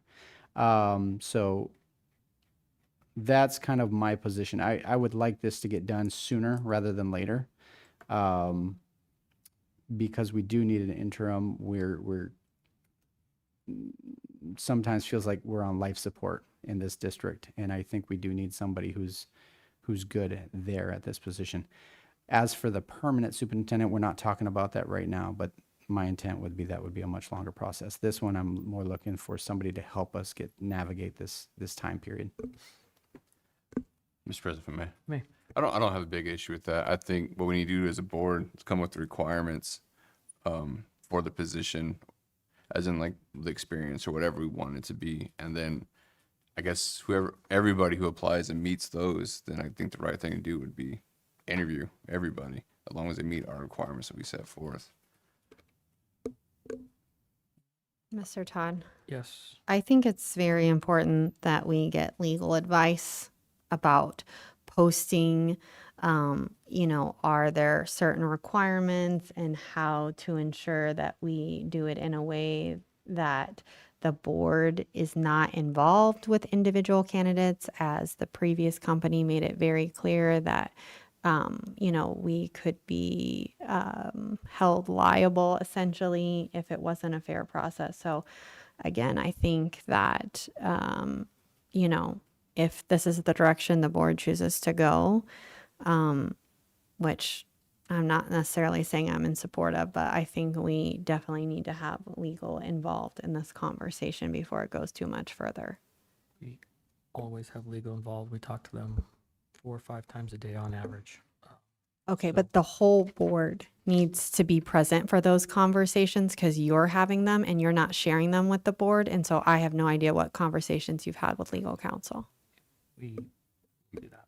Mr. President, if I may. Yes. Was your intent bringing this up to see if we wanted to move forward with finding a superintendent? Yeah. Or That's sorry, exactly what interim? it is. Discuss the interim superintendent position. That's Okay. That's all it is. But we're closing in on a holiday season, which is going to make people's schedule much tighter. We have less opportunity for board meetings moving forward. And there are people out there who are interested. So it's an opportunity for us to look at this. We can post the position probably as soon as tomorrow. We can start interviewing, and if we find the right one, we can make an offer. If we don't, we continue to search. But the longer I think we wait, the harder it is to find somebody. So that was my idea, to bring it to you guys to see what you wanted to do to move forward. Mr. Todd, Yes? would it be possible to have legal on Wednesday so that before we post anything, we get their advice as a board so that we all have the same information before we move forward? Because again, I think just posting it off the cuff, and as Mr. Cicerone has said, we have not identified our, requirements, what we're looking for. Again, we want to present a very professional, in my opinion, we should be presenting a very professional job description, requirements, things we're looking for so that we attract the best candidates. And I don't think that can be done right now. That's fine. Yeah, I like I said, this was just to surface this now. This is our first opportunity to surface this now that we can legally fill that position. Before a few days ago, we couldn't fill the position. Now we can. So bringing it to you for input. Do we need to make a motion to get this added to Wednesday to talk to the lawyer? No, we can, if she's available. The feedback that we continue to hear from lawyers is there are very few districts. In fact, I was told there's none that have a lawyer at every board meeting. The lawyers that have come into our district have seen that, have said that no other board is asking for that. So we can make the request. It's short notice. I don't know what her schedule is like, but we can certainly make the request and have that discussion on Wednesday. Mr. Todd? Yes. So, you say she, so I assume you're referring to Susan Siegel, but you had stated in the past that, we can use any lawyer from the trust. So if she's not available, could we use a different lawyer from the trust so that we can continue to move the process forward but still get legal advice? We can reach out to them and see. Many of them take some time because they have to do a conflict check, and there's things that have to happen before that. Also, I'm not sure that we know another lawyer well enough to just trust their advice on what takes place. But I will reach out to legal tomorrow, see their availability on Wednesday, and then make some determinations from there.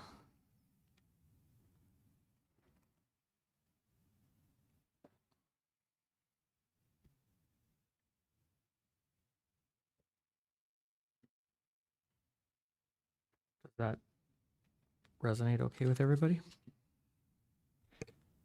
Mr. President? Yes. I'm okay with that. I still, I don't want to lose candidates.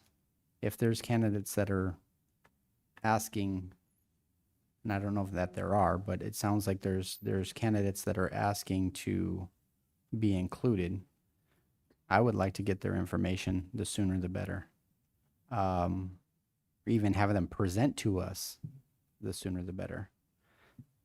As long as legal's okay with that. So, like I said before, even if somebody's willing to come short notice on Wednesday, as long as legal's okay with them coming and just doing a presentation, we don't even got to ask them questions. But they're just telling us who they are and that they're interested. I don't see that as tainting anything. But as long as legal's okay with that, I still would like that to happen. Whatever direction you head, we can certainly take a motion if you want to place it into a motion. That solidifies it, and it, of course, it'll all be pending talking to legal in the morning and making sure that they're okay with that. Mr. Todd? Yes. I am very uncomfortable with having anybody present before the entire board talks to legal. It is not appropriate to allow one person to present ahead of other people. There is a whole process that happens, and I think that it is going to set us up big time, and I think it's highly inappropriate. So I make a motion for legal to come to Wednesday's board meeting to discuss the process of finding an interim superintendent. We can request legal to come. We can't force them to come. I will put in the request to them tomorrow to see if they can make it on Wednesday. President Todd, Yes. Board Member Zimmerman, Can you please repeat that motion? I motion to have legal counsel available for Wednesday's meeting to discuss the interim superintendent position.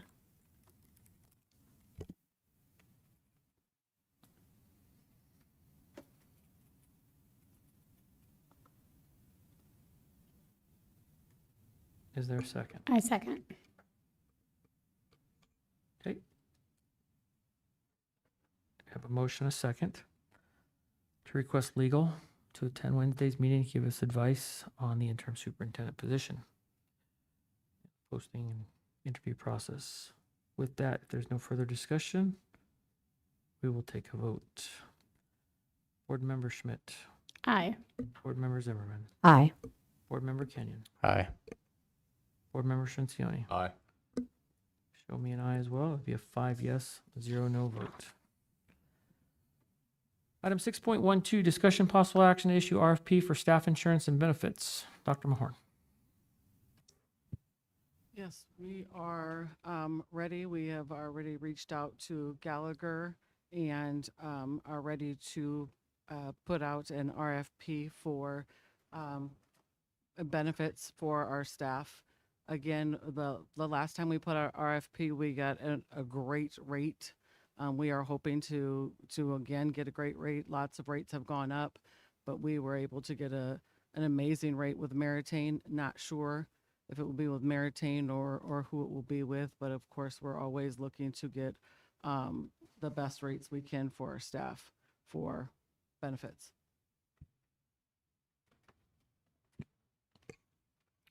Any questions from staff, Mr. President? from board? Yes, go ahead. Yeah, thank you for doing this. I had requested this in the past because I've had a couple concerns. I won't say complaints, but more concerns about just the insurance rates, benefit packages, those kind of things. So I think it's always prudent for us as a district to be looking out for the staff and doing what we can to get the best deal for them. And so I don't like when we get stuck with one vendor and it's just, well, we've always used them. Well, times change, and it's always good to go out and just, hey, if they end up being the best one, then we go with them again. But if they're not, then we just see what the options are. So thank you for doing this. Any other questions? I do. Go ahead. I'm sorry if this is just ignorance, but do you actually have to get board approval just for a request for a proposal or whatever? I always have since I've been here. To So issue the RFP.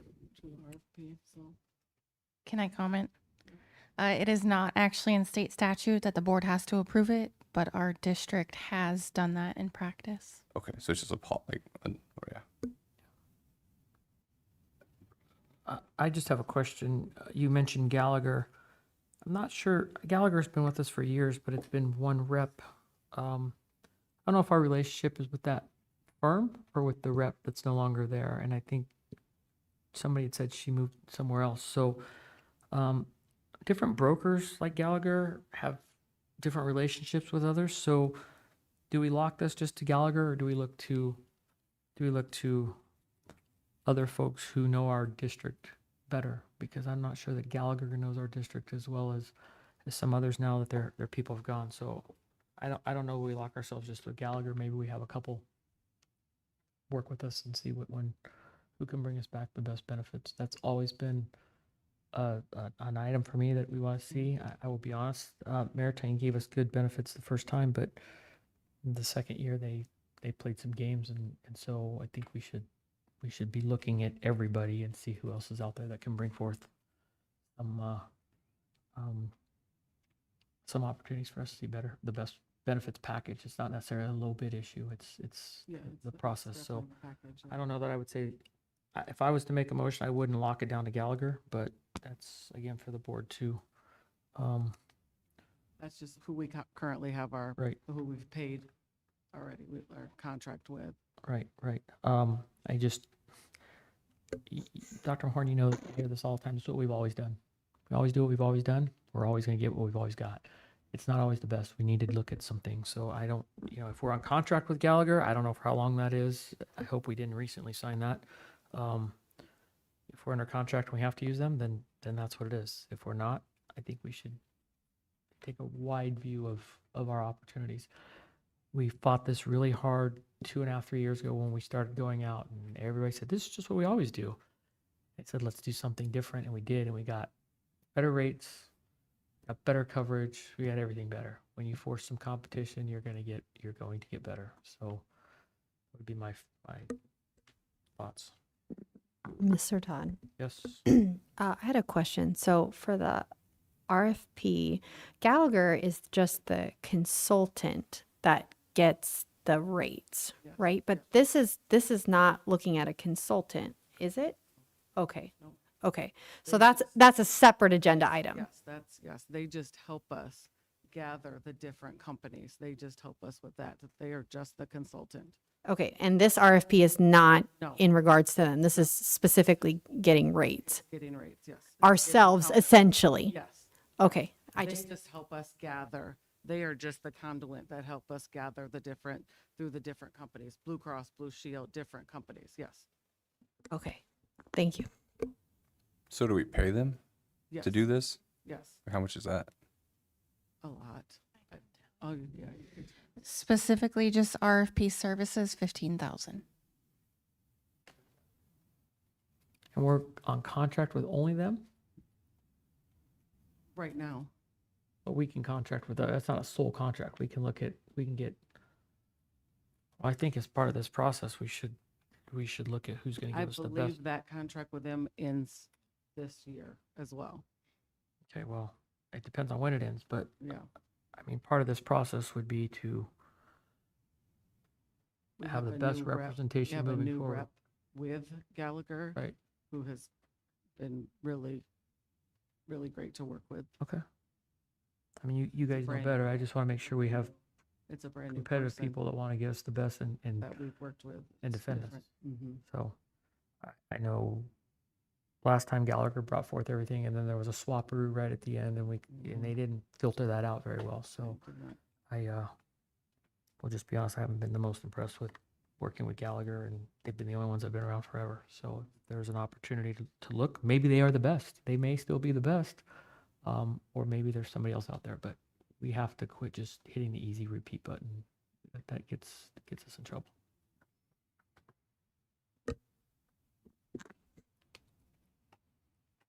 So we already have a contract with them to do this, correct? You're saying we already have a contract with them to do this? Yes. Okay, I can make a motion. Right. But we have a contract with them, but we could contract with another search firm as well, or another. If we want to pay additional money and Right. contract with someone Right. else, we can. But have we paid them now? You're saying $15,000 per RFP. So have we paid Gallagher for this already? It's included on our PO for the year, but we've not paid them the money. Okay. So we're locked into them for this process, or no? I don't know if our contract is exclusive with them. We'd have to have somebody review that. Okay. Yeah. All right. Well, you guys can handle that. Okay. Thank you. Take a motion. Motion to approve RFP for staff insurance and benefits. There's a Second. All right. Motion by Board Member Cernzioni, second by Board Member Schmidt. There's no discussion. We will take a vote. Board Member Schmidt. Aye. Board Member Zimmerman. Aye. Vice President Cern. Jeez, it's getting late. Vice President Kenyon. Aye. Board Member Cernzioni. Aye. And I'm also an aye. We'll show that proof. 5 yes, 0 no. 6.13, update of land resolution and self-reporting. This was asked to be brought up by Ms. Zimmerman. I think we brought this up before. Mr. Young has some information. I get the same information I had last time, so if there's any questions I can answer, I'll be happy to. Okay. I did request this agenda item, and it needs to be an action item. I don't think we really need to rediscuss it. It is a clear open meeting law violation. Business took place outside of a public meeting. If you'd like to pull up the April 15th, 2025 agenda, you will see this, and we can see the 4 board members' signatures, and the 2 that are still on the board can confirm whether those are their signatures or not, since it was said tonight that's not their signatures. So could you pull up April 15th, please? 2025. I actually now have a copy of this. This was signed in 2024. I did not remember this being signed. I did not say it was not my signature. I said we hadn't signed it. What has told me by staff was this was sent by Dr. Monroe forward. My understanding was he had sent a resolution forward saying that the board approved this. During the meeting, Ms. Camerata was able to get a copy of this letter, which again was not part of the agenda. So I want to apologize for that. It's got a good memory. It's just a little short, and remembering all the way back to something in March of 2024 was quite some time ago.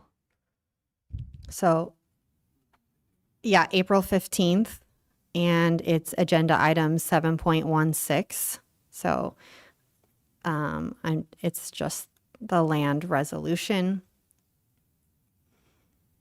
April 15th of 2025. So, because that's when it was last discussed.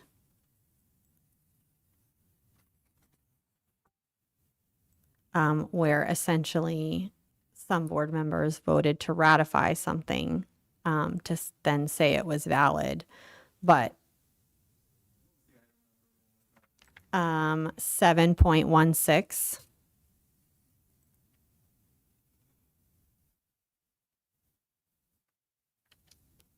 So those are the signatures of the 4 board members that signed it. And if you could scroll up for me, please. It says in the second paragraph, at a duly called meeting of the governing board of Liberty Elementary School District Number 25 of Maricopa County, Arizona, held on March 6, 2024, in accordance with all applicable legal requirements, including the open meeting law, the following resolution was adopted. And as I stated on April 15th, this meeting did not occur. And the district administration agreed that the meeting did not occur. You can look in board docs. There is no date for this meeting. And this land resolution was sent to the FSB, and it was included in their August of 2024 meeting as an attachment, saying that the board approved the purchase of $3.1 million of land.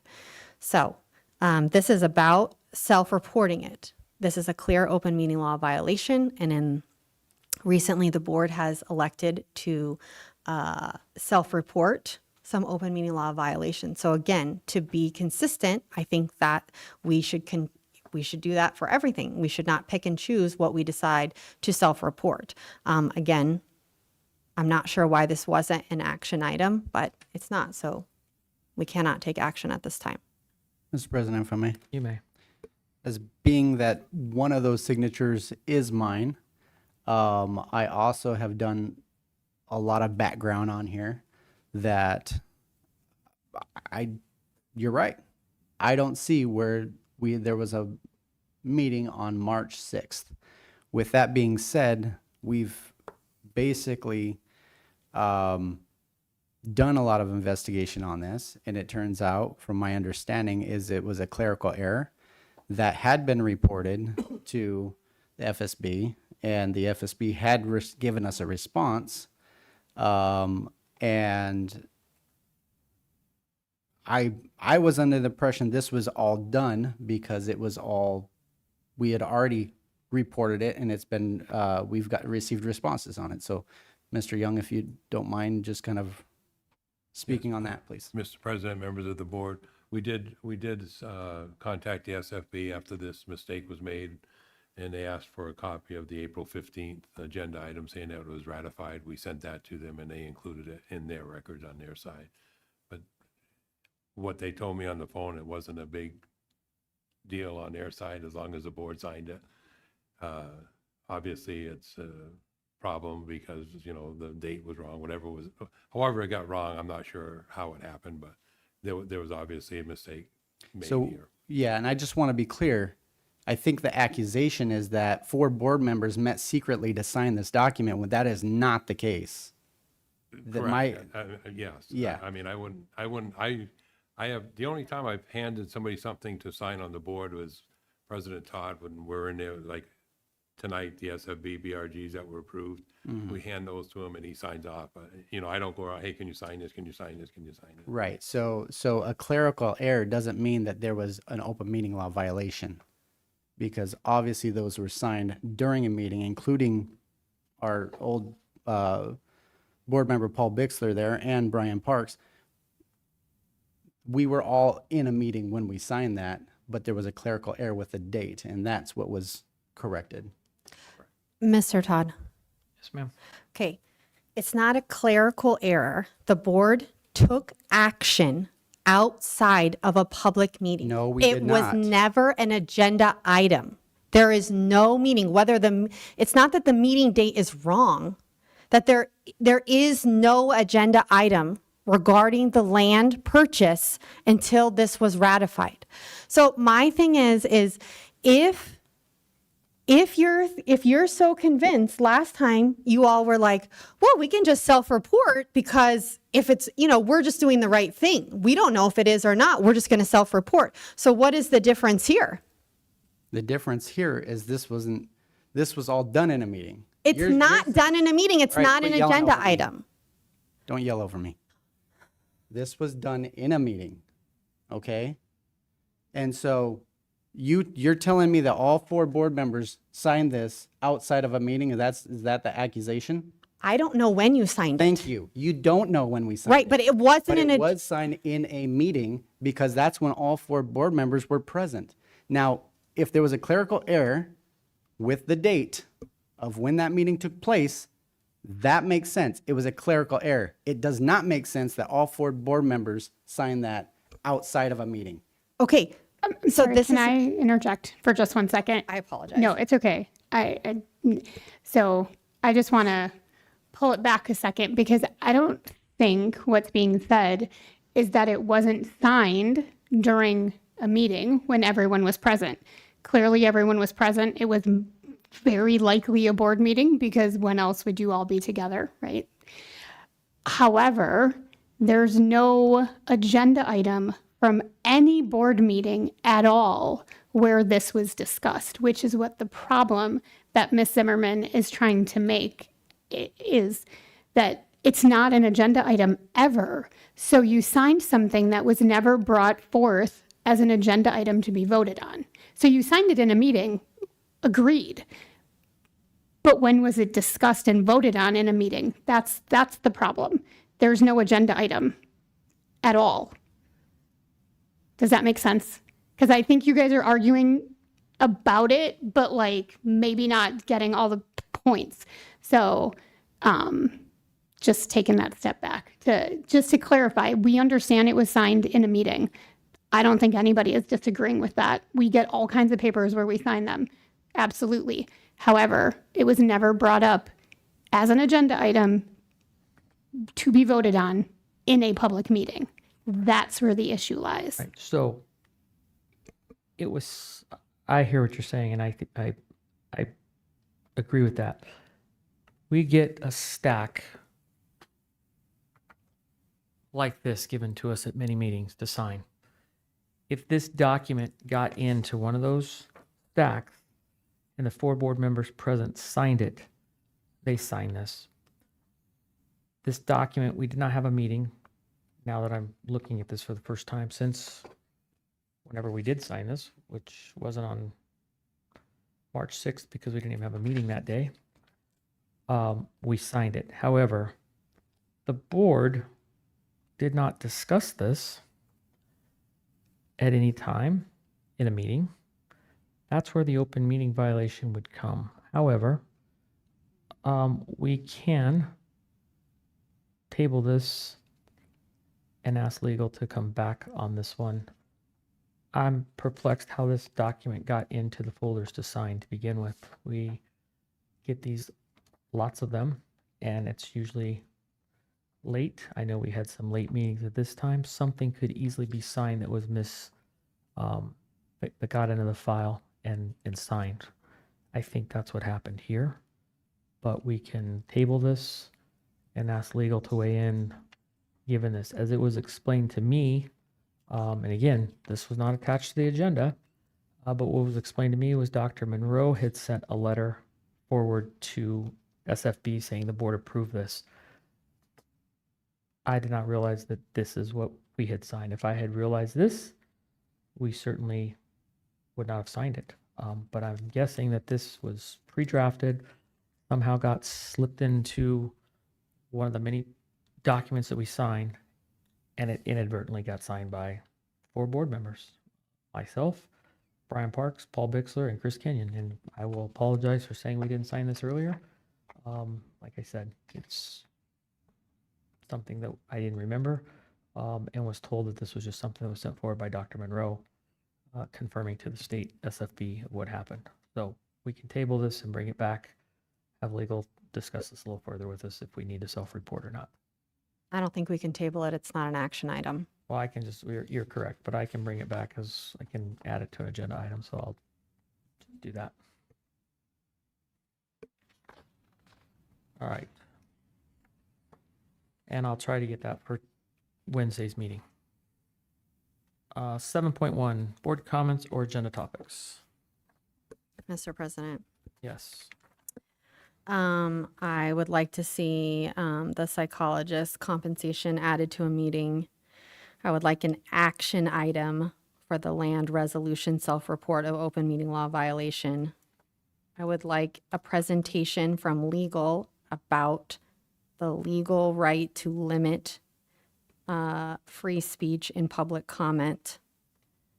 And I would like an agenda item with an action item to discuss having legal counsel at least available to answer legal questions during a meeting. Okay. Please type those into the new link. Ms. Camerata will send that out. If you haven't, did you send that out yet? Okay, she'll send it out probably tomorrow, and you can add them there. All right, anybody else? Mr. President. Yes. I don't know if this is the right place, but I made a comment on an early agenda when I said like a stipend number. I said the incorrect amount. When I was saying, I said 4,000, actually revised to 1,100. Was that a motion Uh, you made? No, we removed the supplemental compensation from the personal action items, so that technically wasn't approved. that's fine. All right. So I attached somebody's name to it, and it was incorrect information. And also, the more I think about it, I'd like to bring back 6.6. I think the motion was just too vague. I'd like to narrow that down a little bit. Okay. Please fill out the form. Yep. All right. Anything else? Mr. President. Yes. So it's come to my attention that there may have been some staff members who are in violation of policies, certain policies. I think this is something that the board needs to address. And so I can give you some information that you can discuss with legal, and we can see if we need a A1 session or something. Okay. Why don't you email staff? I can do that. Dr. Horn, and then we can sort through that. And then I've also had, I guess this would be more for administration. I don't know that it needs to be an actual agenda item, but I've had some parents commenting about the shade structures that are being put in by Verigy over the parking lots, most of the parking lots, right? And I've had parents complaining that we are shading the parked cars and not the kids. So I want to make sure that we have adequate shade for our children out on the playgrounds for all grade levels. And I understand what we're doing with Verigy, but that's a concern. So just something to look at. Okay. I'll ask you as well to fill out the form. Mm-hmm. Remember, Strencioni, do you have anything? Yes? Already gave it to you. Oh, sorry. Man, it is getting late. I've been up since about 4 myself. Okay, I have a couple of things. I think we need to look at, under our current situation, Dr. Mahorn is basically on call 24/7. I would like the board to look at creating some sort of an odd call administrative position so that she's not constantly the one who has to answer the phone. So we can put that on. I'd also like to talk about the front office hours. We are not open 40 hours a week at the front office. I'd like the board to address that and see the direction that we want to head there. Also establishing some expectations for Friday availability of staff. we have a 4-day week, but there are times on Fridays, especially for board meetings, where we need to be able to get a hold of people. Prior to Mr. McDonald leaving, he had told some parents that he was going to create a sports committee. And I think that didn't get relayed on to anybody else, but I think we do have some parents out there that are expecting some sort of a committee, so I'd ask staff to start looking at that. And then I would just ask staff in the future, please have the attachments into the folder. This, a lot of things tonight were not attached, and when we approve the agenda, and not all the attachments there, trusting that they're going to get in there. Again, they're not required, and many districts don't even make them available to the public. We've always, under transparency, have made those available. Most districts do not, but I think it is important that we continue to do that, and it certainly helps us to prepare for meetings a little bit better and refresh our memories. So that's all I have for that. We will look at our next board meetings. We've got October 29th, this Wednesday, a special board meeting to meet with 1, possibly 2 respondents to the superintendent search. These are search firms. We sent out to several, but 2 have responded, and just to give the board a friendly update, 1 may not be proceeding forward. Then we have a meeting on November 10th. That's a special board meeting, a regular board meeting. I think they're just regular board meetings at that point, unless we need a work session ahead of time. Monday, November 24th is an optional special board meeting. Monday, December 8th, 2025 is a special board meeting and a regular board meeting. Again, I believe that will be just a regular meeting unless we need a work session. And that will close out our year, with the exception that we'll probably be busy doing some superintendent search work, and we'll have to schedule those meetings accordingly as we move on.